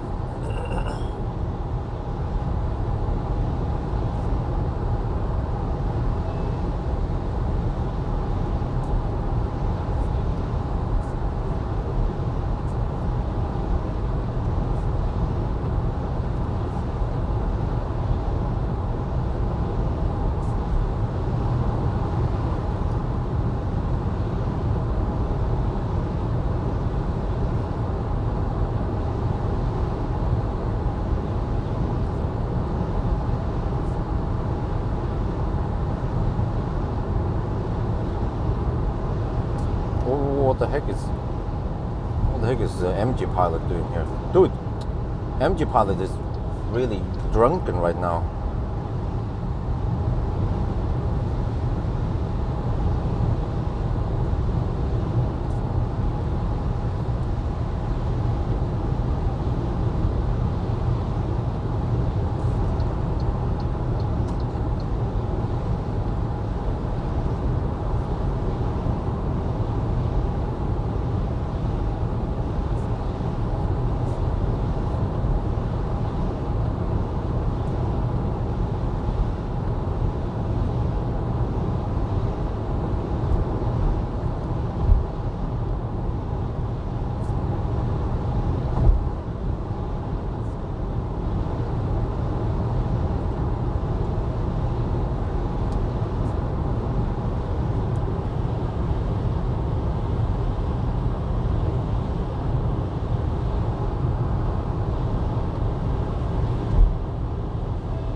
Okay.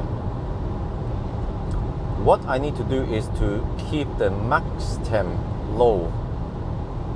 I saw that on the Varberg session, the max temp was at only 29 degrees, but this time I saw that it was 34 degrees, and that 5 extra degrees actually ruined it. So I need to make sure that the max temp is below 30 degrees before we do the charging test.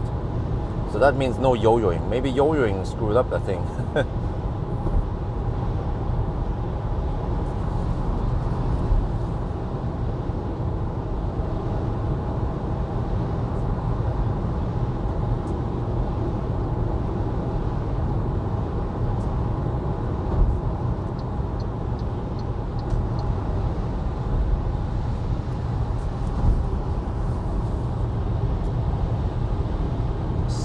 Degrees delta.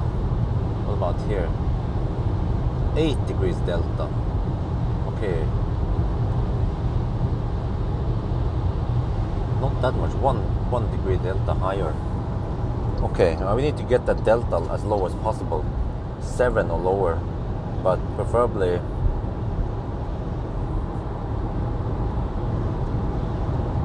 below 30. Okay, I know now how to do it.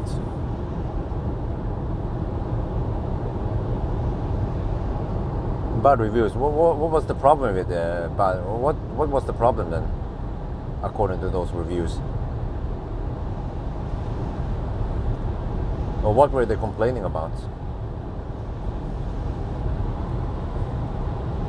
Okay, 966. Remember, we have to go to 1037.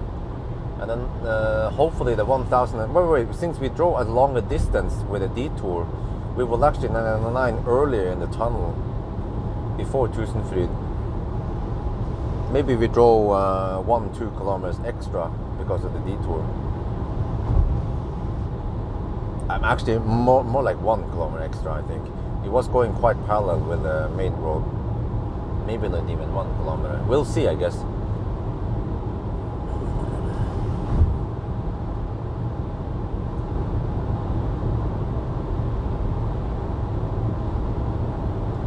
no traffic. This is heaven, man. No left lane huggers. Almost midnight in 25 minutes.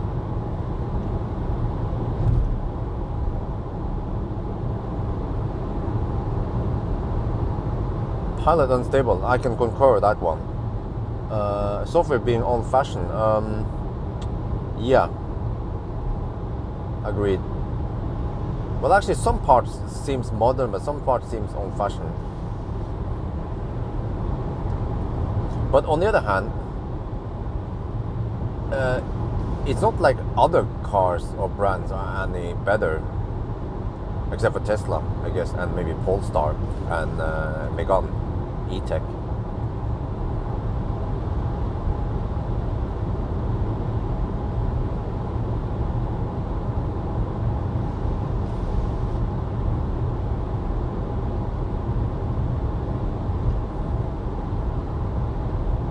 Oh shit.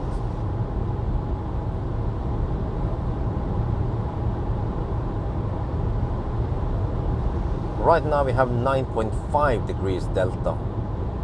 That's way too much. Oh, maybe the delta's been increasing as we hammer. Okay, I need to get the delta low again. Like 7 degrees delta. Oh, hopefully that happens during the drive now. And I will probably aim for 22 degrees only on the low. 22 to 29, for example.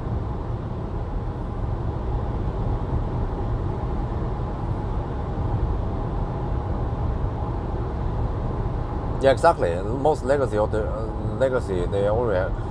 Even the Aria had some annoying things. Yeah, like stuff I need to set every time I start driving, you know, or slowness or whatever. I don't remember what's up with Aria, but I just got the impression that it wasn't that great, and it annoyed me a couple of times.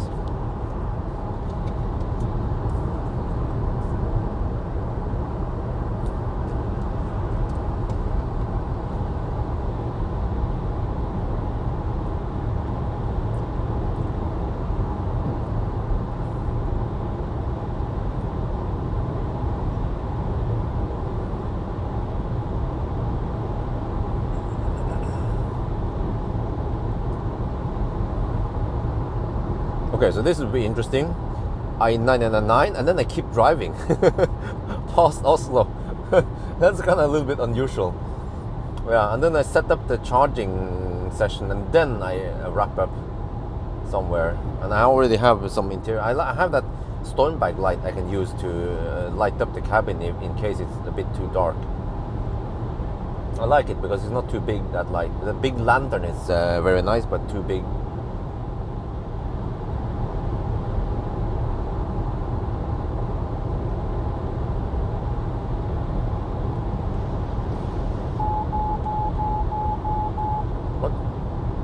Oh, in the merge, okay.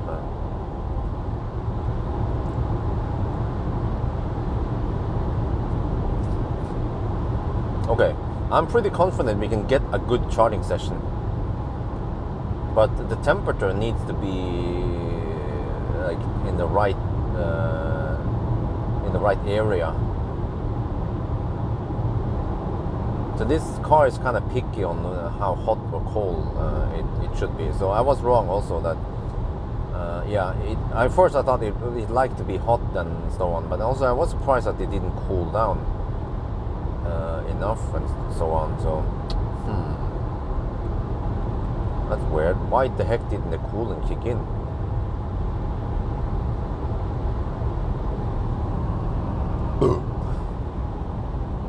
Okay, let me see. Now we have, oh shit, we still have 10 degrees Celsius delta. How the heck do I get the max temp to be lower?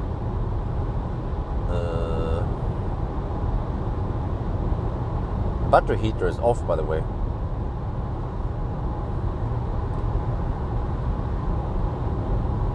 Okay, there, 9.5 degrees delta. Well, I guess we just have to wait for the battery to cool down. And then the delta will be smaller.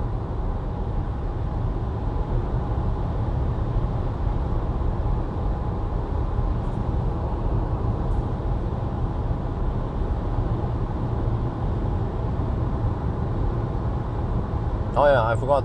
Once we get closer to Oslo, we have to drive slower, which means that the battery will probably cool down faster.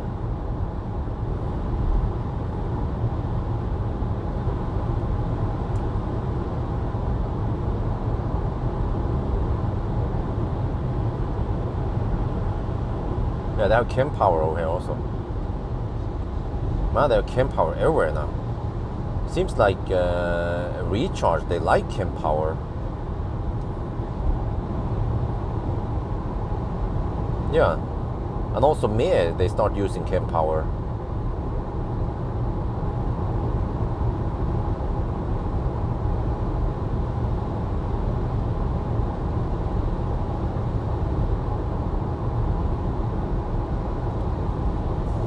Oh, 110 zone, go, go, go. Look. Oh, but the temperature might drop slower now. Okay. But we have to still hammer it. I can always do the cool down after the 999.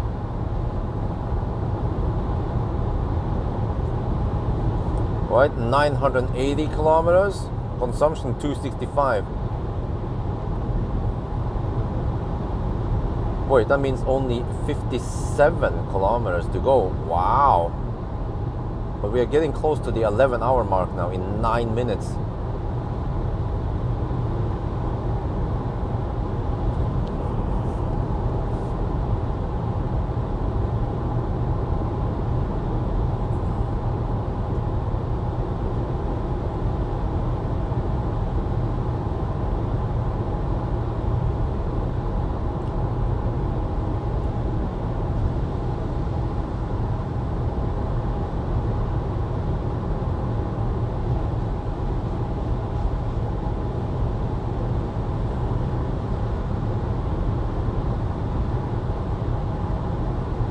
Okay, so actually the yo-yo did mess up things. We don't want to mess up with regular mechanics, so the car was cooling it down for a reason.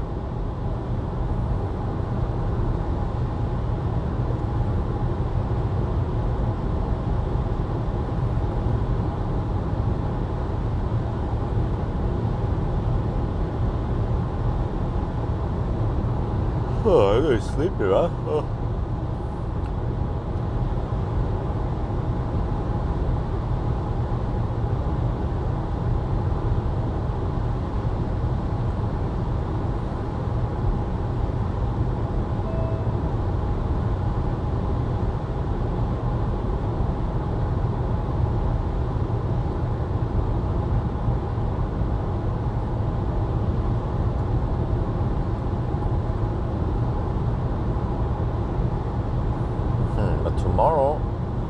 Tomorrow I should start my range test around 10 or 9 even, if I can get up that early.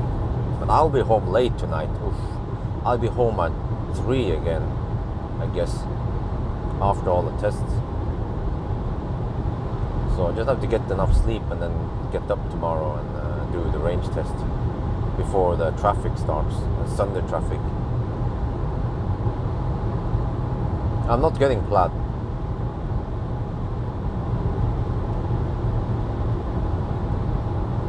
I have video that was old video show that I already cancelled Plaid long time ago.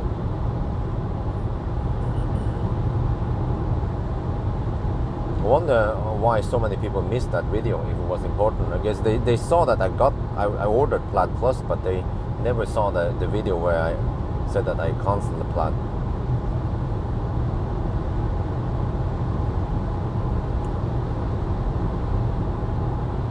$80 kilowatt fast enough? No super. What are you talking about?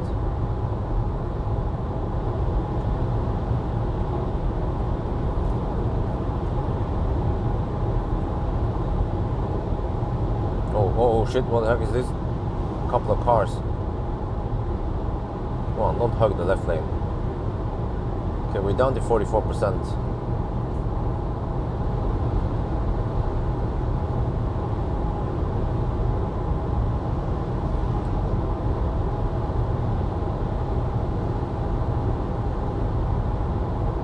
Oh, you found the video? Oh, okay, cool. Yeah, I mean, when did I post that video? It must have been 2 years ago, right? Or I don't remember. Maybe at least 1 year ago.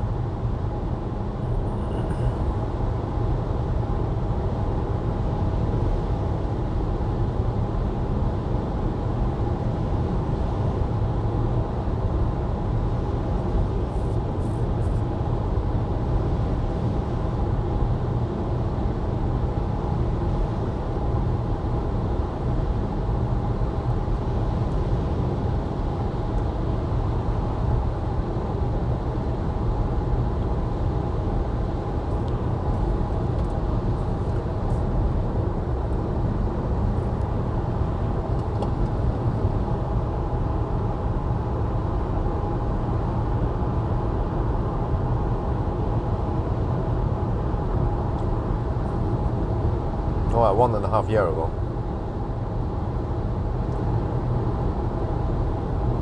No, they're good. Nice and comfy. Uh-oh. And then, huh? Wait. They are left lane huggers even now. This time of the day.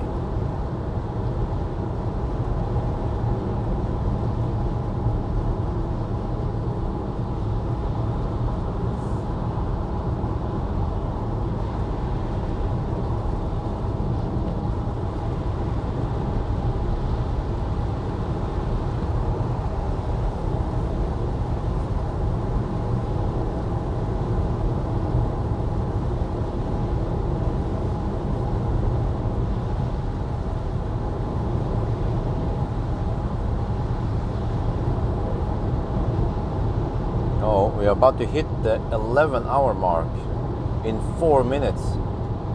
Let's do a little stutter check in 4 minutes then. I can give you guys a distance in 4 minutes.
Here comes the rain. Oslo greets us with rain.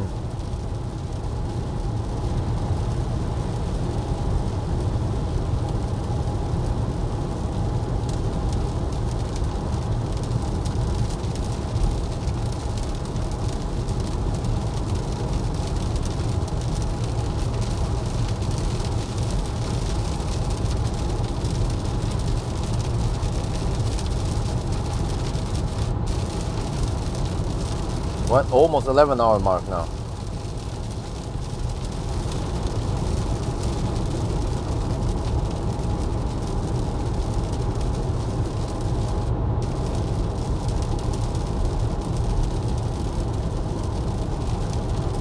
Okay, in 1 minute.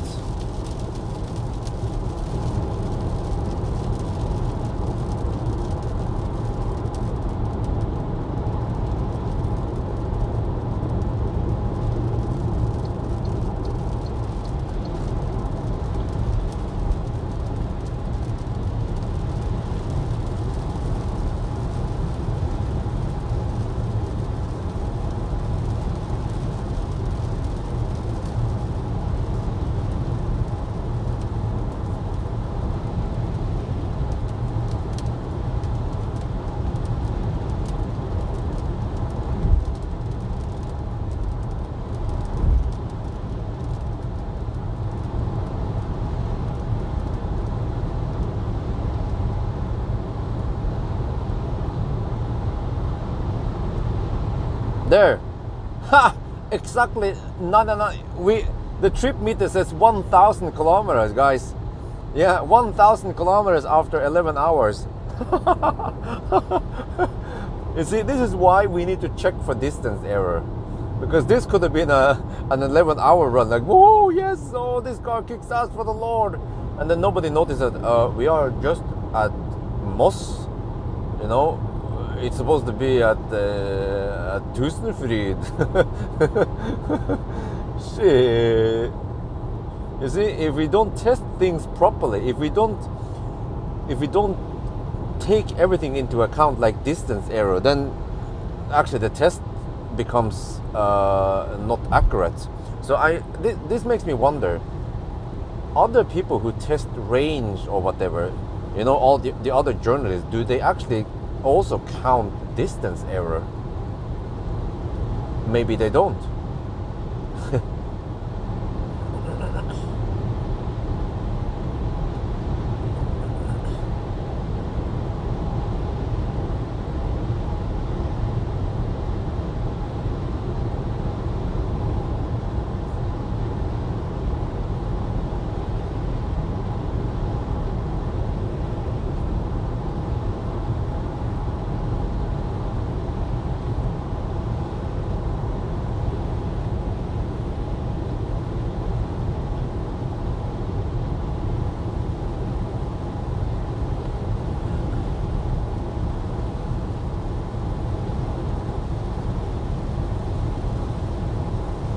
Lovely weather. Wait, am I supposed to test acceleration in this weather? The fuck? Wait, is it gonna rain? Wait a minute. If it rains, then I should not test measure noise if it rains.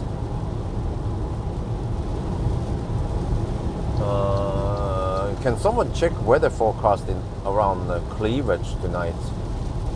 Is it gonna rain over there?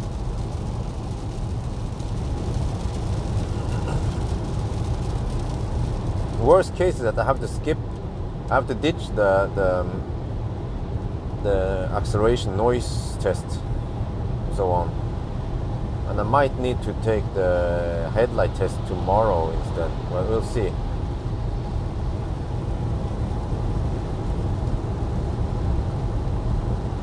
Exactly, they don't. I haven't heard of anyone check for distance error.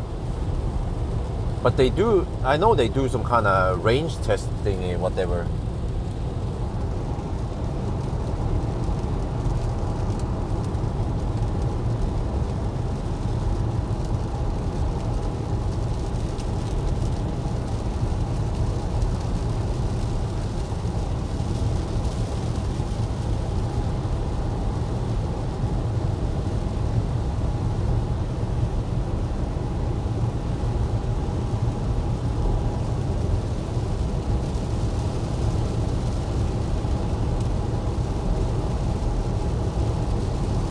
No, I keep forgetting to check the tires, what kind of tires we have.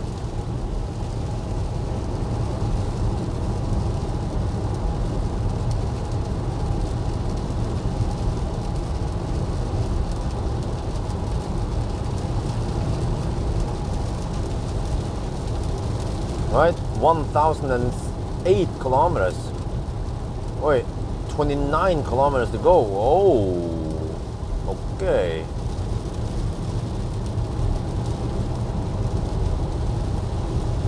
$11.20 then, right? Or $11.15? Nah, $11.20. Unfortunately, it's just the 100 zone here. If it was 110, that would be better. But that's, yeah, not for winter. Oh, there's a little bit of rain. Okay, but that's fine, that's fine. As long as it's not pouring down, then I can still do the test over there. No, but it's too large. I'm not ready yet. I need to do the charging test, so I will be ready for Cleavage in almost. Yeah, I'll be at Cleavage actually in almost 2 hours from now.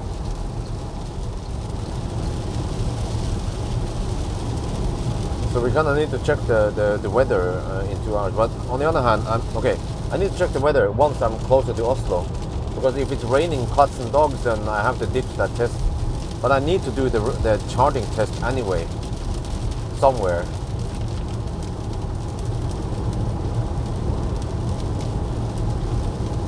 Also, the headlight test is not ideal, but I also need to do it. It should, yeah, it might be in the wet. It's impossible to avoid rain nowadays. It's the rain season in Norway.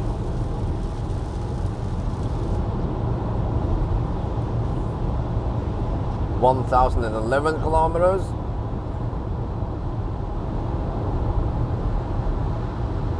Almost no rain in Oslo. Okay, oh, that's good news.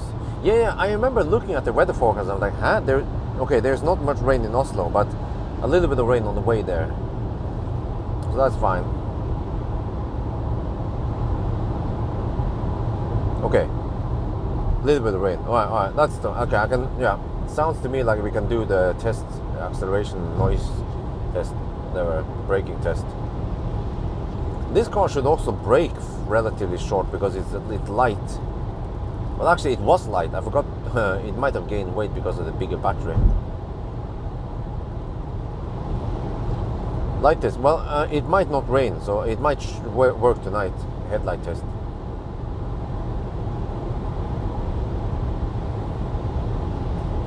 (1,013 kilometers). Okay, consumption is steady now, 265.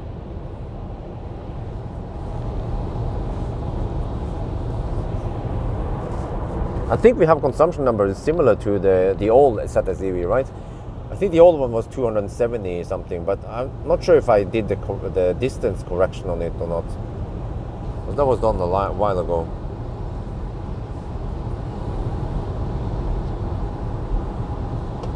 I think actually Yr is more accurate than windy. Maybe at least in Norway.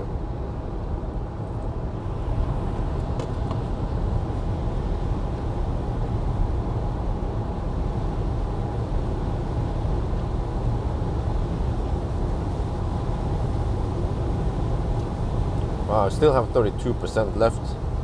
Wait, but that means that by the time I reach Oslo, I will be kind of low, maybe just 10-15%.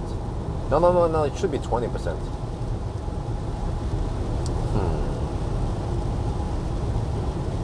So maybe I'll charge at Skedsmokorset then. At the Delta charger, what is it again? Yeah. Or Berge, let's see. Oh, yeah, wait, 9. Oh shit. The delta is still 9 degrees Celsius. That's too high. Yeah, 24 to 23.5 to 33 degrees right now on the battery pack. Shit, we hit the hottest cells are a little bit too hot right now. This is actually bad that the delta is so huge.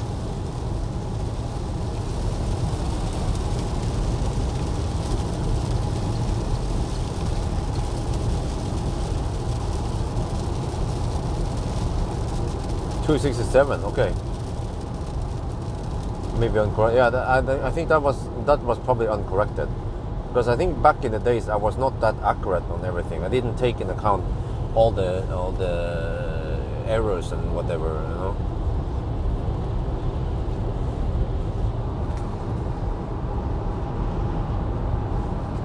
(1,018 kilometers now.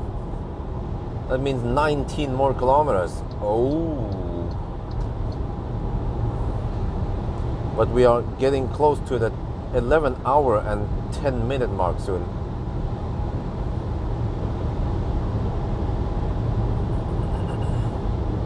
That's a Tesla Model S. You can see it by the tail light.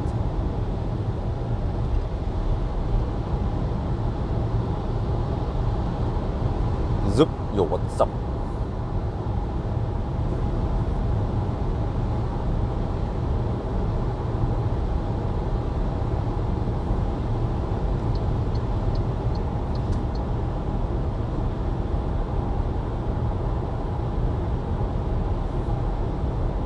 There, 1,020. 17 more kilometers. They're midnight, 11 hours and 10 minutes. How fast can we drive 17 kilometers? Oh, come on.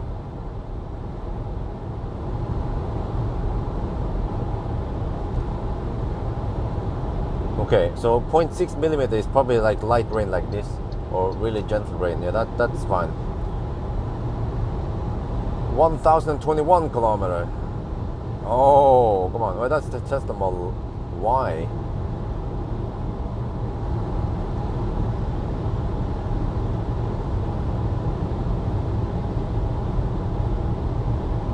Oh, what is the consumption, by the way? I haven't checked the consumption for this current level. 271 for this leg. Okay, that's fine. 265 and we're currently now total consumption.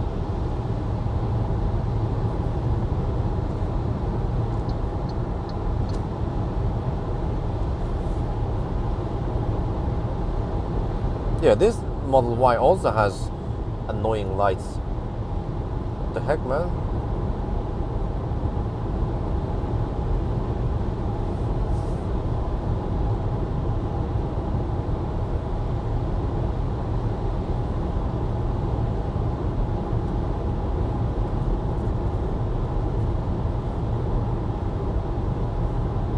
$1,023.5. Uh-oh. Seems like it might be 1020. No, 1120. Okay, low battery now. Okay, 29%. Go, go, go, go. Which tail light design do you like the best? Is that a question?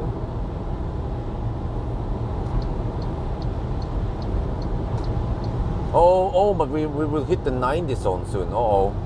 Then we have to drive slower. 1025 soon.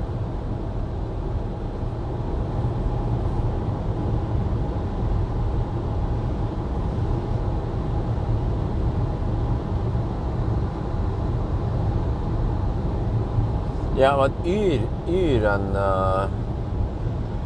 windy tends to show different forecasts. But I think many times, especially the short term, within the next 90-minute prediction is really accurate. I've seen it. I use it often when it's raining and I walk dolly, and I can check that, okay, in half an hour the rain will stop, and it will actually stop.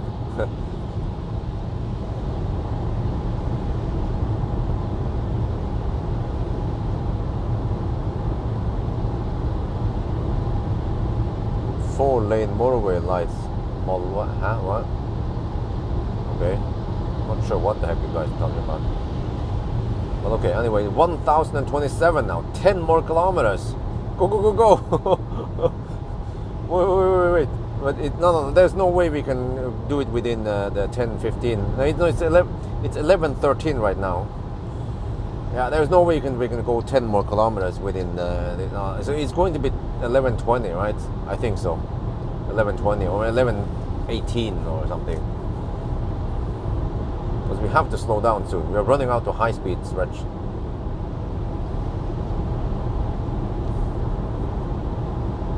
$1,028. 9 more kilometers.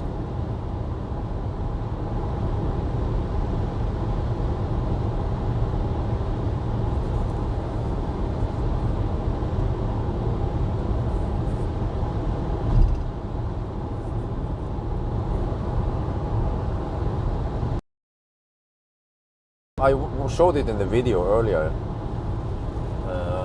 Yeah. Okay, anyway, I have to focus here a little bit. Do you plan on doing an EV trip to Canada? Nope. Okay, here we go. Maybe I should just regen. Yeah, let's regen. Ding. Okay.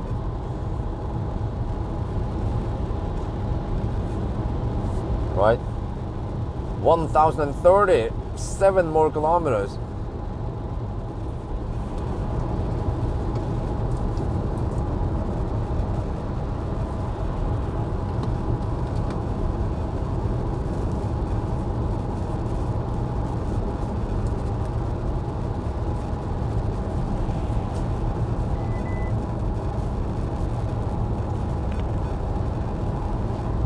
What, do you live in Canada? That's why you're asking.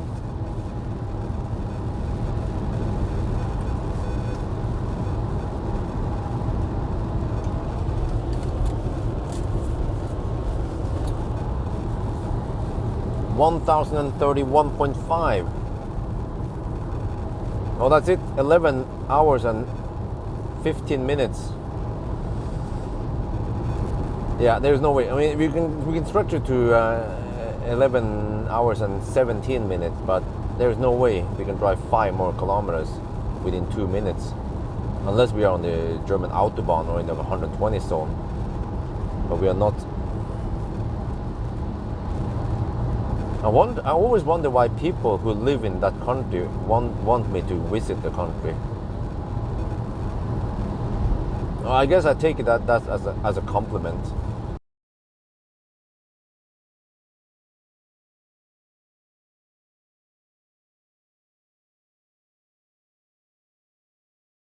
Comes a long one.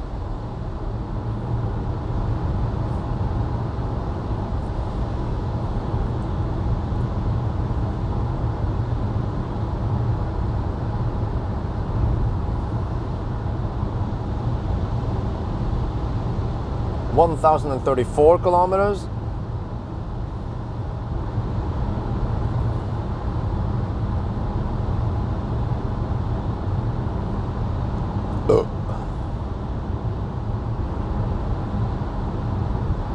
Oh, it is this tunnel. I forgot. It is this long tunnel here. Okay, okay.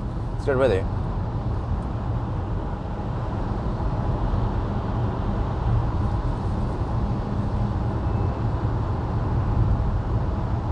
$1,035 kilometers. 2 more kilometers.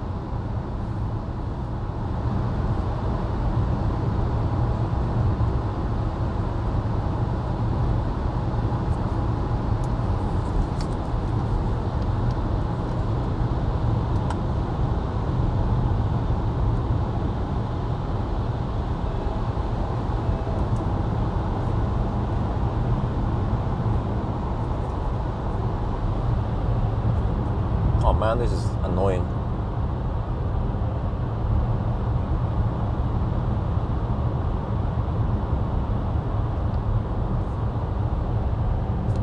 Here's the countdown. 1,036.3, 36.4, 36.5, 36.6, 0.7, 0.8, 9999, 9999, 1,000. We are here. We're supposed to be here. 1,000. Time 8. Oh, 11 hours and 20 minutes. Yes. Wow. Okay, it was right there. It could have been 11:15, but it was 11:20. All right.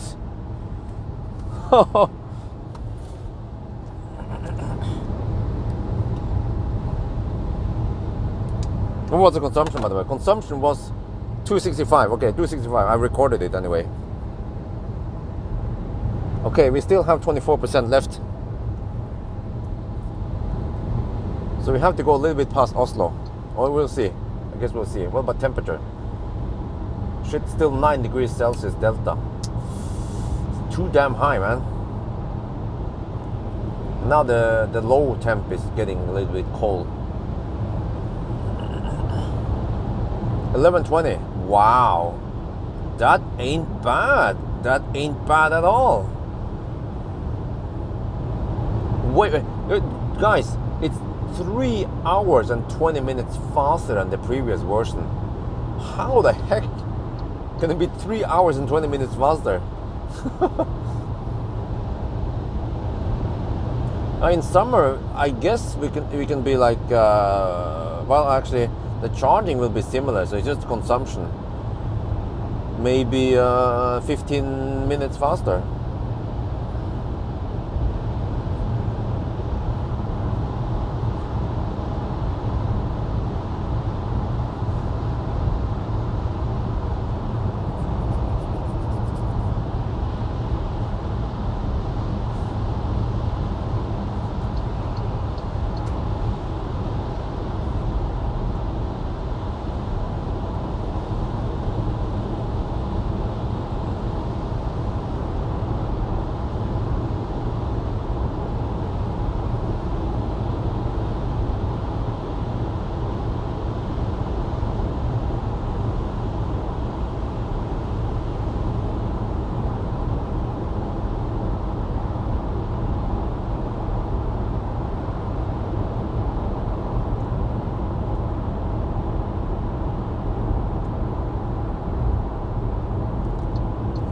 just by making the battery bigger so you can charge faster, because they haven't really improved the efficiency. I think efficiency should be more or less the same as before.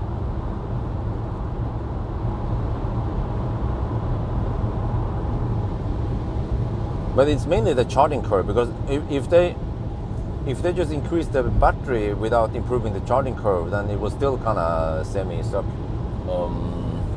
Yeah. For example, some of the other Chinese cars, they have relatively large batteries, like like Xpeng G3 is a perfect example. Similar size battery, but shitty charging speed. Or also the Xpeng P7-ish, yeah. But especially the Xpeng G3.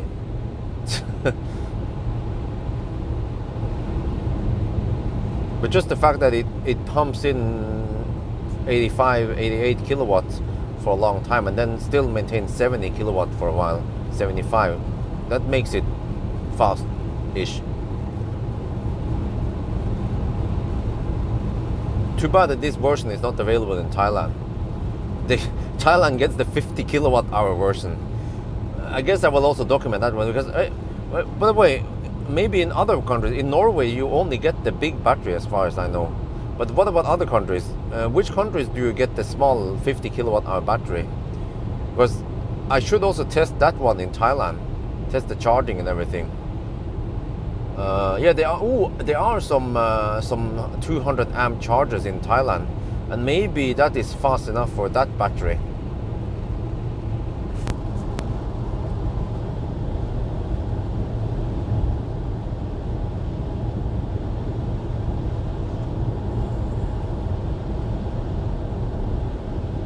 I could check the weight here. Would that be weird? Let's check the weight tomorrow. If it doesn't work, then I can always go to Gardermoen.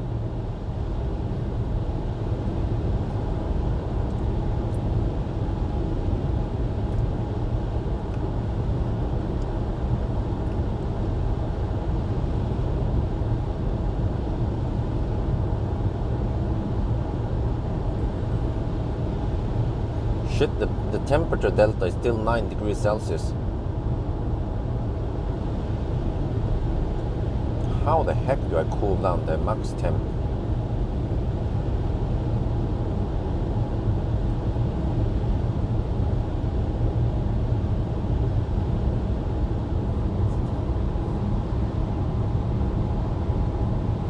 I'm down to 20% now.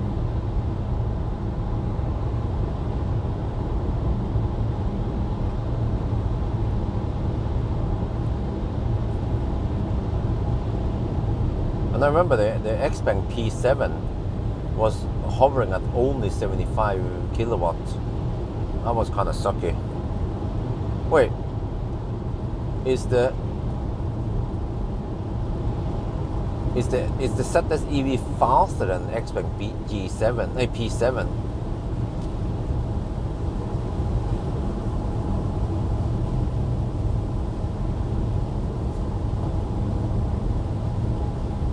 How is driving? It's great. I love driving.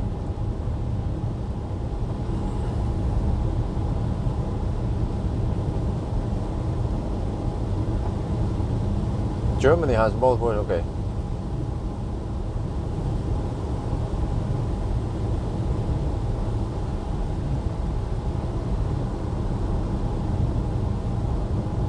What do you mean wrong wheels? This seems like the standard wheels. Or are they supposed to have other wheels?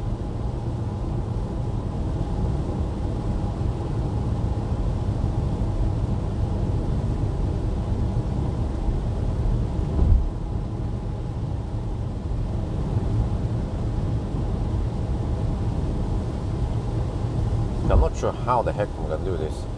The max temp is too damn high. And the min temp is going to drop. The problem is that when the max temp drops, then the min temp also drops. And then the car might colgate a bit.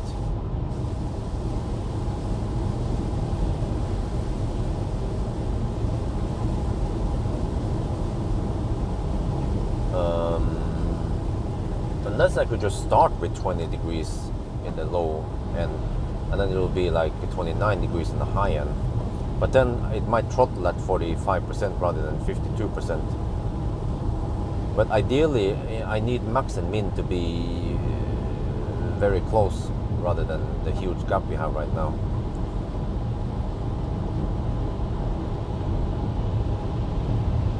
Okay, let me see. 19%, that's still too high. Maybe I have to stop at Olavsgård at the Burger King there. Or whatever it's called. No, or VAM or whatever. No, what it's called again.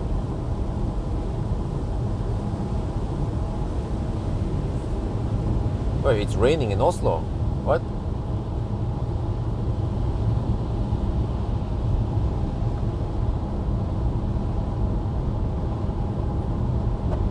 Oh, so many Teslas here.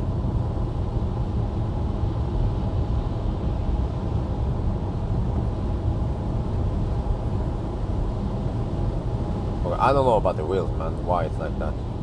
Got to ask MG.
Okay, 18%.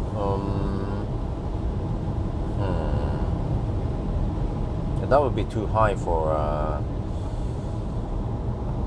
Furuset.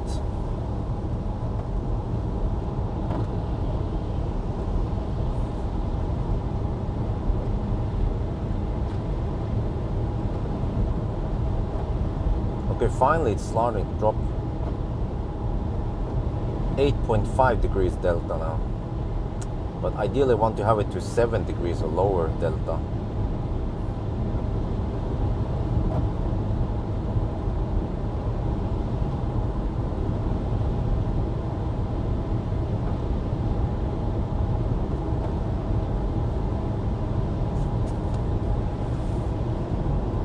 Okay, just keep driving, I guess.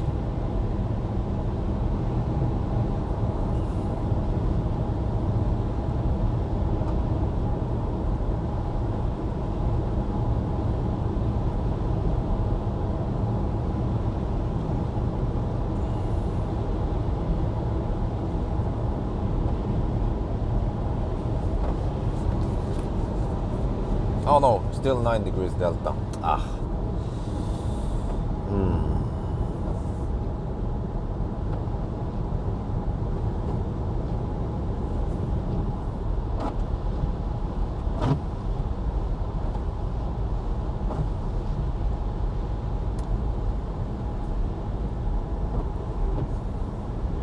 I kinda want to pee soon. Well, I can start the charging session. I need to start the charging session first. Then I can pee. The charging session is going to take a while.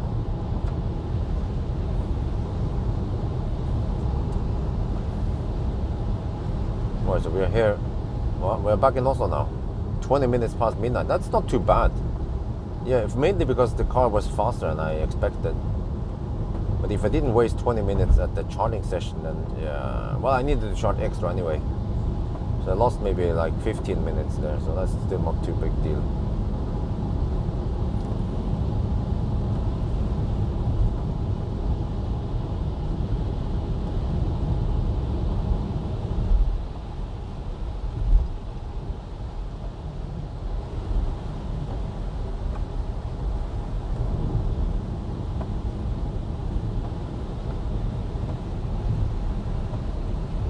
Where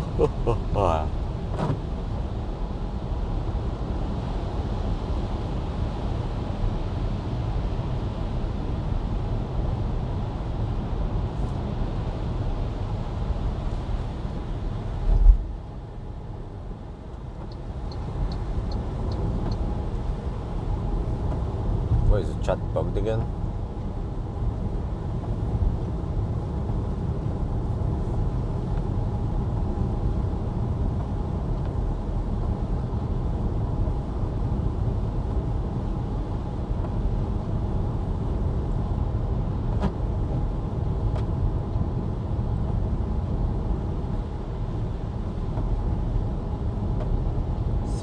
Degrees, 16%. Okay, still not deep enough.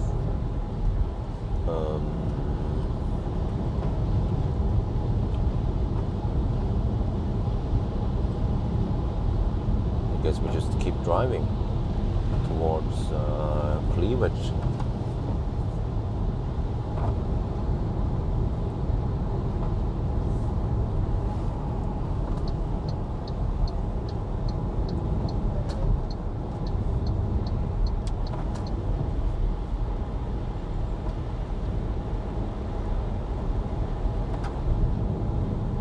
Chat is just very inactive. I thought it was buggy, but it's just inactive. Okay.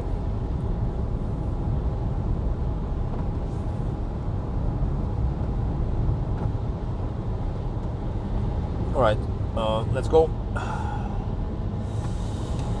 Go straight for this one. No wait state here. Wait, actually, the battery will cool down by just sitting still. But whatever. I could take a pee stop at Circle K here, but now we're down to 20.5 degrees and 29.5. Still a 9-degree delta. But I remember even at 20 degrees Celsius we were getting okay speed, but I don't remember how it throttled and the high end. Like when it dropped from 88 kilowatt to 80 kilowatt, you know.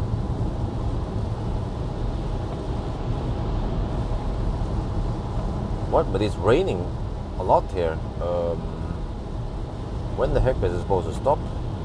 If it's raining like this, then I can't do a noise test. And I shouldn't do acceleration test, it's just too wet.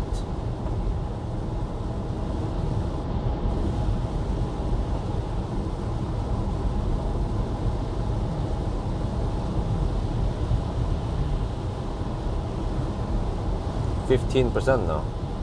Still too much.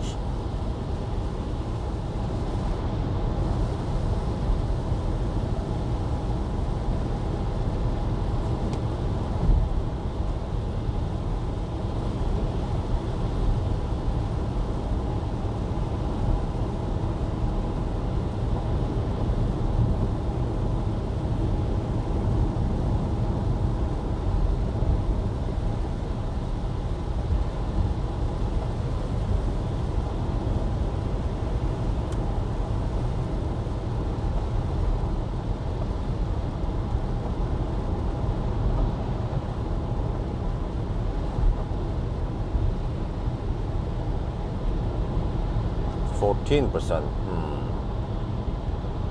Guess I just keep driving.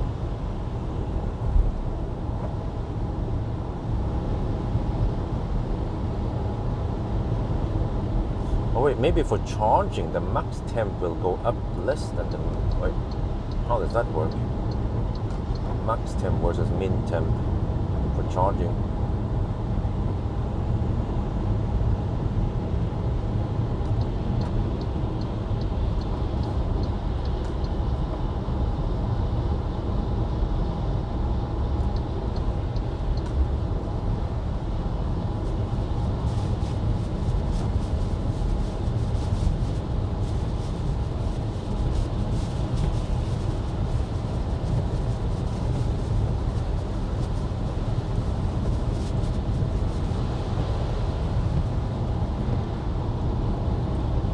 %.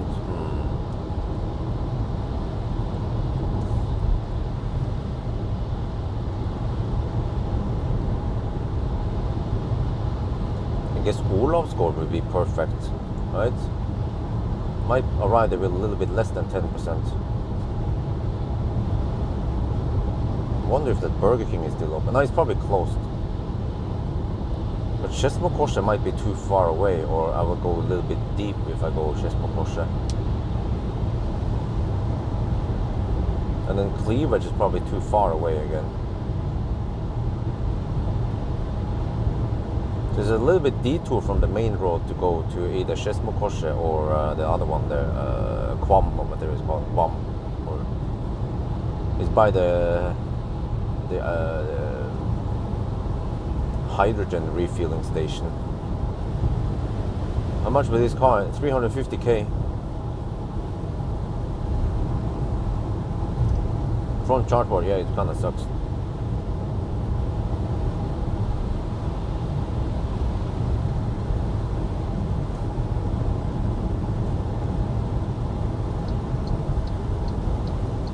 Alright, 12%. Okay, it slows down a little bit here. That's one of the few places I've seen it slow down. Man, come on, it needs to. The rain needs to stop soon. Hopefully, it stops while I'm charging.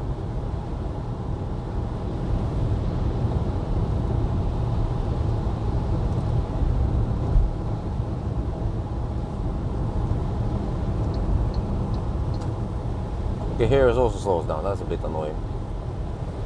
Drives like a Toyota driver. Oh, wait a minute. 8.5 degrees delta now. Oh, seems like min temp doesn't go down much anymore, but the max seems to drop. Okay, this might work. Or maybe what I could do is do the headlight test while I'm kind of cooling down the max temp. But then I'm not sure if I have enough juice for the headlight test, because I'm down to 27 kilometers of range now and 11%.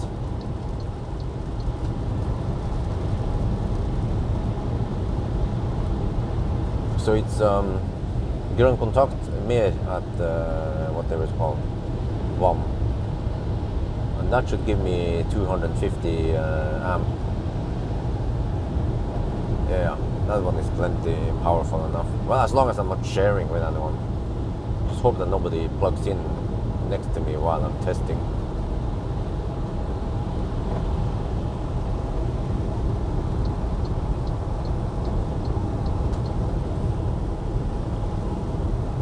So what I could also do is to top up a little bit and then keep driving towards Cleavage.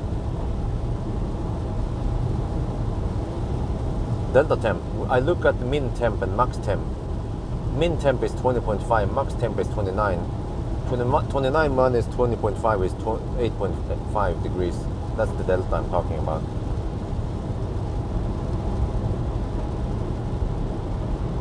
Degree, 11% now. Wait. Maybe I'll just go for Skedsmokorset instead. Because Skedsmokorset is a shorter detour. It's now have 11%. That's a little bit too much. Yeah. But if I go to Skedsmokorset, no, 10%. Wait, it's perfect now, 10%. Okay, I guess we will. Oh no, 11 now. Now it's back to 11. But I guess if we drive circles around here, then we can go for it. Yeah, maybe that's the best deal, right? 11%. Come on.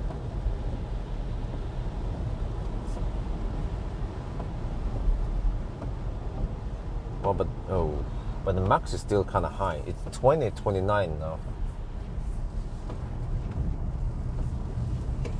Oh, you know what? What's going to happen is that if I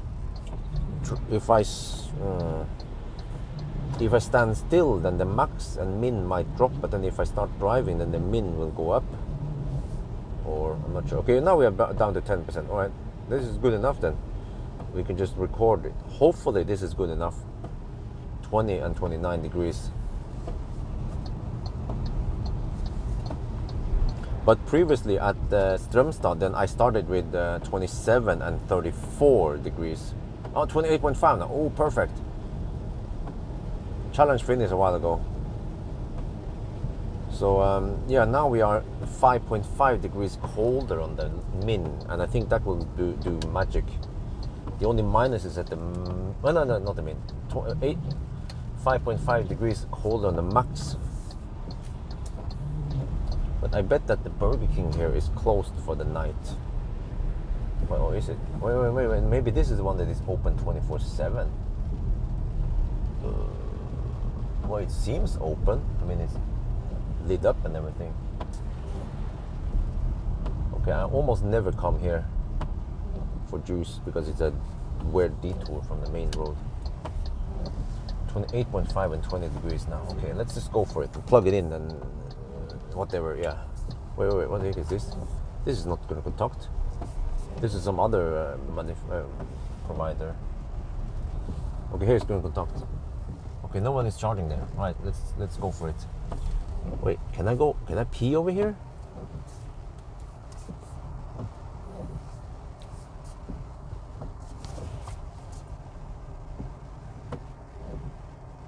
Which one do I take? Let me take this one.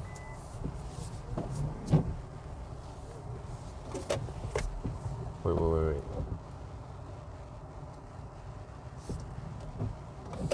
Let me back up.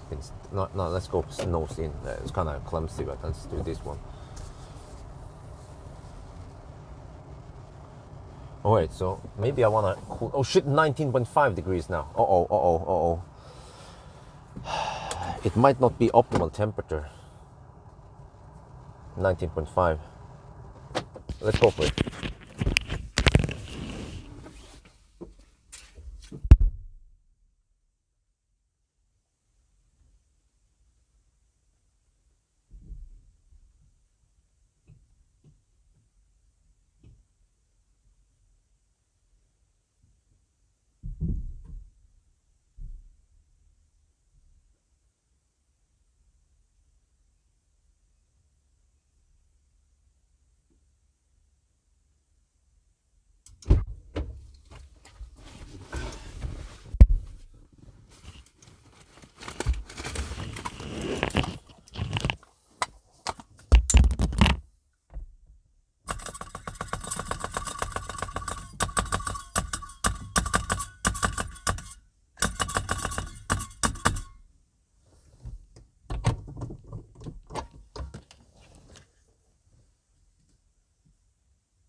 Wait, what the heck?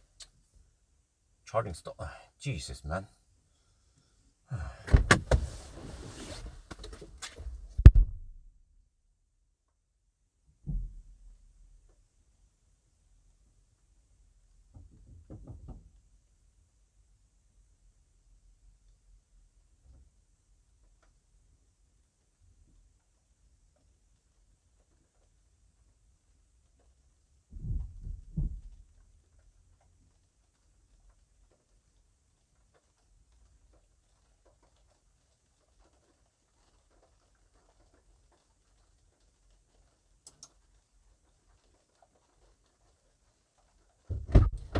Man, this is kind of unreliable shit. Come on. Click. Now it starts. Okay. Good. Wait. Then did it stop again or? Okay. Good. Shit! It dropped to 19 degrees. It dropped so fast now. Hopefully, I get a good speed now in the beginning.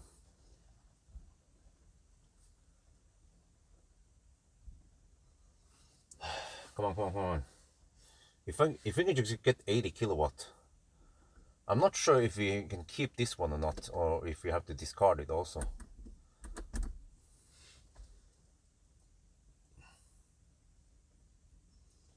Well, it's 80 kilowatt, 240 amp, right? 242 amp. That's what we need. Now we need the min temp to go up. Come on.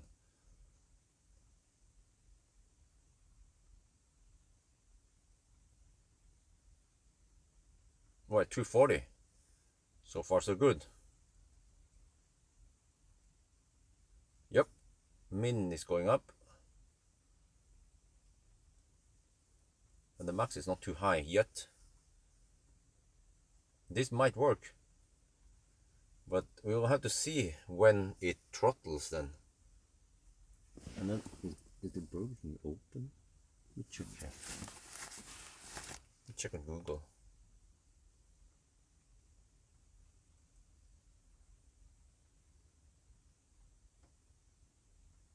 Burger King. Oh, it's closed. It's supposed to open 9 in the morning. Okay.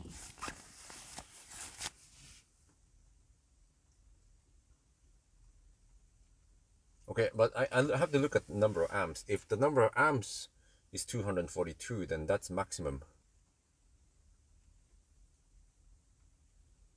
I suspect maybe it could throttle early because the battery is not hot enough.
Well, oh, it's still taking 243 amp. All right.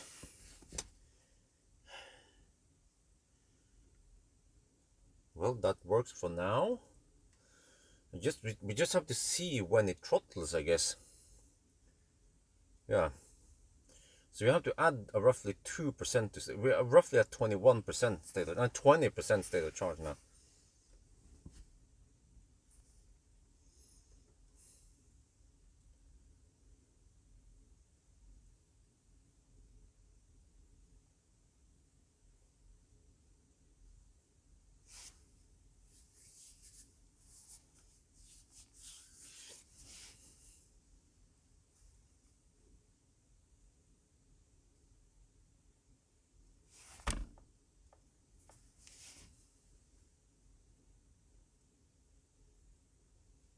Well, this still works. Yeah, this is still okay speed so far. But we have to see. As long as we get the throttle at 45%, then I'm happy. I'm not expecting 52% throttle point.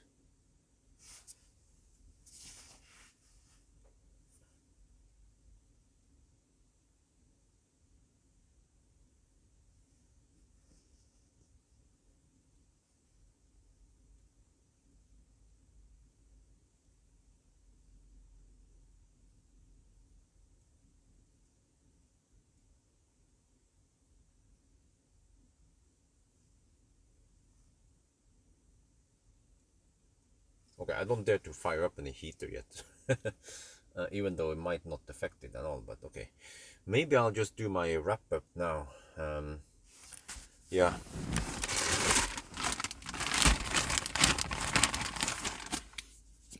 I guess I can use this camera for now. Right, try it. This should work. Where's the other mic there?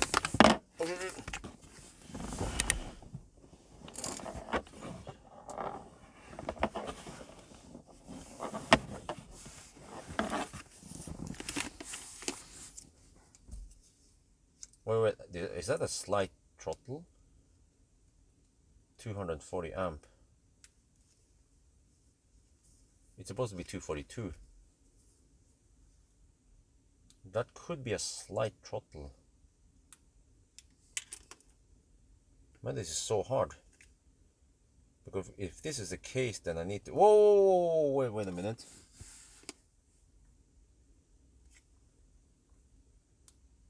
What I could do is keep driving and then do my do the charging session at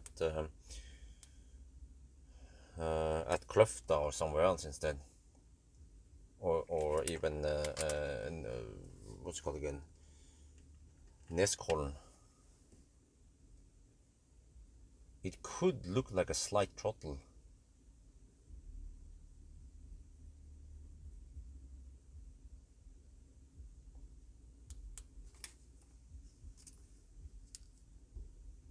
Because it's supposed to be 240 amp.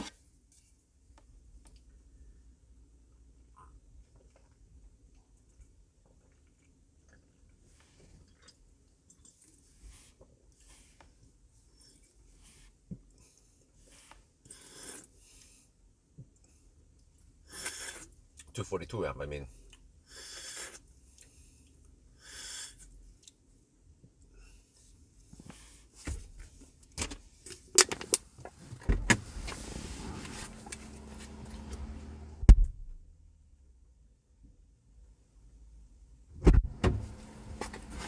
Man, is that a slight throttle? I'm not sure. I feel like the battery should be slightly warmer than this. Wait a minute, now the delta is only 7 degrees.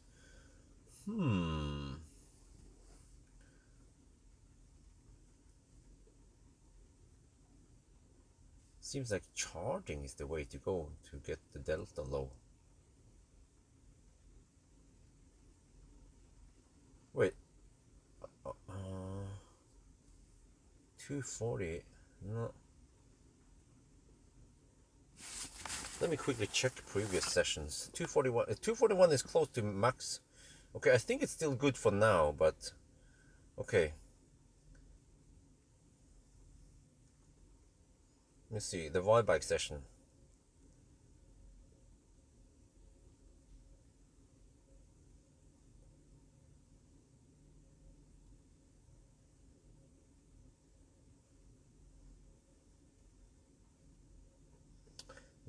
The Y-bike session gave me 243 amp. Yeah, 243 all the way. Well, now it comes. Okay, it was a slight throttle. Seems like.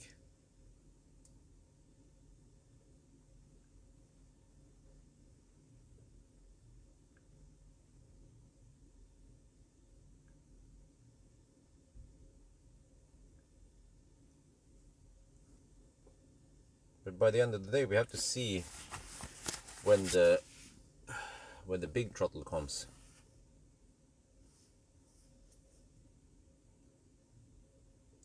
I get the feeling that the battery is a little bit too cold.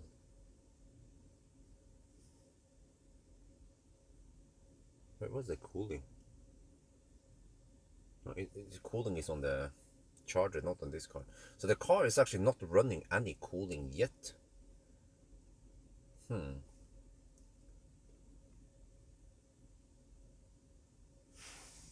Okay, but we're past the point where I kind of need to commit. Otherwise, if I cancel now, I could cancel now and go and charge somewhere else, because I still need to move towards Neskollen or whatever, in Kløfta.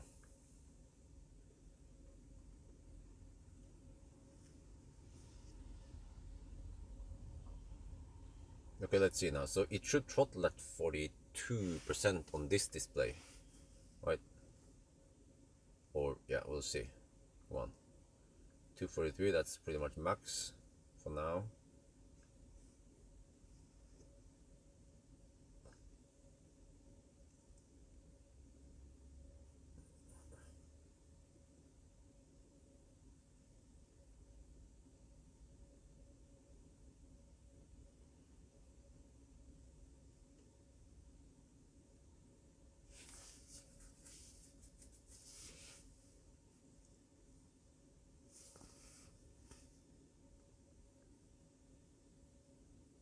Okay, I guess I'll continue in my conclusion video.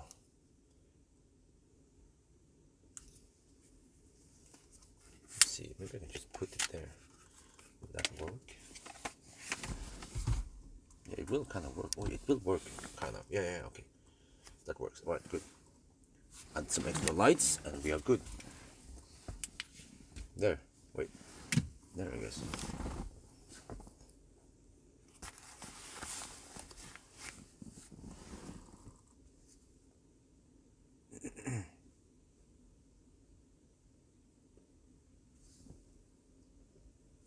What the heck?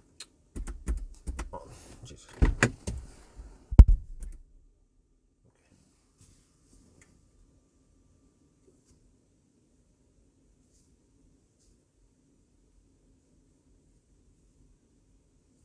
Right, let's see. F2.2, okay. I'll go F2.5 maybe. Is the chat bugged or is it just inactive? Let me check my spreadsheet now. 11 hours and okay. What the heck? No, seriously, the lights went off and it goes off.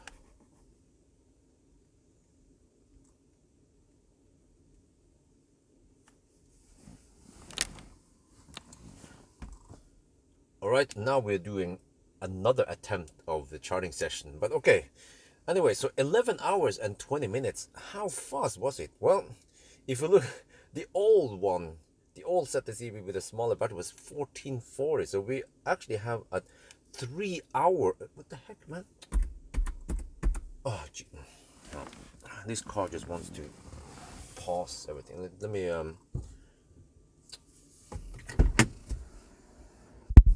why is the thing? Okay, I have an idea. I need to lock the car.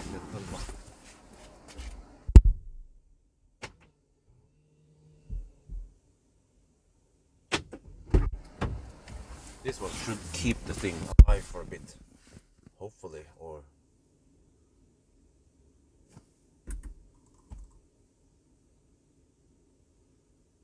hopefully that will keep it alive, right? Or is it?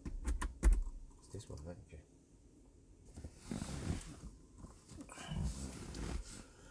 All right, well, now we are doing yet another attempt of charging session, trying to get the perfect charging session. But okay, so 11 hours and 20 minutes. How fast is it really? Well, the old one with smaller battery was some of the slowest one, 1440. So we're talking about a 3 hour and 20 minute improvement here. And this is also winter run. So if this was summer, we might be looking at around 11-ish hours only. So that is actually very, very good. So look at this. Which cars are we beating? We beat Kona, huh? We beat Mach-E even. Well, that was winter, okay. Cooper Board, Neo, is it? What? So many cars we beat here. Wait, what about Nero? Oh, Nero EV was 11 hours and 10 minutes, but that was summer run. Yeah, well, summer-ish run. So, but you see, Nero was more efficient. So, this is actually quite good, because consider that you can get this car for roughly 320 to 350k. Then if you look at the price, how many cars can do it in this time with in this kind of size and this kind of price? Then then the ZS EV is actually very good. So yeah, I think there you have it. It's probably one of the fastest cars in this price range and in this segment, this kind of crossover segment.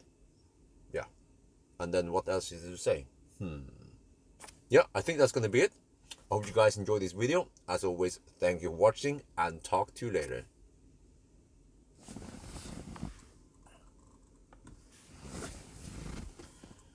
โอเคตอนนี้เราเทสชาร์จอีกครั้งหนึ่งนะครับ ลองหลายครั้งแล้วนะครับแล้วก็โอเคแต่ว่า11ชั่วโมงกับ20นาทีมันเร็วแค่ไหนถ้าเทียบกับคันเก่านะครับอันนั้นมันโคตรช้านะเพราะว่าคันนี้มันเร็วกว่าคันเก่าตั้ง3ชั่วโมงกับ20นาทีนะครับแล้วก็ตอนนี้มันเป็นหน้าหนาวนะถ้าเราขับหน้าร้อนมันน่าจะเร็วกว่าอีกสักไม่รู้15-20นาทีก็แปลว่าหน้าร้อนเราอาจจะได้ประมาณ11ชั่วโมงนะครับแล้วก็เนี่ยจะเทียบกับคันอื่นนะคันนี้เร็วกว่า Neo ES8 เร็วกว่า Cooper Bone เร็วกว่า Ford Mustang เร็วกว่า Kona ฮะแต่ว่าไม่เร็วกว่าNeo EV เพราะว่า Neo มันใช้ไฟฟ้าน้อยกว่าคันนี้นะครับใช่คันนี้มันใช้ไฟฟ้าเยอะหน่อยนั่นใช่มันก็แปลว่าที่เขาแบบทำให้มันดีขึ้นกับคันนี้นะมันจะเป็นอย่างอื่นนะเบาะผมลืมบอกนะว่าผมรู้สึกนะว่าเบาะ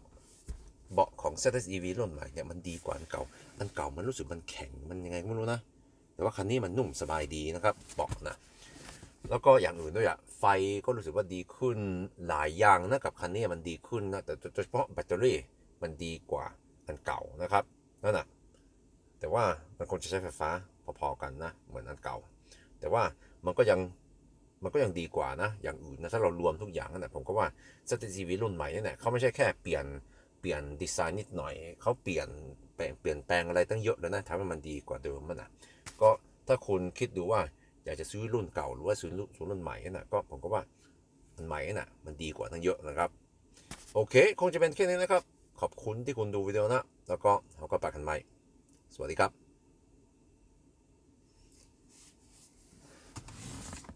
Whoa! Wait. So. Does it look like... Whoa! Are we getting the late throttle this time? Huh?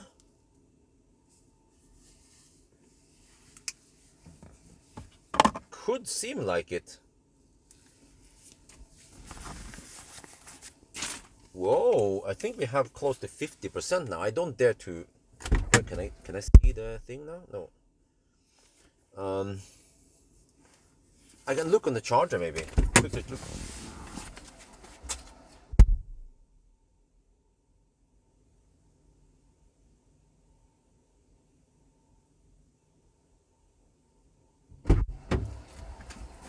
Yep, we have 50. We have 50% on the charger, or yeah. So we have 50% and we're still taking 88 kilowatt. Wow, I think we have the perfect session. Or this one is good enough. Hopefully it doesn't replicate or do any weird shit.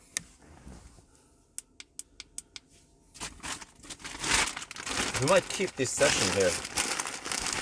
But we have to see if it goes flat on the top. Or not. Let me get this camera ready. I'm gonna use this one soon. Alright, getting ready for acceleration, noise and braking test, I guess. And I need to pull in some speed on that one. Yeah, let me see. I need to take out state of health. I can take it out and put speed there instead.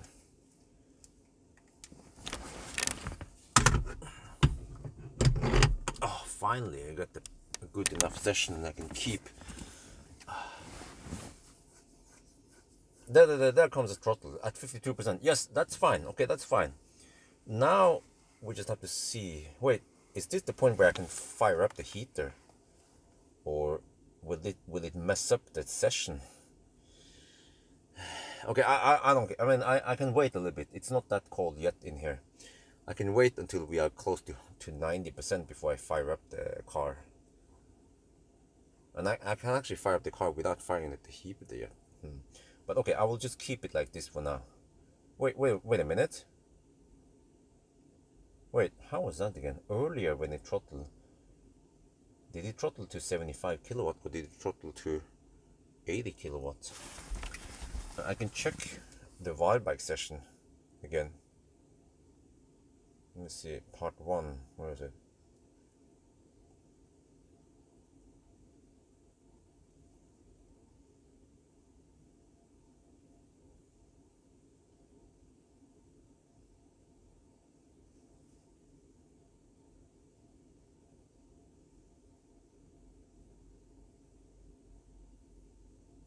Okay, here we are.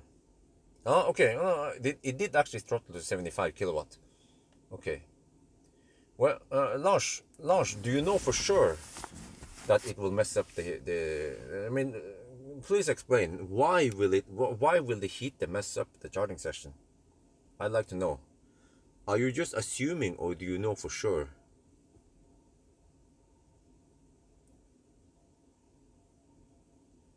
Because I did run the heater during the 1000 kilometer challenge, and from what I saw, it did not do anything with the charging. It did not mess up the charging session. And the reason why it went slower on the last one at Strömstad was not because I ran the heater. It was because the battery was simply too hot. But you see now, you're assuming, okay, well, why do people speak as if they knew for sure?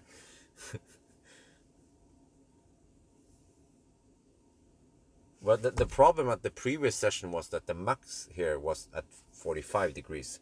Now the max is at 38, and this seems to be giving a flatter curve.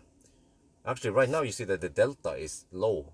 It's only 6.5 degrees. No, motor temp shouldn't matter, because the heater, this car is not that sophisticated.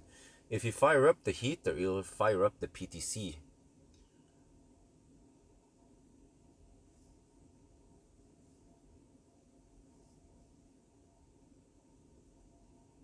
What jumped 7-8 kilowatt up and down? Oh, you guys talk about that one. Oh yeah, okay, I know what you mean. Yeah, that one was a little bit weird, up and down. I think for people who watch it, they don't wanna. But I saw on the charger screen that a charger screen was still nice and even, but then for some reason, car scanner reported some weird yo-yo up and down when the heater was running. Okay, I will keep the heater off until we are finished with the with the test. And I'll probably charge a little bit past. Well, I think I need to recharge it closer to cleavage. Or I might go to no, I think I will go to Neskollen and top up there. A PTC will take extra power from the charger.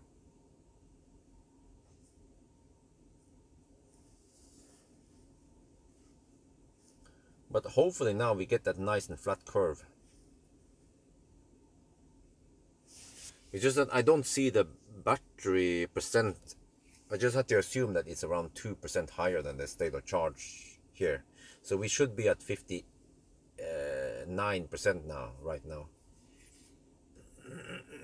Future testing? What future testing? I'm going to return this car on Monday, so I don't have much time with it.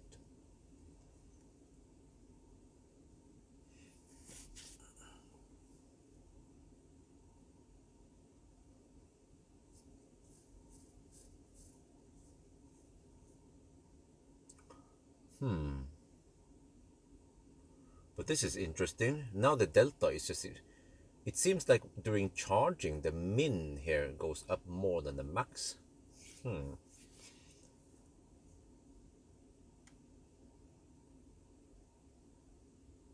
on the heater during charge. Well, we already tested it during 1000 kilometer challenge. But I guess you weren't there when we did it. I showed it in the video also, what happens. So I don't know if you're wondering something or what, but I know for sure, I'm not assuming. When you turn on the heater, it will pull extra power from the charger. We saw it in the Ionity screen. It was pulling like 2-3 kilowatt extra from the charger. And then when you switch off the heater, then it dropped from the charger.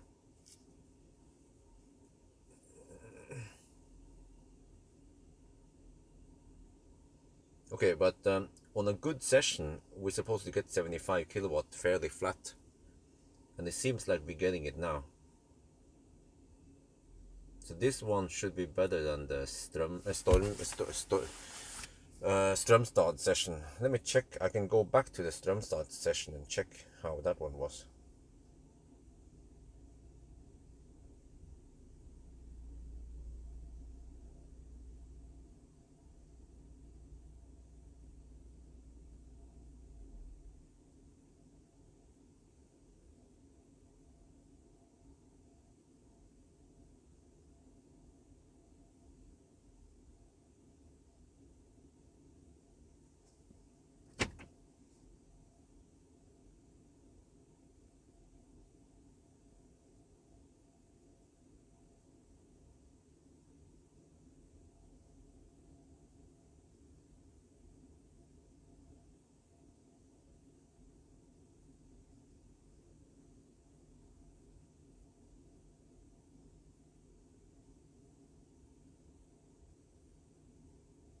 This is a charging test.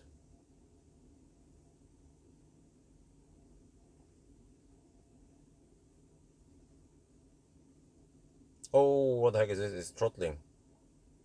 Wait, is that the next throttle point? But that's 60%.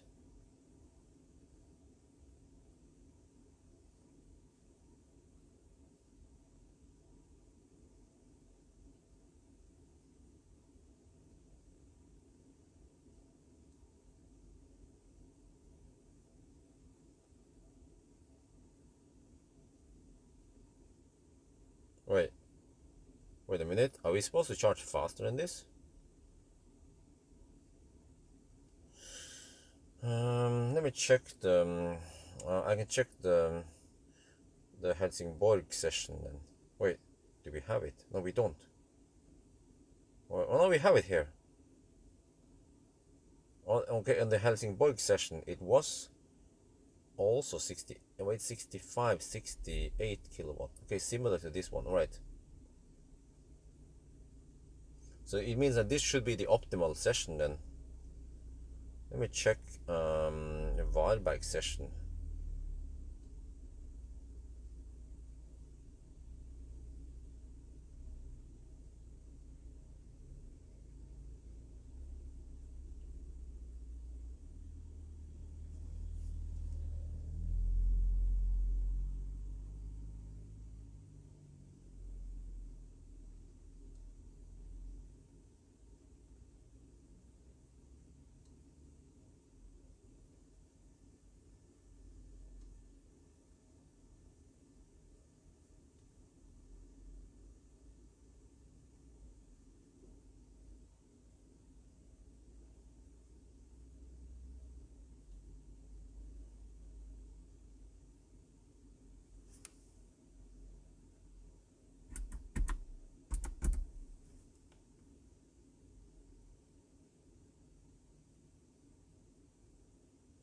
And the car likes to shut down the lights here. Come on, don't do that all the time. Okay, here we go. Varberg session.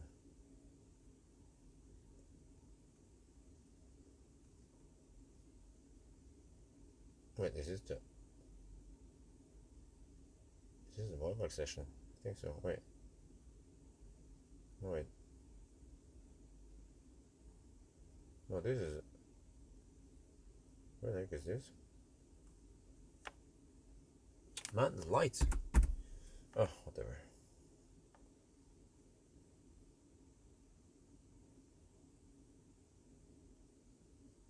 Yeah, this was the Varberg session. Okay. Check here. Varberg session. 65 kilowatt.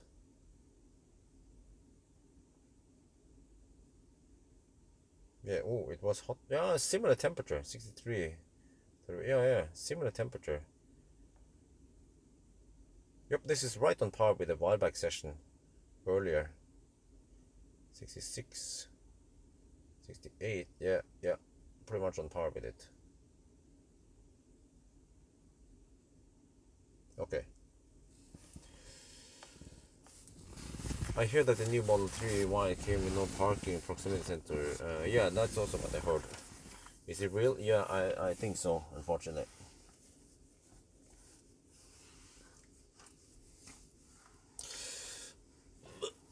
Oh, okay. Oh, I can't charge that one. MG5 was at 75% after 30 minutes. Okay, yeah, but MG5 has a smaller battery. A 70 kilowatt hour. This one is 72, and also MG5. Wait, how was the MG5 charging session? I don't remember. See, we've been charging for 32 minutes now. We're still at, yeah.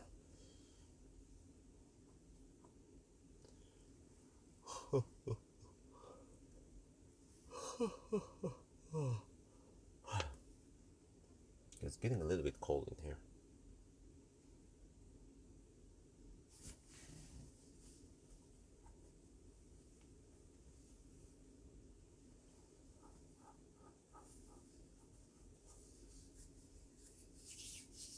Okay, eventually I need to fire up the car, but not the heater. Because I think it's the heater that makes the whole thing jump up and down. But I can wait until 85% on this screen.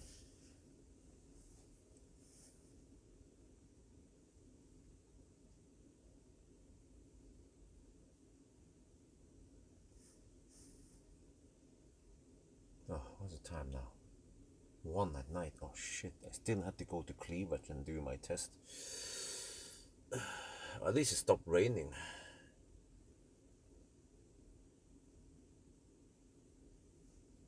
Okay, let me check some stuff here. Noise wise, it was like in the middle there somewhere, but acceleration test, how was it again? Acceleration for the ZS EV.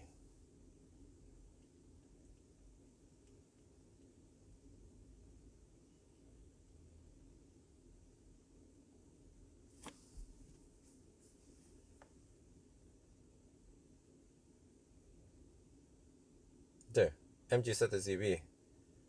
Well, it was done in 2020, 2 years ago. That was summer.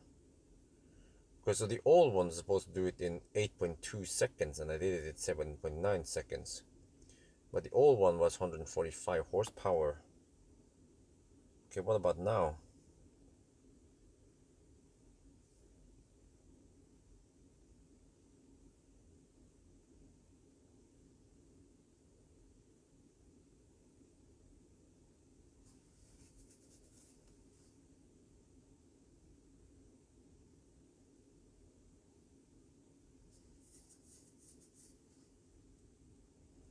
So the new one has, wait, 8.2 seconds.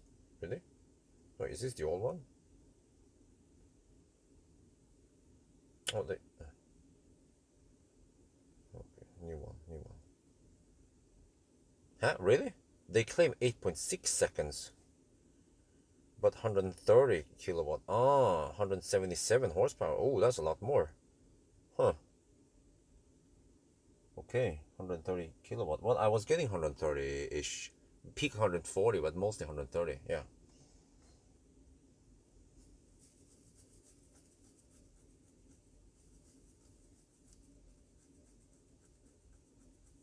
Why the heck is the 0 to 100 time is higher than before?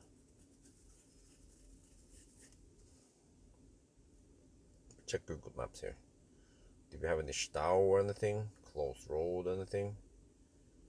Cleavage? No. Nope. Clear path, okay. I'm actually not sure if I need 90% to do the acceleration test.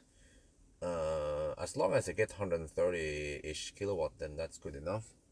So I might top up at Cleavage because it's shorter. And then I go over and I do the test, and then I go home. Yeah, and I then have to do a headlight test. Okay, we have some clouds and some light pollution, but I think that still works okay for a headlight test. Okay, Yeah, so that's the way it is now. 58 kilowatt at 73%.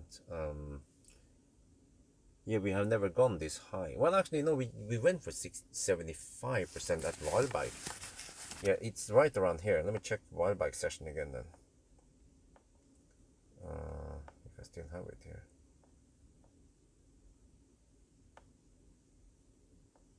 Part 1. Okay, here's the wild bike session. Okay, let me check.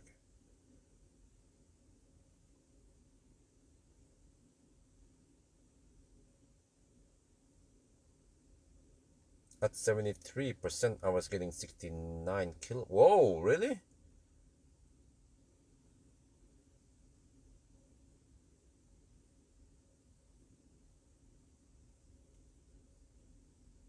Oh no, that was. Oh, wait, is it? Huh? Is there 68% on this display? 69%. Okay. Huh? Wait. So when I have 69 there, and I quickly switched 69, zoop, zoom in, 69, 72, 3 higher. That means that now we're at 79. Okay, you know what? I think this is optimal. Yeah, the session we have now should be quite optimal. Probably the best we can get. Good night. Yeah, so we don't have to redo anything. This is the one we're gonna use for the charging test, whatever. Well, it took some time for me to figure out this. Okay, but we should be close to 80% right now. Okay, I'm gonna fire up the car, but then stop the heater.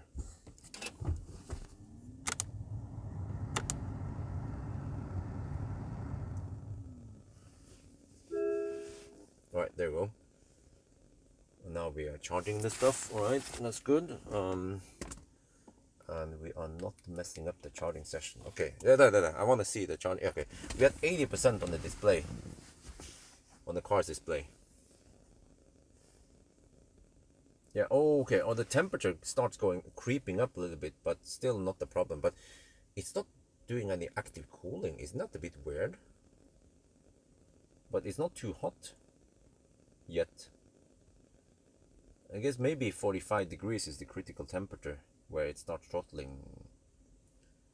So yeah, this is still good, man. At 80% we are taking 59 kilowatt.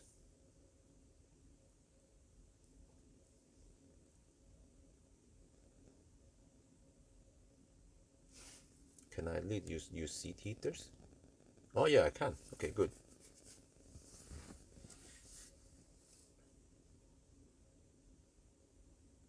Oh, is it 1 degree Celsius outside? That's kind of cold.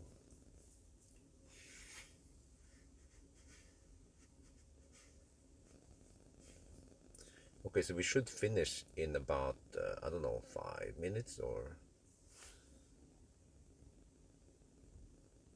Oh, interesting. The seat heater is just on off. Either it's burning hot on my butt or it's off. Charger cars displays 82% now. So you have to look at this one and you have to add 3, I guess, to the highest number there. Yeah, so this is the kind of confusing part. I'm not sure how the heck I'm gonna show this for my audience, because they will look at it and they think, oh, it's 79% or 78%, but it's actually 82% right now.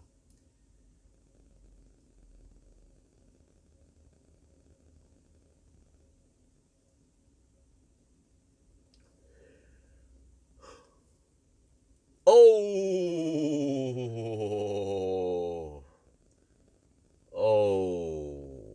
the burn.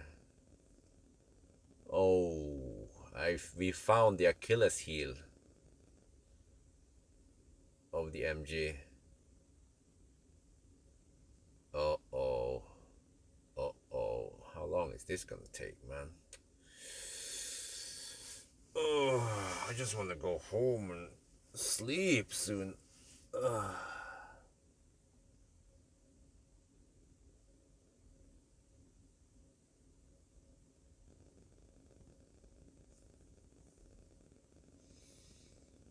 This is gonna take a while. It's 83% on the display. Oh shit.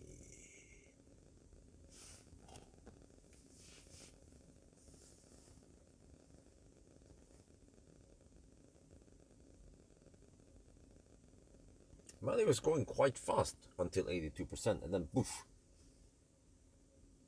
Oh man, is this gonna take like an hour? Or I mean, like 20 more minutes?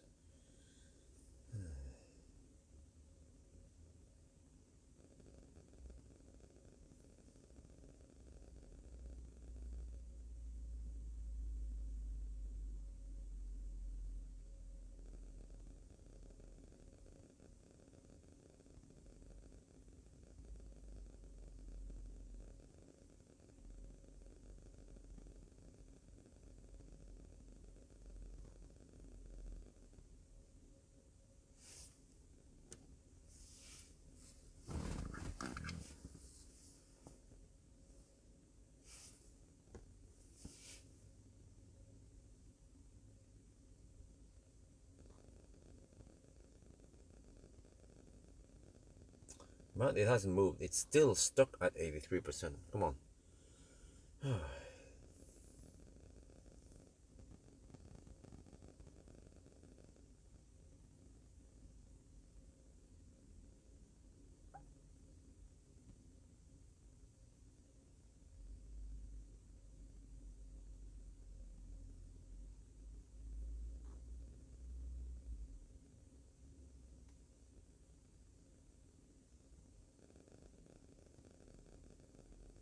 There, 84%. Woo!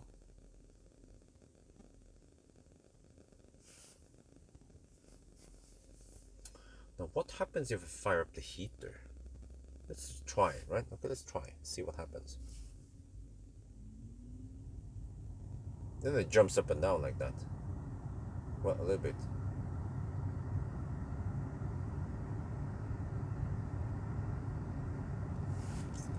Okay, maybe I will not fire. What if I don't turn on AC? What's gonna happen then?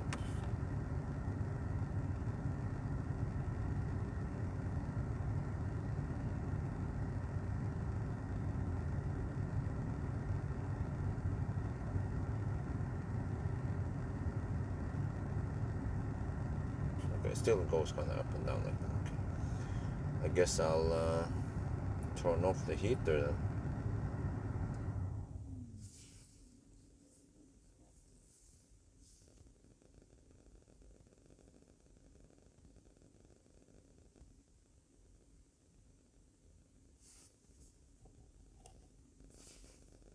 But the MG4 has so shitty interior and it's so small. It's not gonna work for me as a family guy, you know. That's the downside of MG4. They just happen to make it so cheap inside. Well, the seat heater is either way too hot or it's off. Like there's pretty much every car I tested, the seat heater has 3 different levels, right? But this one is just on off. Damn hot or off.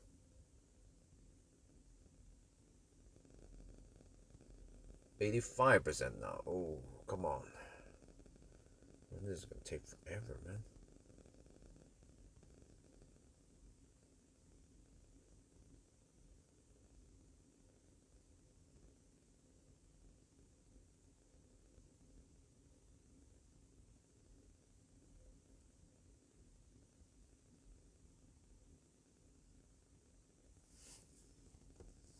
Well, in that regard, then you should get a Tesla, because Tesla is technically way superior than everything else, even though the interior is not that great, maybe compared to other. But actually, the interior in the Model 3 is already very good.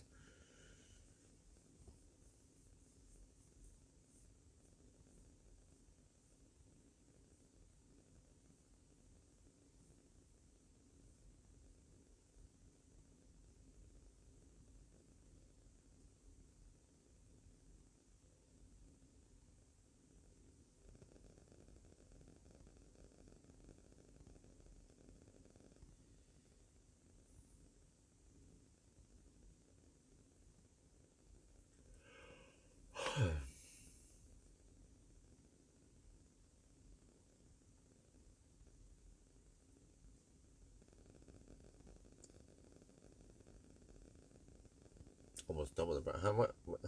Wait a minute. What is the price of MG4 in Norway? I think MG4 costs around 300k, and then SR Plus costs 400k. So that's only 33% more, not double the price.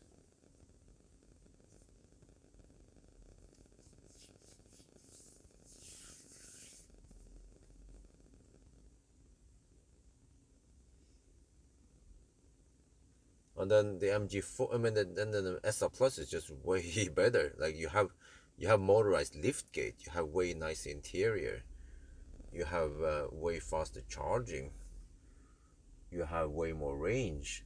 No, actually, range might be on par. Not way or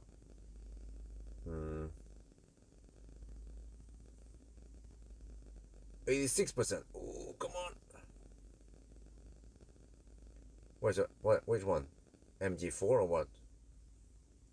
But SR Plus, I think when you spec it, it becomes like 400k nowadays, because the prices have gone up. So yeah. So the SR Plus is not that much more expensive than the cheaper ones like this one. Yeah.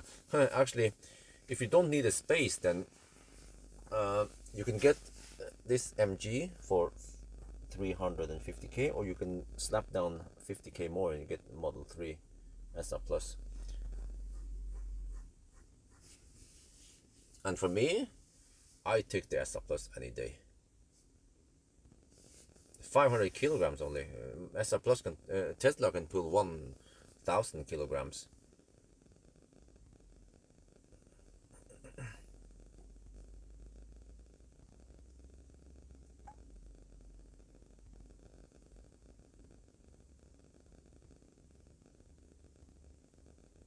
Yeah, I know you're talking about MG4. But like I said, the MG4 can take only 500 kilos, but the SR Plus can take 1,000. So Model 3 is overall a better car, way better car actually than the MG4, and especially interior. I've seen the interior MG4. It's like, what the heck is this shit?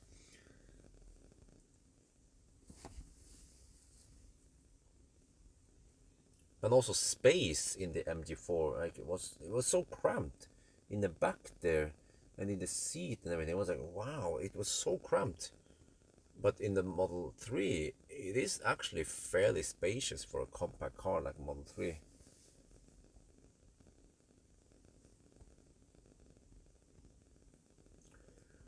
But everyone is just hyped up about the MG4, so I was like, okay, well, I guess I'll test it one day, maybe.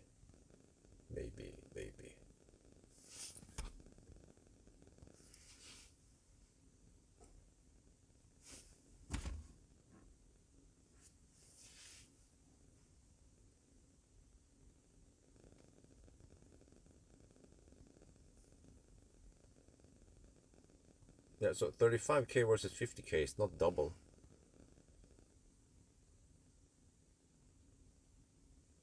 It's around 50% more. But like I mentioned, the Model 3 kind of beats the MG4 in every aspect, really. So you get the better car for the money. What's wrong with the LFP MG4? Maybe it cold gates, because Tesla managed to find workarounds or mitigate the problem with the LFP battery. But I haven't actually tried other cars with LFP, like the BYD Tang. Like how would the BYD Tang do it in the Yalo test, for example? Right? Or yeah, BYD Atto 3 also comes with LFP blade battery. Would be interesting to test that one in cold weather.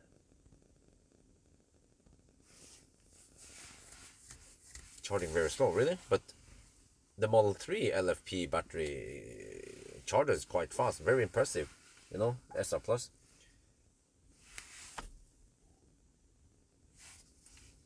We've been charging for almost 51 minutes now.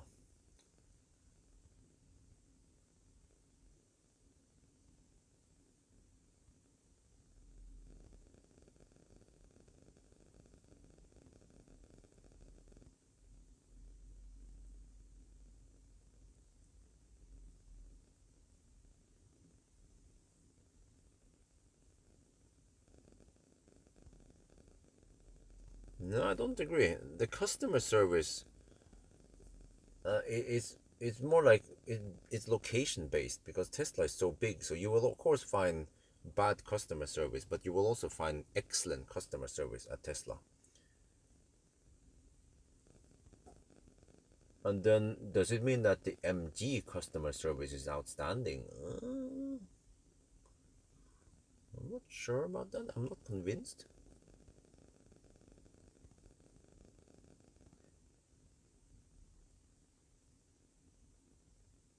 Huh? 150 kilowatt? What are you talking about? Lars, are you talking about the MG4? I heard that the MG4 peaks at 130, not 150. Okay, 88% now. Ooh, come on, a little bit more. I'm gonna fire up the heater. Getting cold in here. What's the time now? Oh shit. I need to get over to Kløfta and start doing the test.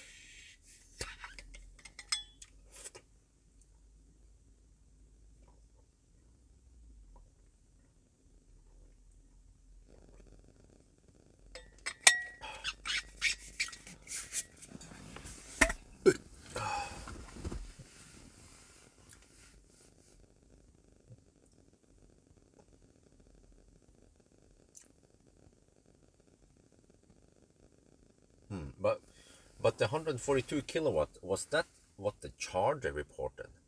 Or was that what we saw in the car scanner or whatever? Because remember that what goes into the battery could be significantly lower than what the charger reports. For example, I was told that this car peaks at 92 kilowatt, but what we saw was 88 kilowatt. Or 89 maybe. So the remaining 3 kilowatt went somewhere else.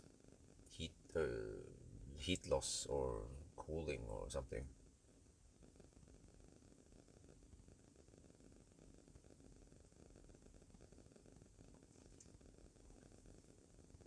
Charger side. Okay, so that means that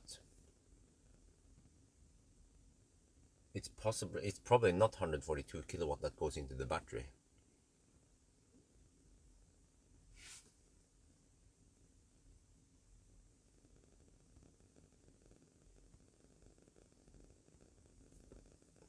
What? 17 kilowatt now. Damn, man. Come on, I'm at 89%. Almost done now. Come on. A little bit more and I can fire up the heater and stop the charging session. I mean, stop the recording.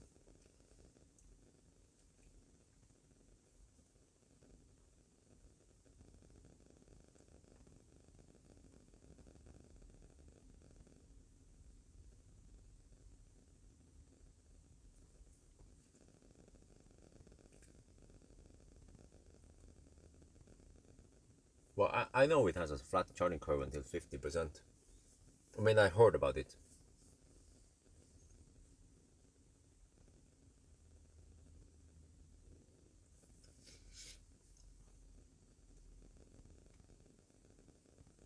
But it can probably not match the Model 3's efficiency, and as far as I know, the MG4 doesn't have heat scavenging or octavalve or anything of that stuff.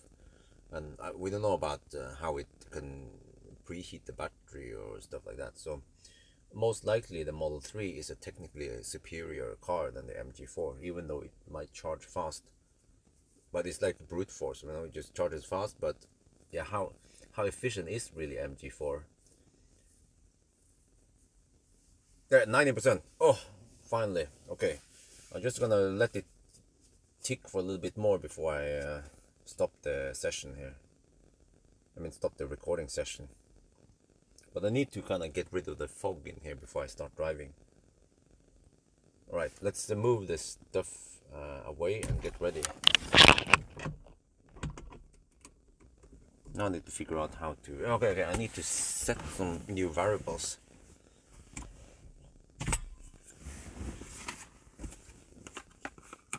Okay. Now I can stop the session, stop the recording.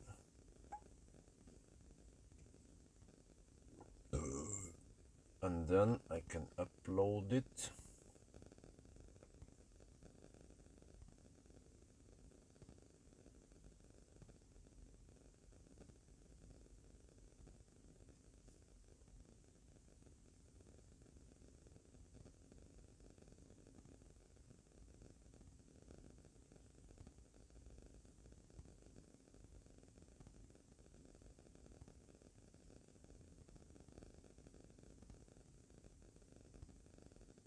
And then I can fire up the heater. See.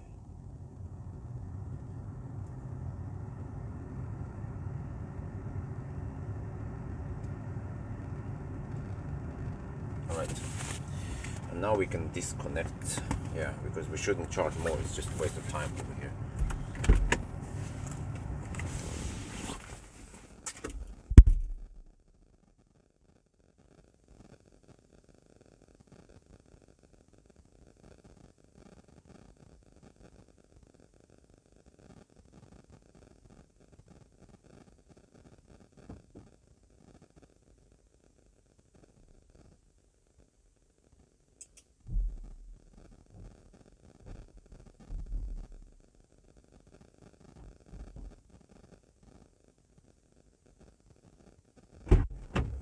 Do you have garbage? No. Oh, I have this one. Yeah. Where's it? Get rid of some garbage. Fire the car also.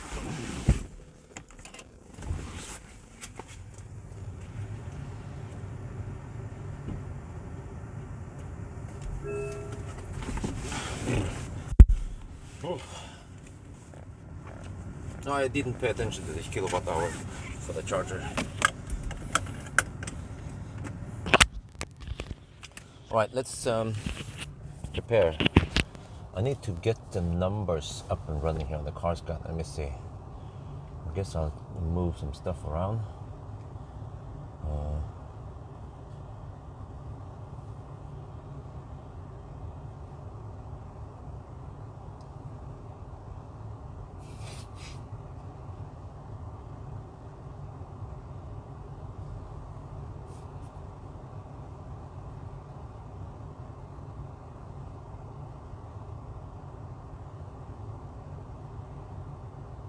Okay.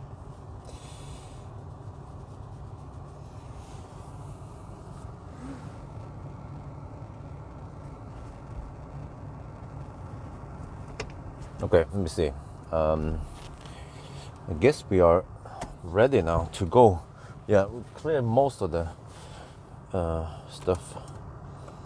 Let's go. So I have the speed ready there for when I do my launch and whatever, and I have my, wait, where is it? Yeah, noise. Okay, here, noise. All right, now we head for cleavage, and I think we don't need to top up too hard, because I wonder if we are kind of capped anyway on the speed, I mean on the power. Like, I wonder if we get 130 kilowatt regardless of if you have 80% or 70%, right?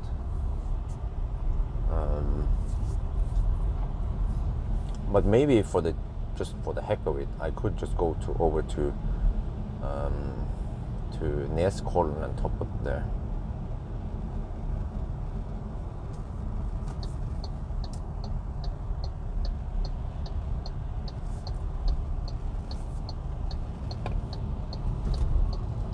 Seem to have good conditions for the headlight test. It's going to be a wet run, but I have no choice. I could do it tomorrow evening, but I'm kind of running out of time here. Tomorrow evening I have to focus on the driving ASMR and the impression thing.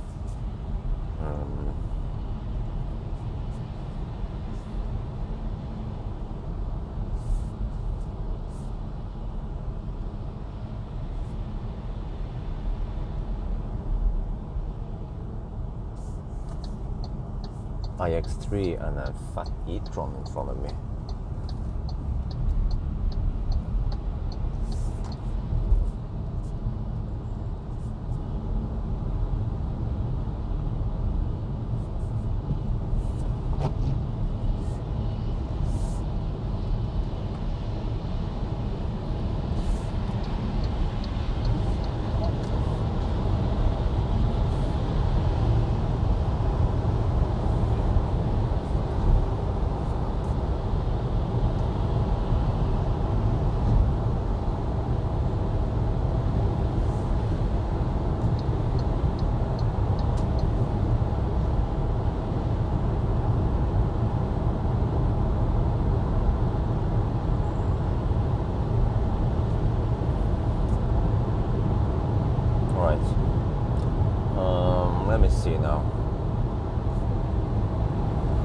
Now I need to do the noise test first. What about braking test? Yeah.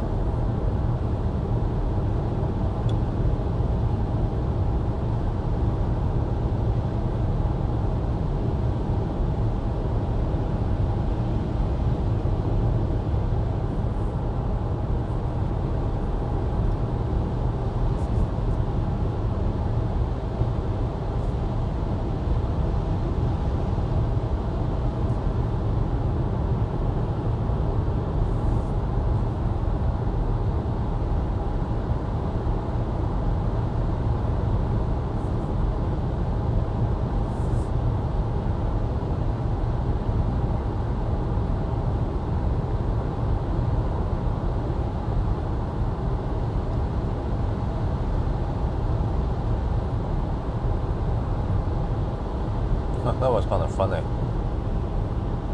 The fat e-tron behind me was hugging the left lane all the time, and then suddenly he moved over to the rightmost lane and exited. What the heck?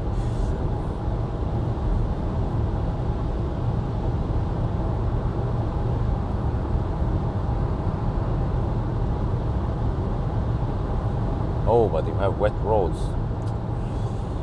Well, it's also going to be wet tomorrow night, so yeah, we just have to do it now.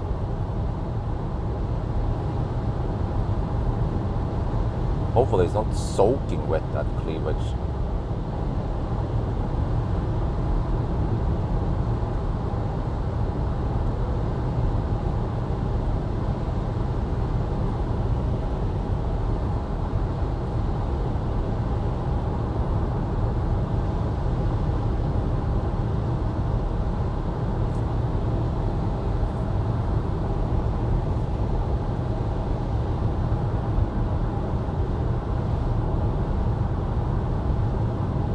I wonder if there's just going to be a bunch of wheel spin when I do the acceleration test. Yeah, and actually it will. Oh shit, and this fog. I hope this fog doesn't move over to the headlight test area, because then I have to abort that one and take it tomorrow instead. But then it's supposed to rain tomorrow. So, man, the weather is just not good nowadays.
Well, you should have tried the EV6, what is it called again? EV6 GT, or what the heck was it called again? I don't remember.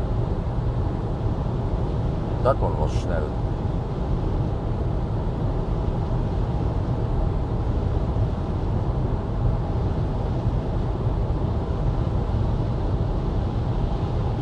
Man, there's a smelly fossil in front of me. Ugh, Volvo. Old Volvo that smells shit.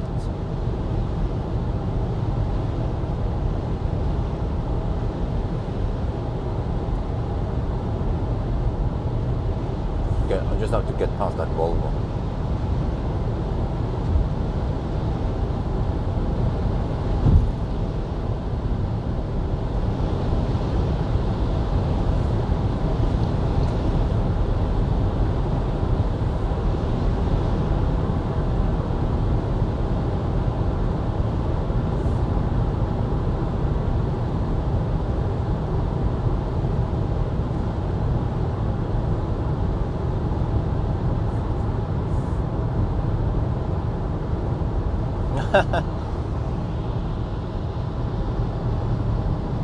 Well, well.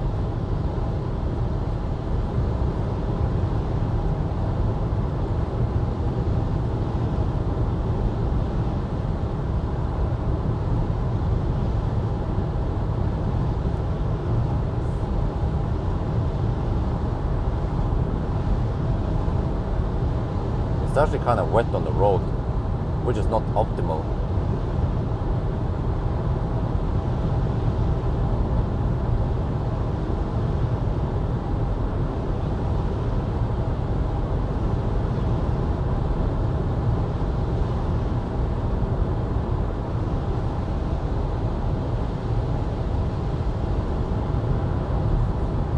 At least he heated his engine, so it's not that smelly anymore. That fossil Volvo. Okay, good. He's not going my way. Man, I almost need to open the windows to get some fresh air in here. Look, it's smelly Volvo, man. So much pollution from that shit.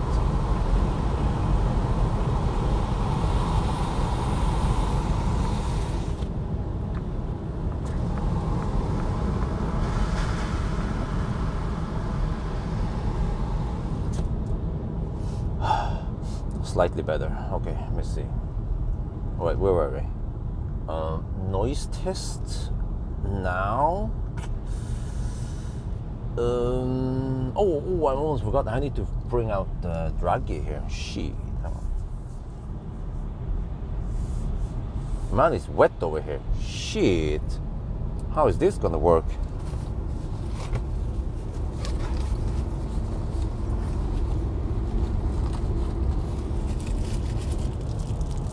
What the heck is that? Oh, okay.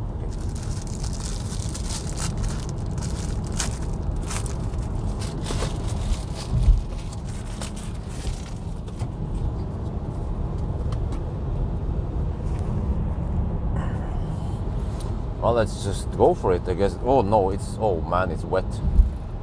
Holy crap, it's wet.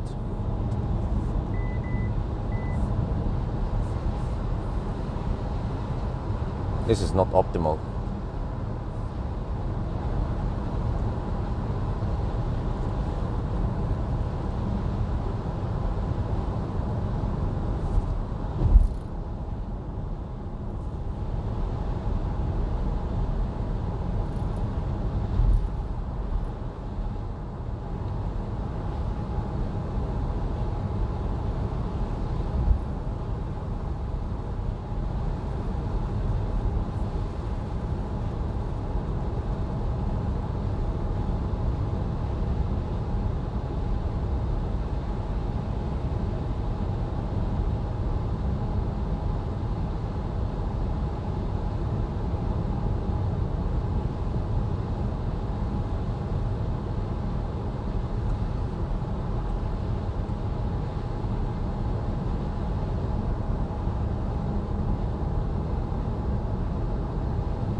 Okay, that was okay-ish result. I guess we can do the remaining on the return. Right, now we focus on the braking and the other one, I guess. Let me get my mics ready.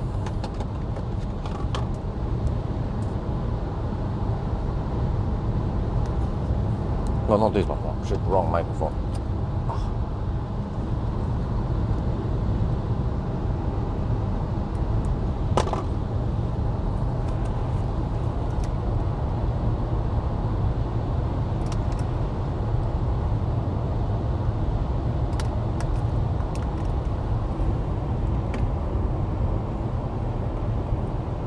No, that was not a patrol car, it was an ambulance.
break number 1.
Oh, man, sometimes the MG Pilot is just wacky.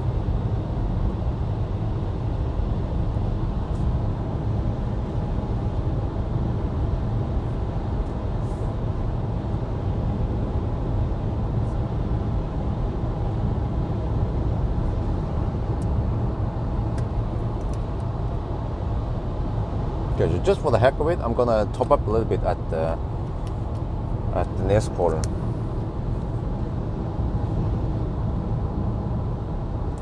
Even though I think it might not make any difference.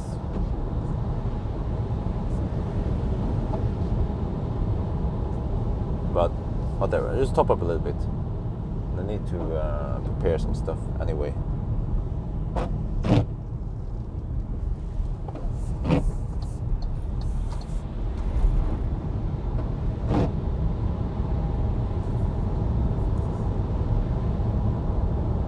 It takes a long time to get rid of the moisture in here.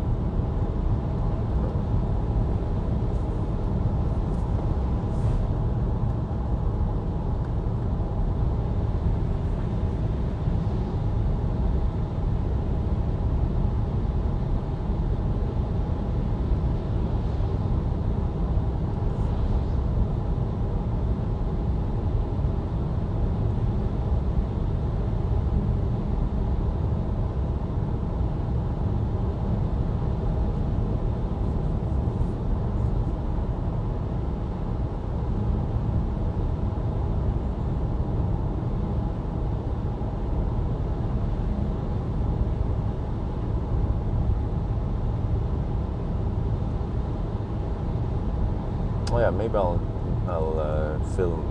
I'll do a thumbnail over at Neskollen. Get a thumbnail of this car.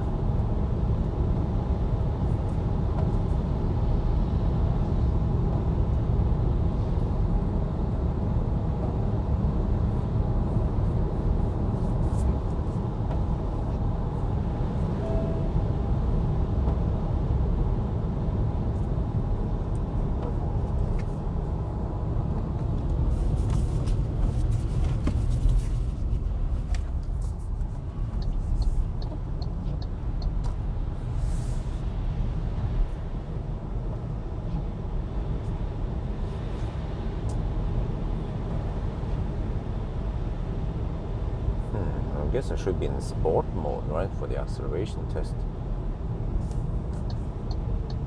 Okay, maybe do like a 5-10 minute top up here.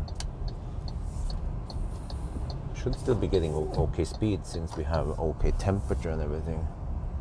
Let's see, I need to find a good position for the thumbnail. Okay, so I'll go like this. And then I can plug in on that one, I guess. Yeah, this should be good. Okay, let's go. Park it in the middle here.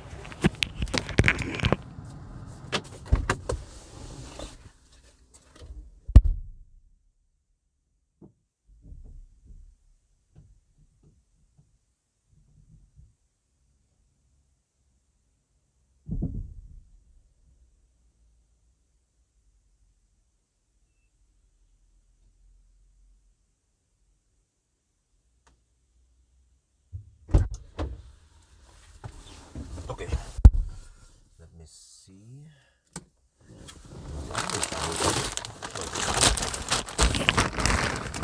Seems like the drag is semi-low on battery. So I want to quickly top up draggy while we also topping up the car.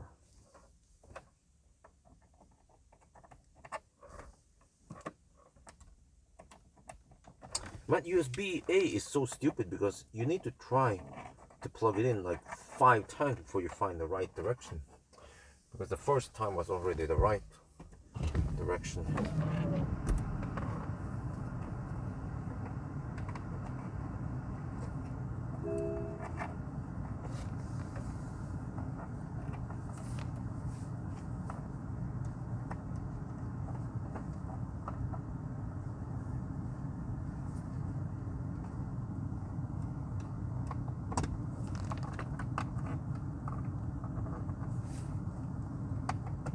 Oh, there.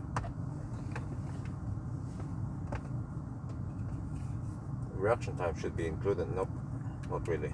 Because that's a very... I'm testing the car, I'm not testing the driver. Remember, this is a car test, not a driver test. So I don't agree. This is like my way of testing it.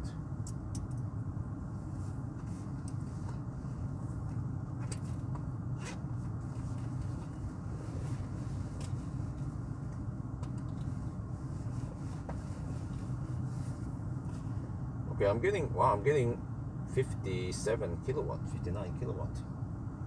Well, that's good. Well, okay, I need to go outside and make the thumbnail. All right.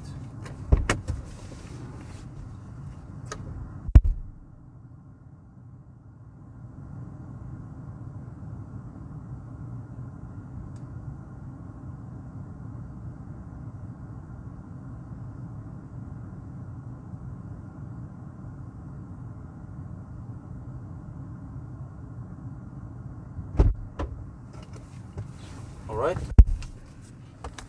thumbnail done, drag is being charged, car is being charged a little bit, oh yeah,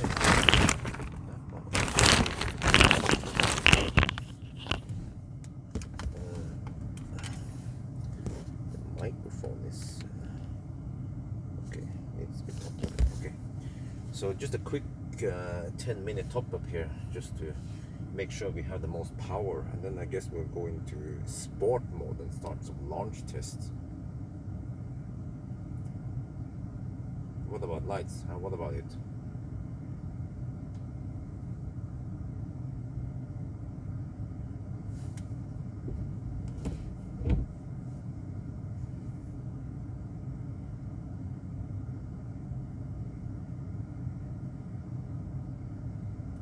To say it takes forever to get rid of that the moisture. Is the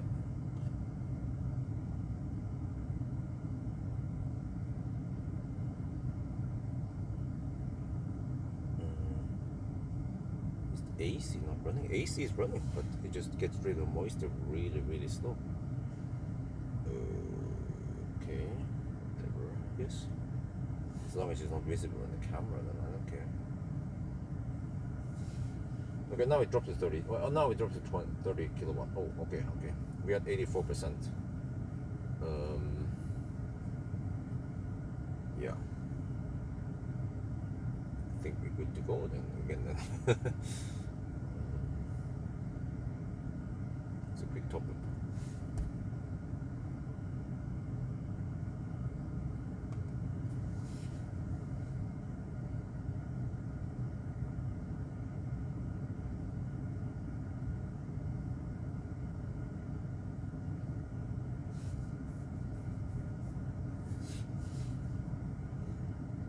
Is this MG available in Thailand? Yes.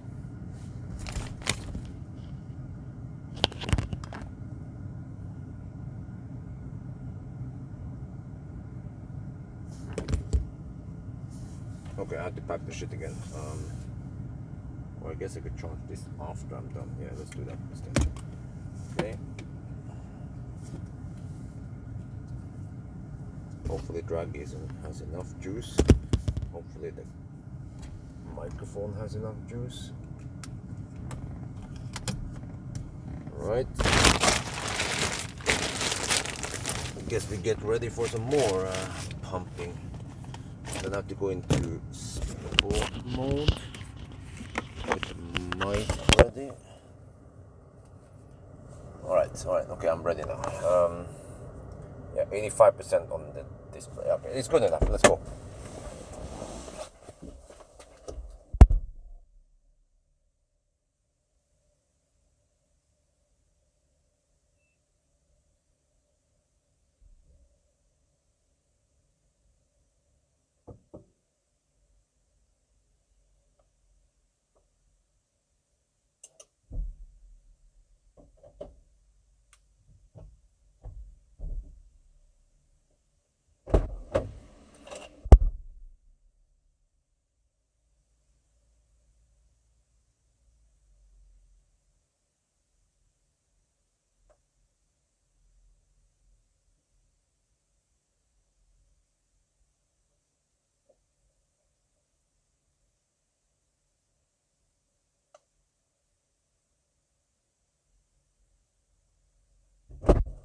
Yeah, white in contact 7 tires.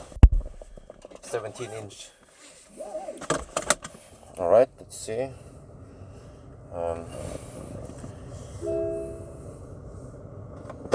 Possibly icy roads. Oh, are you sure about that?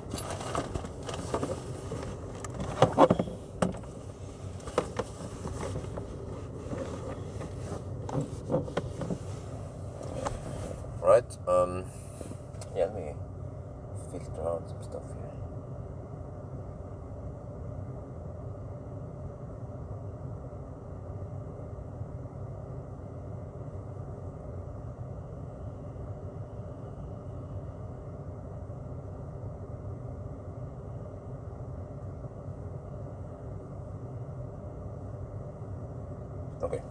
Okay. I guess I'll use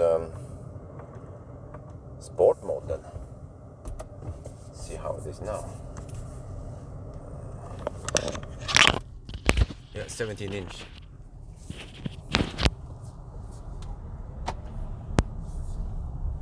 Well, the throttle response becomes a little bit more like snap. It becomes a little bit snappier.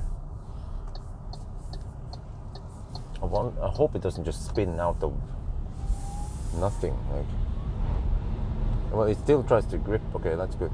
There'll be a little bit of traction action. Well, how to say, it's a bit busy, despite being rear right tire pressure low. Oh, what the heck is that? Rear right tire. Shit. Do we have huh?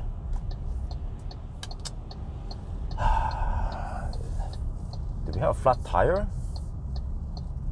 Rear right tire. Have to check. Have to get in safety and check. Does it feel weird though? No? Check here. Tire pressure. There's a tire pressure thing. Oh, it's still 2.4 bar. Why is it saying that it's low? Oh wait, might just be low temperature. Let me check. Just go back here in safety and check. I might just ignore it.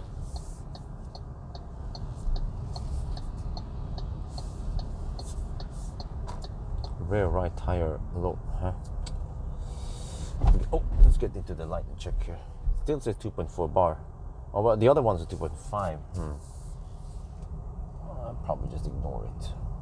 Probably just because of low temperature.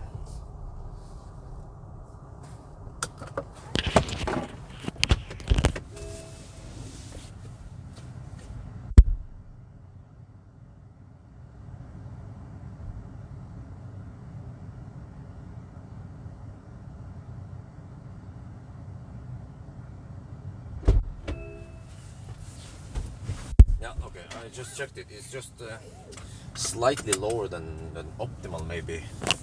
Probably because the temperature dropped. Okay. I guess we just ignore it. What's up with all the traffic here now suddenly? Huh?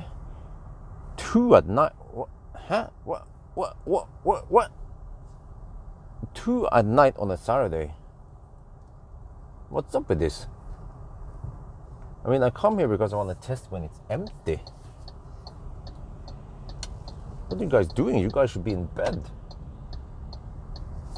This guy has no blinker.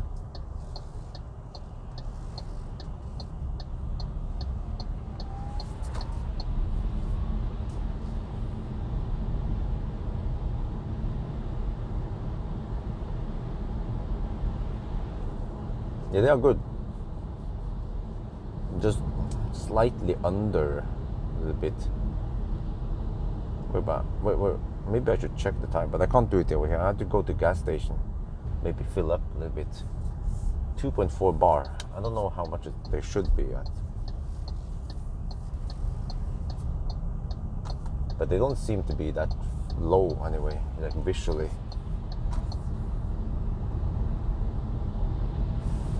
But it's actually technically Sunday now, yeah.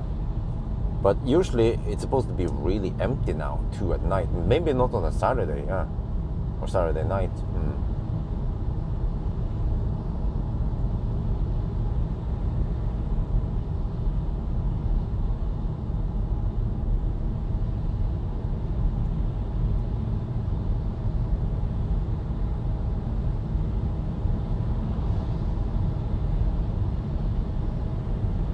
Well, I'll check on the inside of the door what it's supposed to be.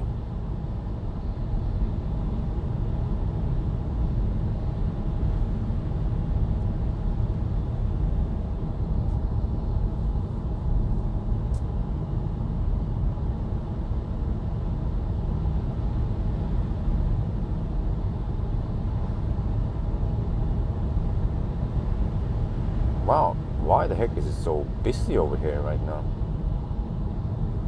But I mean, it's not like we have optimal grip anyway, if you guys actually look at the road right now. So, to be honest, I don't think the tire pressure will make much of a difference today. But if it's just 0.1 bar off, then I don't care too much. I'm gonna check soon. I have to check inside of the door. I just have to wait for these slow pokes to... oh shit, yeah, that guy is slow. There's a freaking leaf. Slow poking.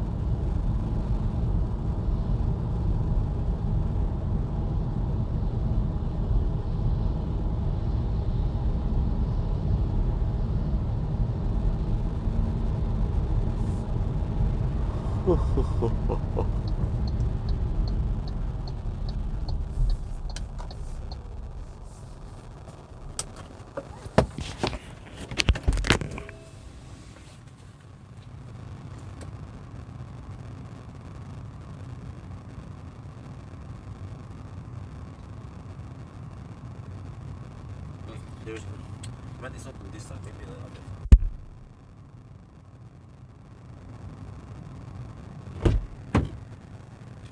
Yeah, let me see. It's supposed to be 2.8 bar. What? And it's 2.4. Man.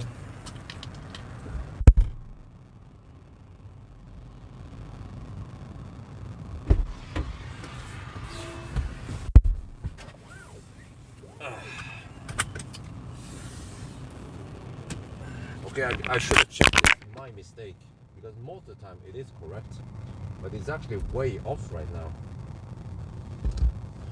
Man, that means I have to drive all the way to Shell or Cleavage or somewhere. And then back again.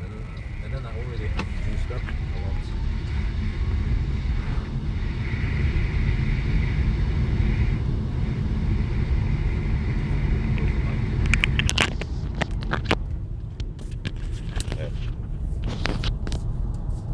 Because at least the closest gas station I know of is at Cleavage.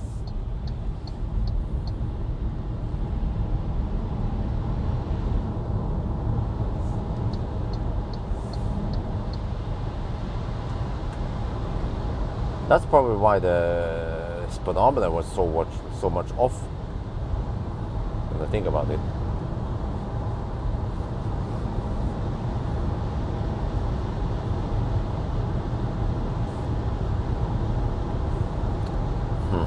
Okay. I'm just gonna. Okay. I know what to do. We go to the other side of Cleavage. We just top up at Cleavage instead. That's good enough. I don't want to. I don't feel like going back to Neskollen.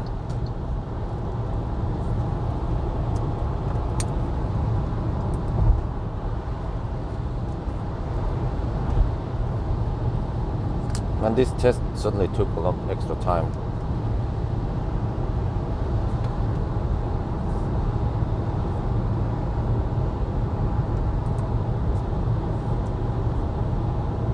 Yeah, my mistake. If I checked this, I would have found out it was a lot. But normally the tire pressure is of course correct.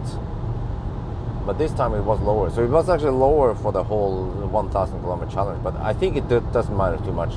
It might be 5 watt-hour per kilometer difference only.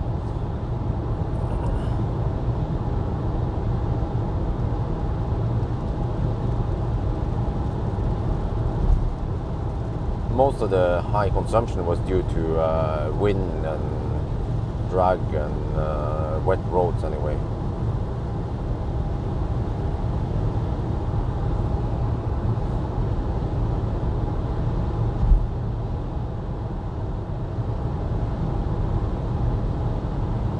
Well, actually, yeah, now the pressure goes up 2.5 bar. Because I think actually during 1,000 kilometer challenge it was more like 2.6 bar. Not that much off because the tires were hot, but now they started cooling down and it's a bit cold over here. That's why I suddenly got this low pressure warning.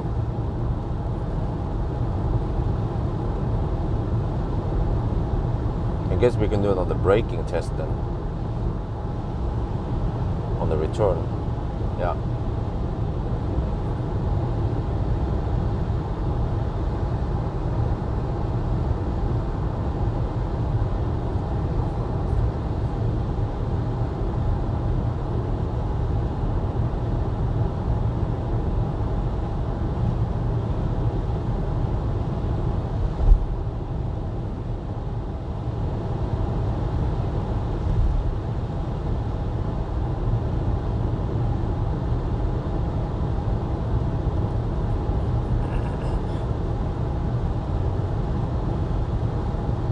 Mine is already 2:13 and I'm still not done with this test. And I have to go do the headlight test. But let's hope that area doesn't fog or rain more. But this is already kind of bad condition.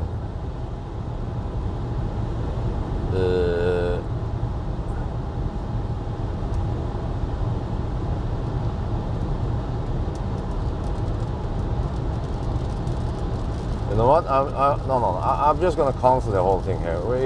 This is too bad for acceleration and noise and whatever. We will just check the tire pressure and then go home. And then see if I can do headlight test. I'm going to skip. Yeah, I'm going to skip this test. It's bad. It's too wet.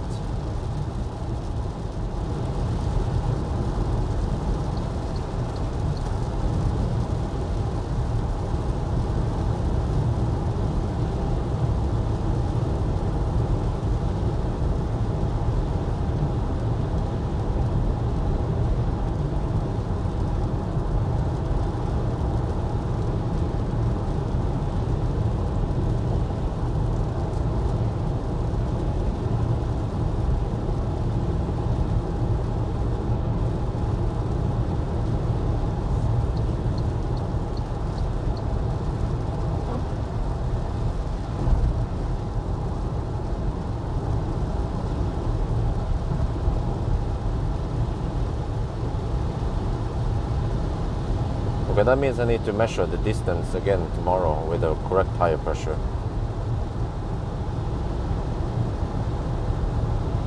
This is soaking wet, so it's a little bit unfair. At least I should have it drier, but okay, whatever. But the test I'm giving up here is not going to be that critical. It will most likely get a very low view count, like 5,000 views maybe. Okay, I actually prefer the Shell station here for the tire pressure thingy, and I'll also go to the restroom. I feel like peeing. I had lots of drinks tonight.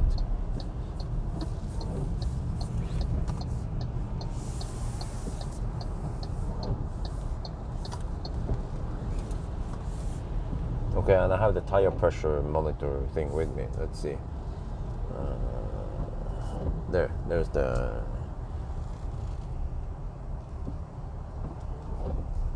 thing. All right, let's get ready. Zup.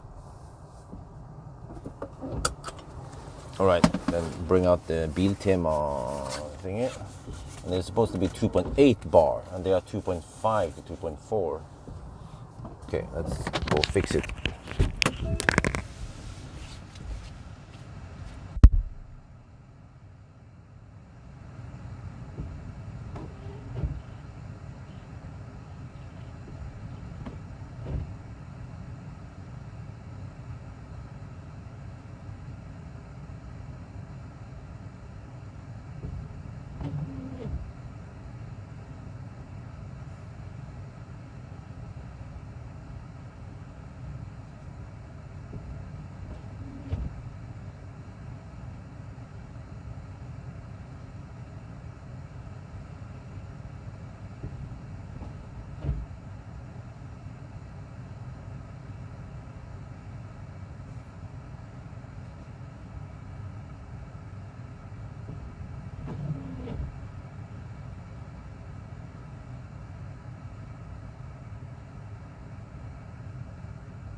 Okay.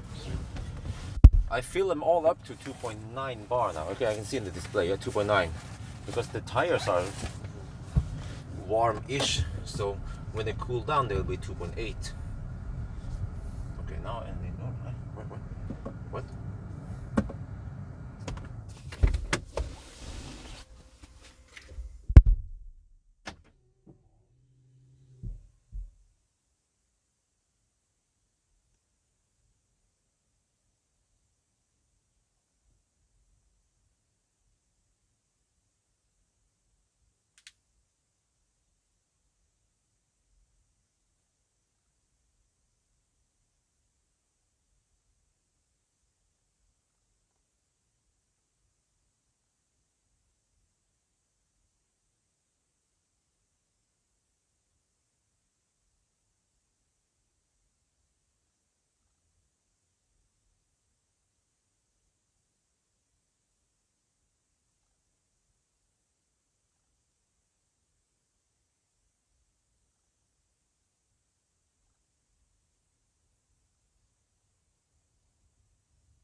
Man, I keep forgetting that the OBD. Oh. Yeah, every time you. Man. Okay, anyway.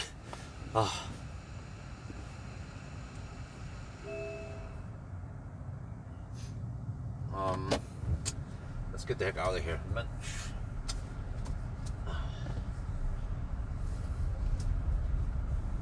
Need to remember to remove the OBD. But yeah, at least tonight. Well, I'm going to charge anyway, but I need to remove the OBD tonight so it doesn't freaking sound the alarm at night. Because if the charging completes during the night, then suddenly, why the heck is this screen so bright now suddenly? Did I not change the? Oh, that's weird. It looks a little bit too bright. Okay, but it's raining now. Okay, whatever. I guess I have to see if I can do headlight test. Even if not, then we skip it and then I go home. And then I have to do headlight test tomorrow and hope that it's not raining.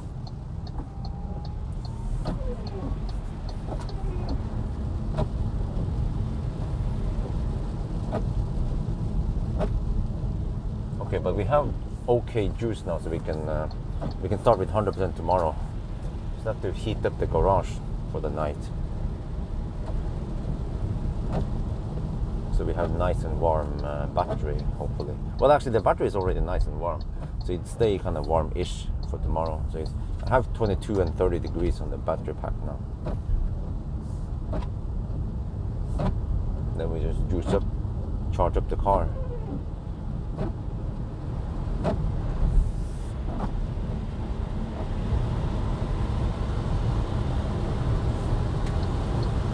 There's a little bit of torque steer here, I can feel it. Okay, now I'm gonna check how much the speed is off. It should be way better.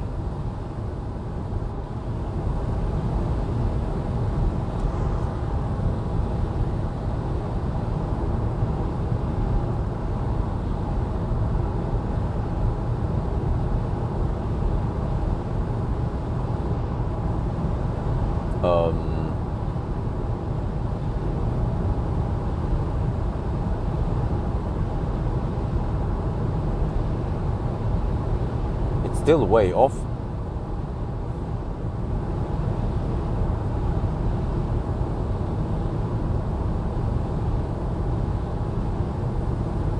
Okay, when I'm cruising at, let me see here. Yeah, when I'm cruising at 120 on the speedo, it's 112 to 113 on GPS. Okay. All right.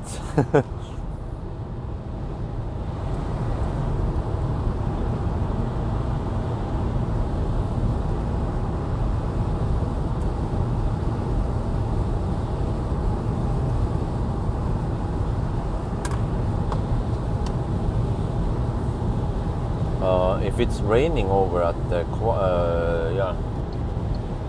Okay, I might have to skip the headlight test also, and maybe just do a quick rinse, get the car fairly clean for tomorrow. Well, actually, it's gonna be dirty anyway. Yeah, maybe just no. Okay, quick rinse. Don't want to park a too dirty car in the garage. Actually, I think it's not that dirty, maybe, because we were driving through Sweden. Norway is always dirtier than Sweden.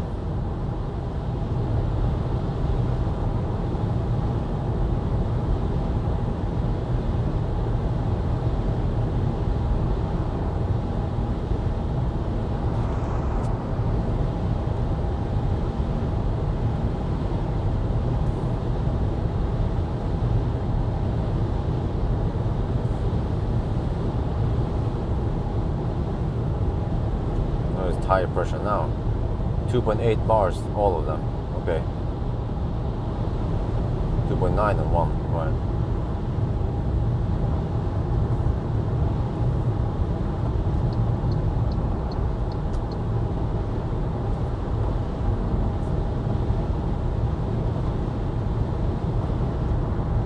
way too wet, man.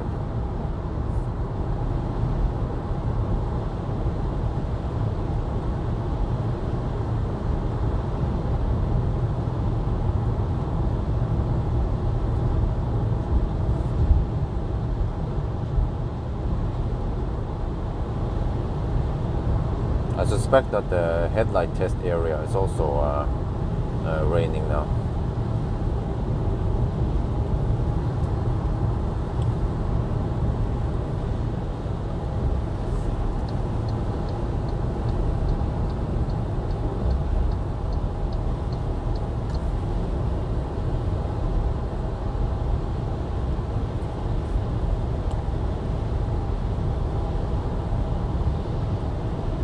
Well, I did start kind of late today, around noon, so yeah. If you ever watched my Nimber trips, those were long trips, like 16 to 18 hour drives. This is just peanuts in comparison.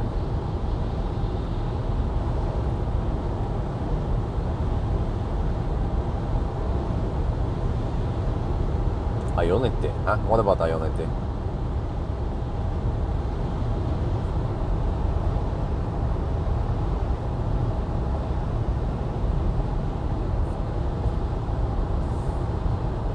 Oh, okay. Oh, you asked about the which charging session. Okay, yeah. Oh, I mean, if you are here now and it's raining, then the test stretch should also be wet, too wet.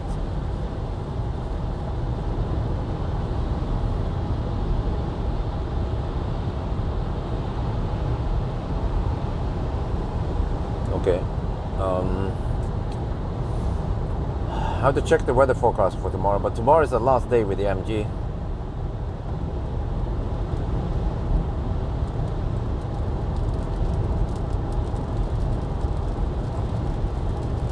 Well, good night.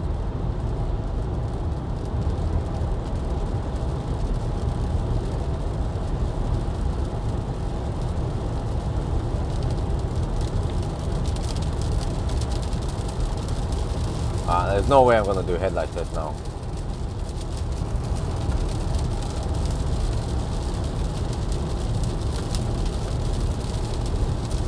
Guess I just have to do a quick rinse of this car before I go back into the garage.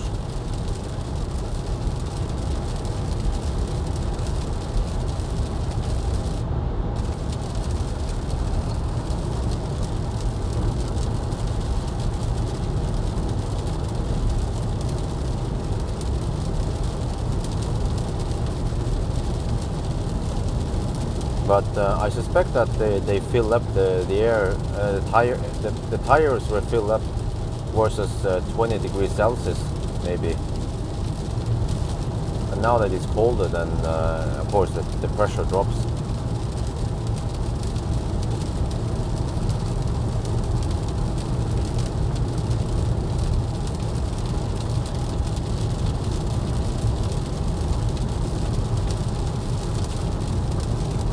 But at least I got the charging session and the 1,000 kilometer done. Those are the more important ones, especially 1,000 kilometer challenge.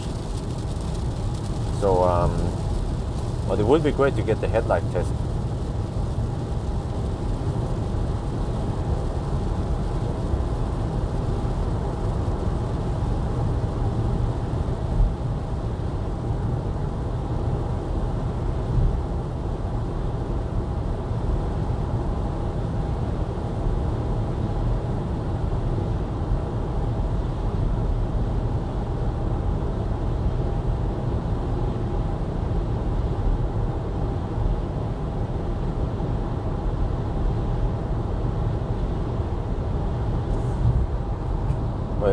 Wait a minute. Will this work? I guess we can give it a try. Let me see. Why are you wiping like a mofo? Okay, there. There's a little bit of rain. Oh,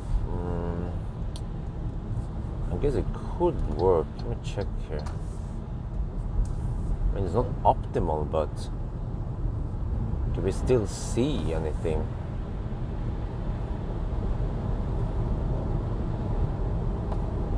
was about to bail out, but let's see now.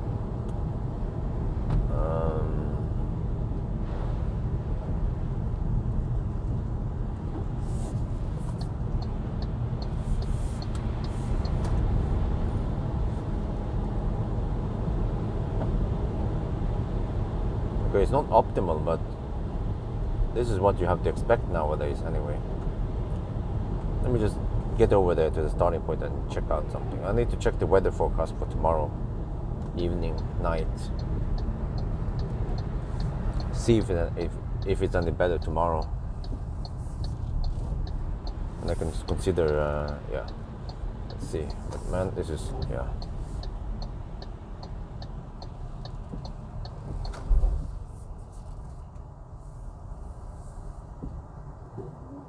Sot.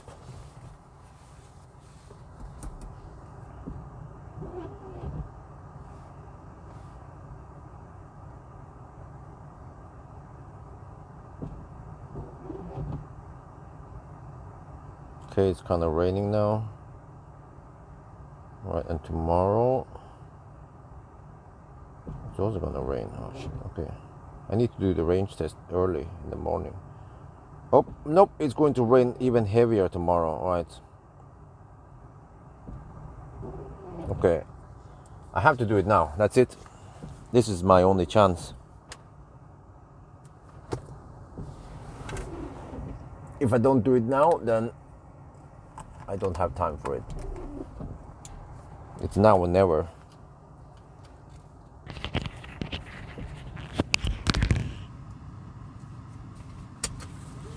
Okay, let's set up the camera.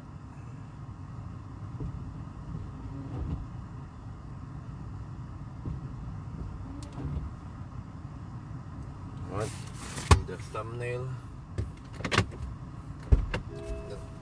Then the car arrives, of course. Okay, he's going behind me.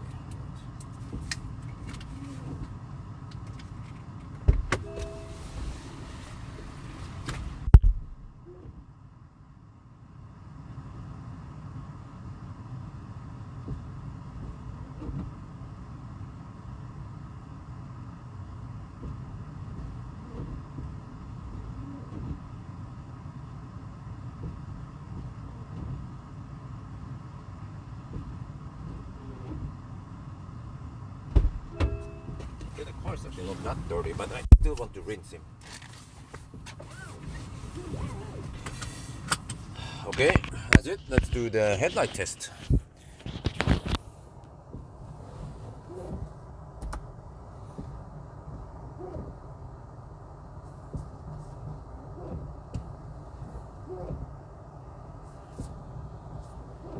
Wait, what's up with this traffic, man? 2:30 at night. Okay, alright, let's go. Yo, what's up? We are now sitting in the MG ZS EV, the facelift one. And now I'm gonna show you guys the headlights. So unfortunately it's raining and this, check here, off, on, okay. Yeah, it's concentrated a little bit towards the center, as you can see. You try here, yeah, see? Yeah. You know, when I did 1,000 kilometer challenge, I got a pretty good impression of these headlights, but I can see now that it's optimized for motorways or highways, but not so much these kind of roads. So, yeah. But on the other hand, it seems to have okay spread. I can show you guys more when we get in the bush. Well, let's go a little bit faster. We have to watch out for animals here. I've seen moose here so many times. It's almost scary how often I've seen moose here. It tends to be on the left side in the darkness there. Okay. Over here now. Zoop. Let's see. Oh no, fog. It kind of ruins some of the reach of the headlights. But oh no, oh man, exactly when I want to demonstrate how it is, then we run into fog here. Okay, but at least if I try now. How are they? Yeah, I don't know if you can see it. It gives me okay spread, except for the fog might be playing around with the optics a little bit. Hey, what is that flickering?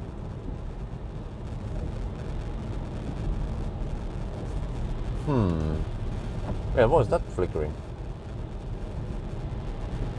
Okay, now, yeah, finally, it clears up now. Yeah, you know what? It seems to have okay spread. At least this is better than the old MG ZSEV, but not nearly as good as some of the other headlights. I guess we have to go to the farm and get an impression of the spread. Hopefully it's not foggy over there.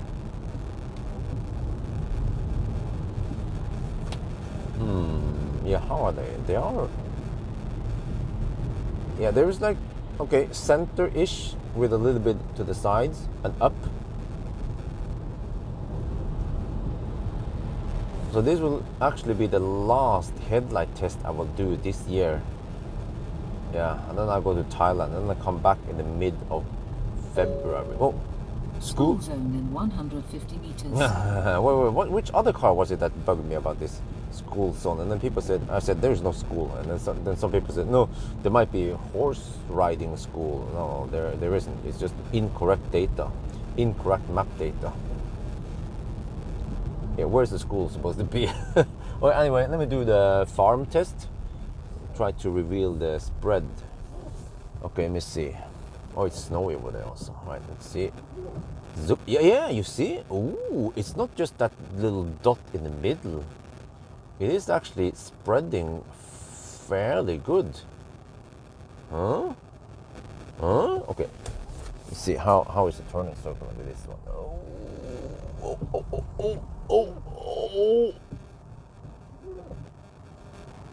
Okay, let me, I don't dare to challenge the stick. Okay. Don't try to, yeah, okay.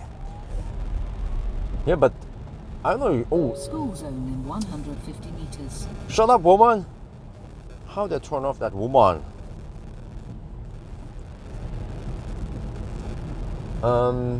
Yeah, the spread is good. At least my impression on the motorway was that the spread was fairly good. But on these twisty roads, okay, you start seeing some of the limitations maybe in the really twisty roads. But this is more like, almost like worst case scenario. You see how like how often do you have these kind of sharp curves, right? You don't. Even when I go on the E6 to the north, like from north to south, then I don't run into these kind of twisty roads. So for more normal twisty roads, then I think these headlights should be just fine. Let me see. If you go here. Yeah, you know what? For Chinese car, then this is better than the average Chinese car. Even better than some of the Korean cars like Ioniq 5 and EV6, or even maybe even Aria. At least Aria without the adaptive headlights. Yeah, this is actually good. If I would give it score, maybe I'm thinking maybe a 6. Yeah, maybe 6 points. 6 out of 10, or 5 out of 9. 9 being the best, of course. Right? Yeah, something like that. I'd say it's slightly. I mean, it's above average. Okay, but we're gonna go, let me see, hopefully we don't have the fog all the way now. Okay. Let's go the other way around. Let me see now. Do we see animals? Look at that. Zoop. Yeah, it's fairly strong also. Okay, here, let me see. This is where you want the spread and the where you want to shine up and also wide, like here. Oh, you don't see the rest of the road ahead. Now you can kind of see it, yeah. But now you don't see the left side now. And now you can kind of see it. And then around here, this is also challenging. If there will be something here. Yeah, this is, I mean, most headlights, or like these ones, okay, you can't reach there. But the really good ones, the ones that turn, especially like Polestar, then you really see how awesome they are, because they will actually be able to light up even the twistiest curves. So that's why I use this stretch, because yeah, for this car it might not be that great, but for the awesome headlights like Polestar or ID3, ID4, then you really see how good they are in comparison. But if I use like a simpler route, then we won't be able to see the differences between the best and the worst and the average headlights. So yeah, I think we are done with the test. So what should I say then? Well, you know what I should do is I should check out the old MG ZS EV headlights. Those are some shitty halogen headlights, or I would say candle lights in comparison. So this one is a really good improvement, at least. So if you're considering the old ZS EV versus the new one, then the new one has a lot of improvements. Not only the headlights, there's also like interior stuff, charges faster and all that, but headlight also being one of the improvement points that the MG bothered to fix. So this is not the case for maybe some other cars that comes out with a facelift, you know. So yeah, for example, I haven't tried Kona before and after the facelift. Maybe I should. Yeah, and E-Niro also with the new and the old screen and whatever. So I'm just gonna pull over here, and I would say yeah. Also remember that this is a fairly inexpensive car. I wouldn't say a cheap car, but in Norway it costs 320 to 350k NOK, depending on if you should go for the luxury trim or the other trim. So nowadays cars are getting quite expensive. It's the price jump. So in that regard, so in that regard, I'd say that, hey, why is this guy going mofo now? Yeah, I'd say that it's pretty good for the price range. Yeah. So anyway, I think that's going to be it for now. Hope you guys enjoyed this video. As always, thank you for watching, and talk to you later.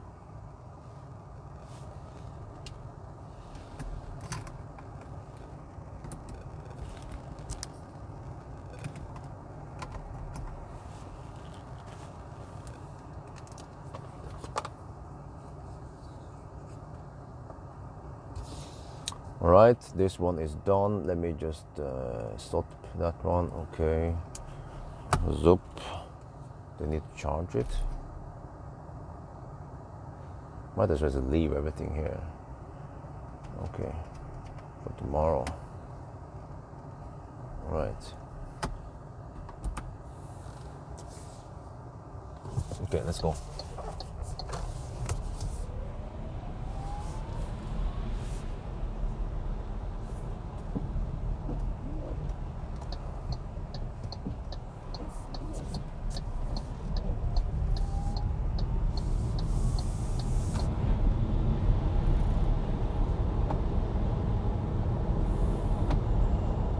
So at least I managed to do the headlight test.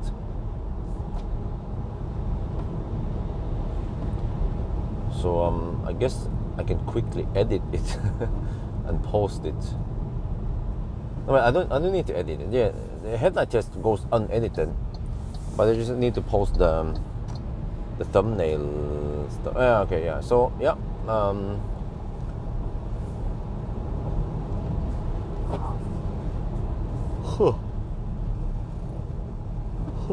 What do we have now? This road. What about that one? Did they change it? No. I guess you can still go that way, right?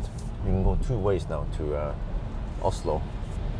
This is supposed to be the new exit.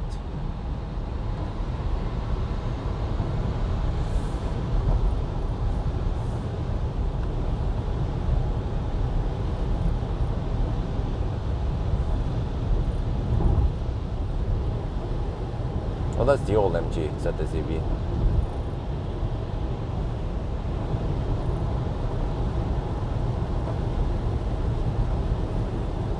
Do I go to U-Wash or do I go to Circle K? I'll go to Circle K.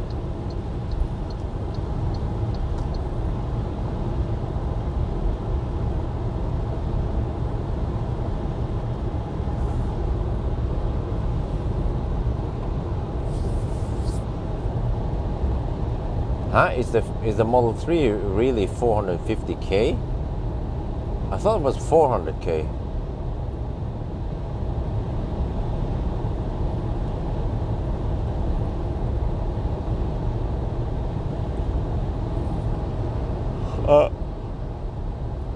And this car costs 350k for the luxury trim. So it's 100k lower than, not 120.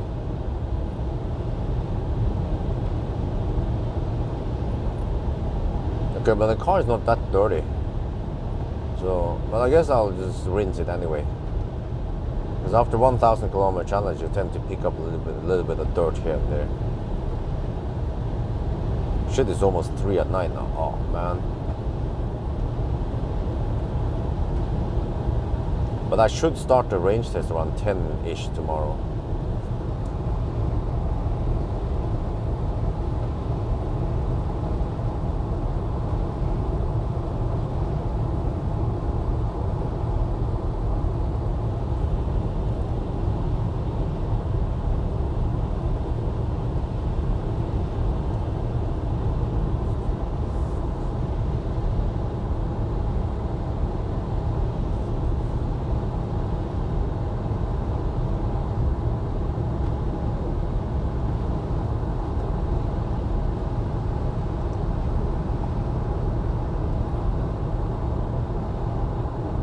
What? Did you really add 40k or something, over 30k of extras? What the heck is that? Well, the Model 3 is already pretty all-inclusive.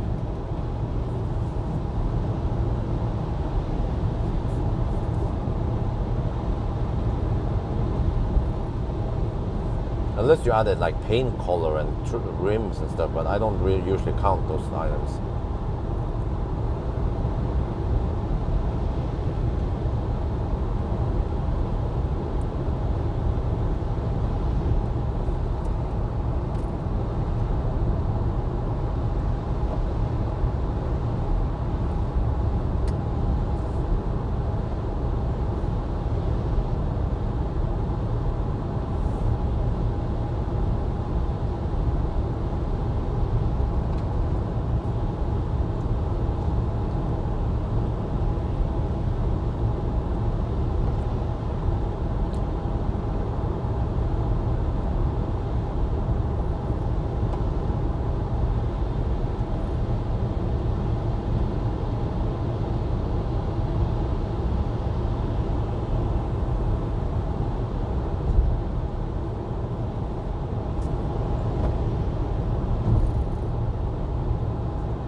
Clean the car off. I was about to go home now, but I need to take that extra time to rinse the car. This is why I need that V2 house, or I don't know. Or I could count the current house as V1 house. Yeah. And then the Yesheim house is the V2 house. Yeah, okay.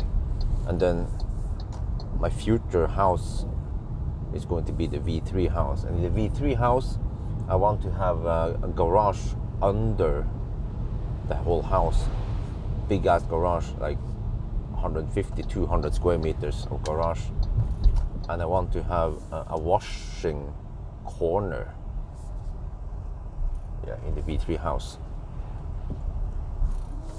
Because I tend to wash cars a lot, or just rinse them quickly. So you just have to have everything ready there, with the curtains and everything. So you can just at home, yeah. So now I had to take the detour to come here.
more water. All right. We're done. 3 at night. I did actually not even finish all the tests I wanted. Let's just go home now. Yeah, I can leave most of the stuff inside the car, except for that I will not be live streaming tomorrow. It will just be like a 4-hour run and then I'm done. So the range test is very important, and then the driving ASMR later tonight. Wait, it's going to rain cats and dogs tomorrow night. So I'm not sure when the heck I'm supposed to do it. Maybe in the afternoon or something. I'll figure out the time.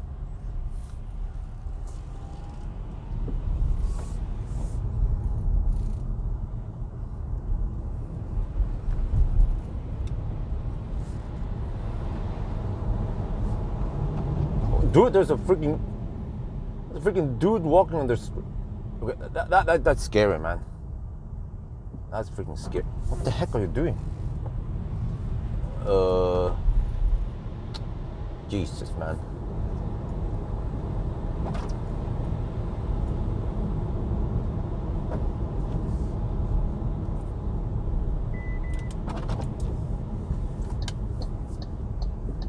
Someone call 911. Okay, maybe not.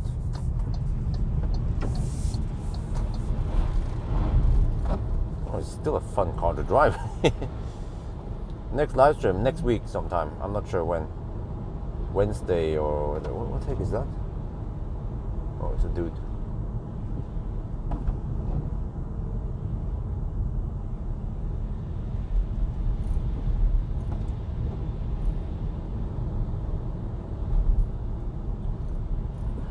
Yeah.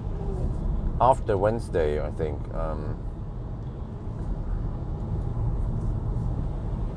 Okay, car is fairly clean now.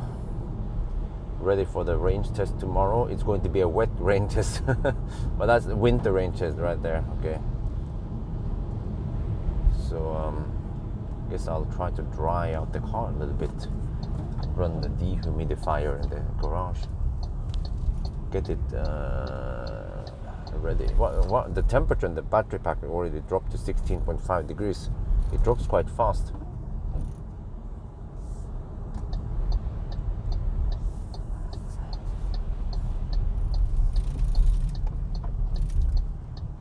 So I guess I just have to say that that's gonna be it, guys. Thank you so much for joining me on the live stream. It's getting late. We only have 77 people left.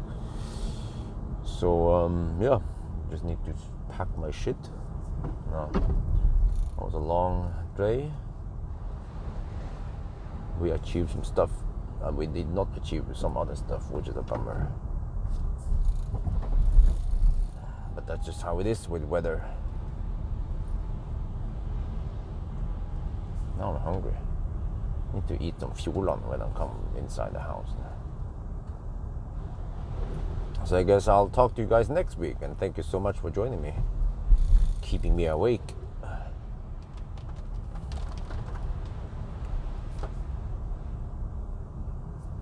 And there you can, yeah, guys, there you can see the Aria park over there. Yeah. Oh, I need to vacuum clean the Aria. I rinsed it, but I need to vacuum the inside so it looks okay. Been eating stuff in there and stuff.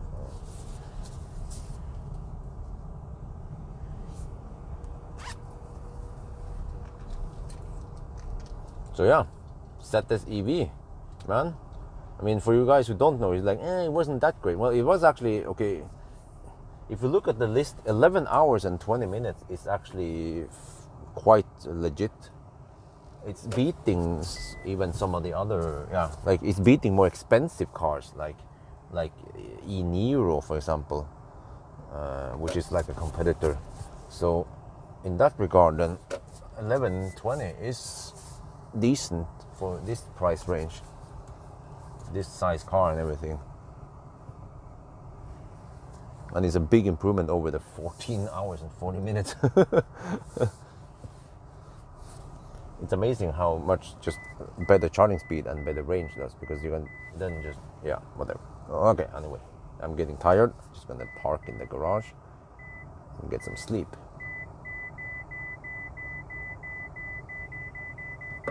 All right. Anyway, I think that's gonna be it.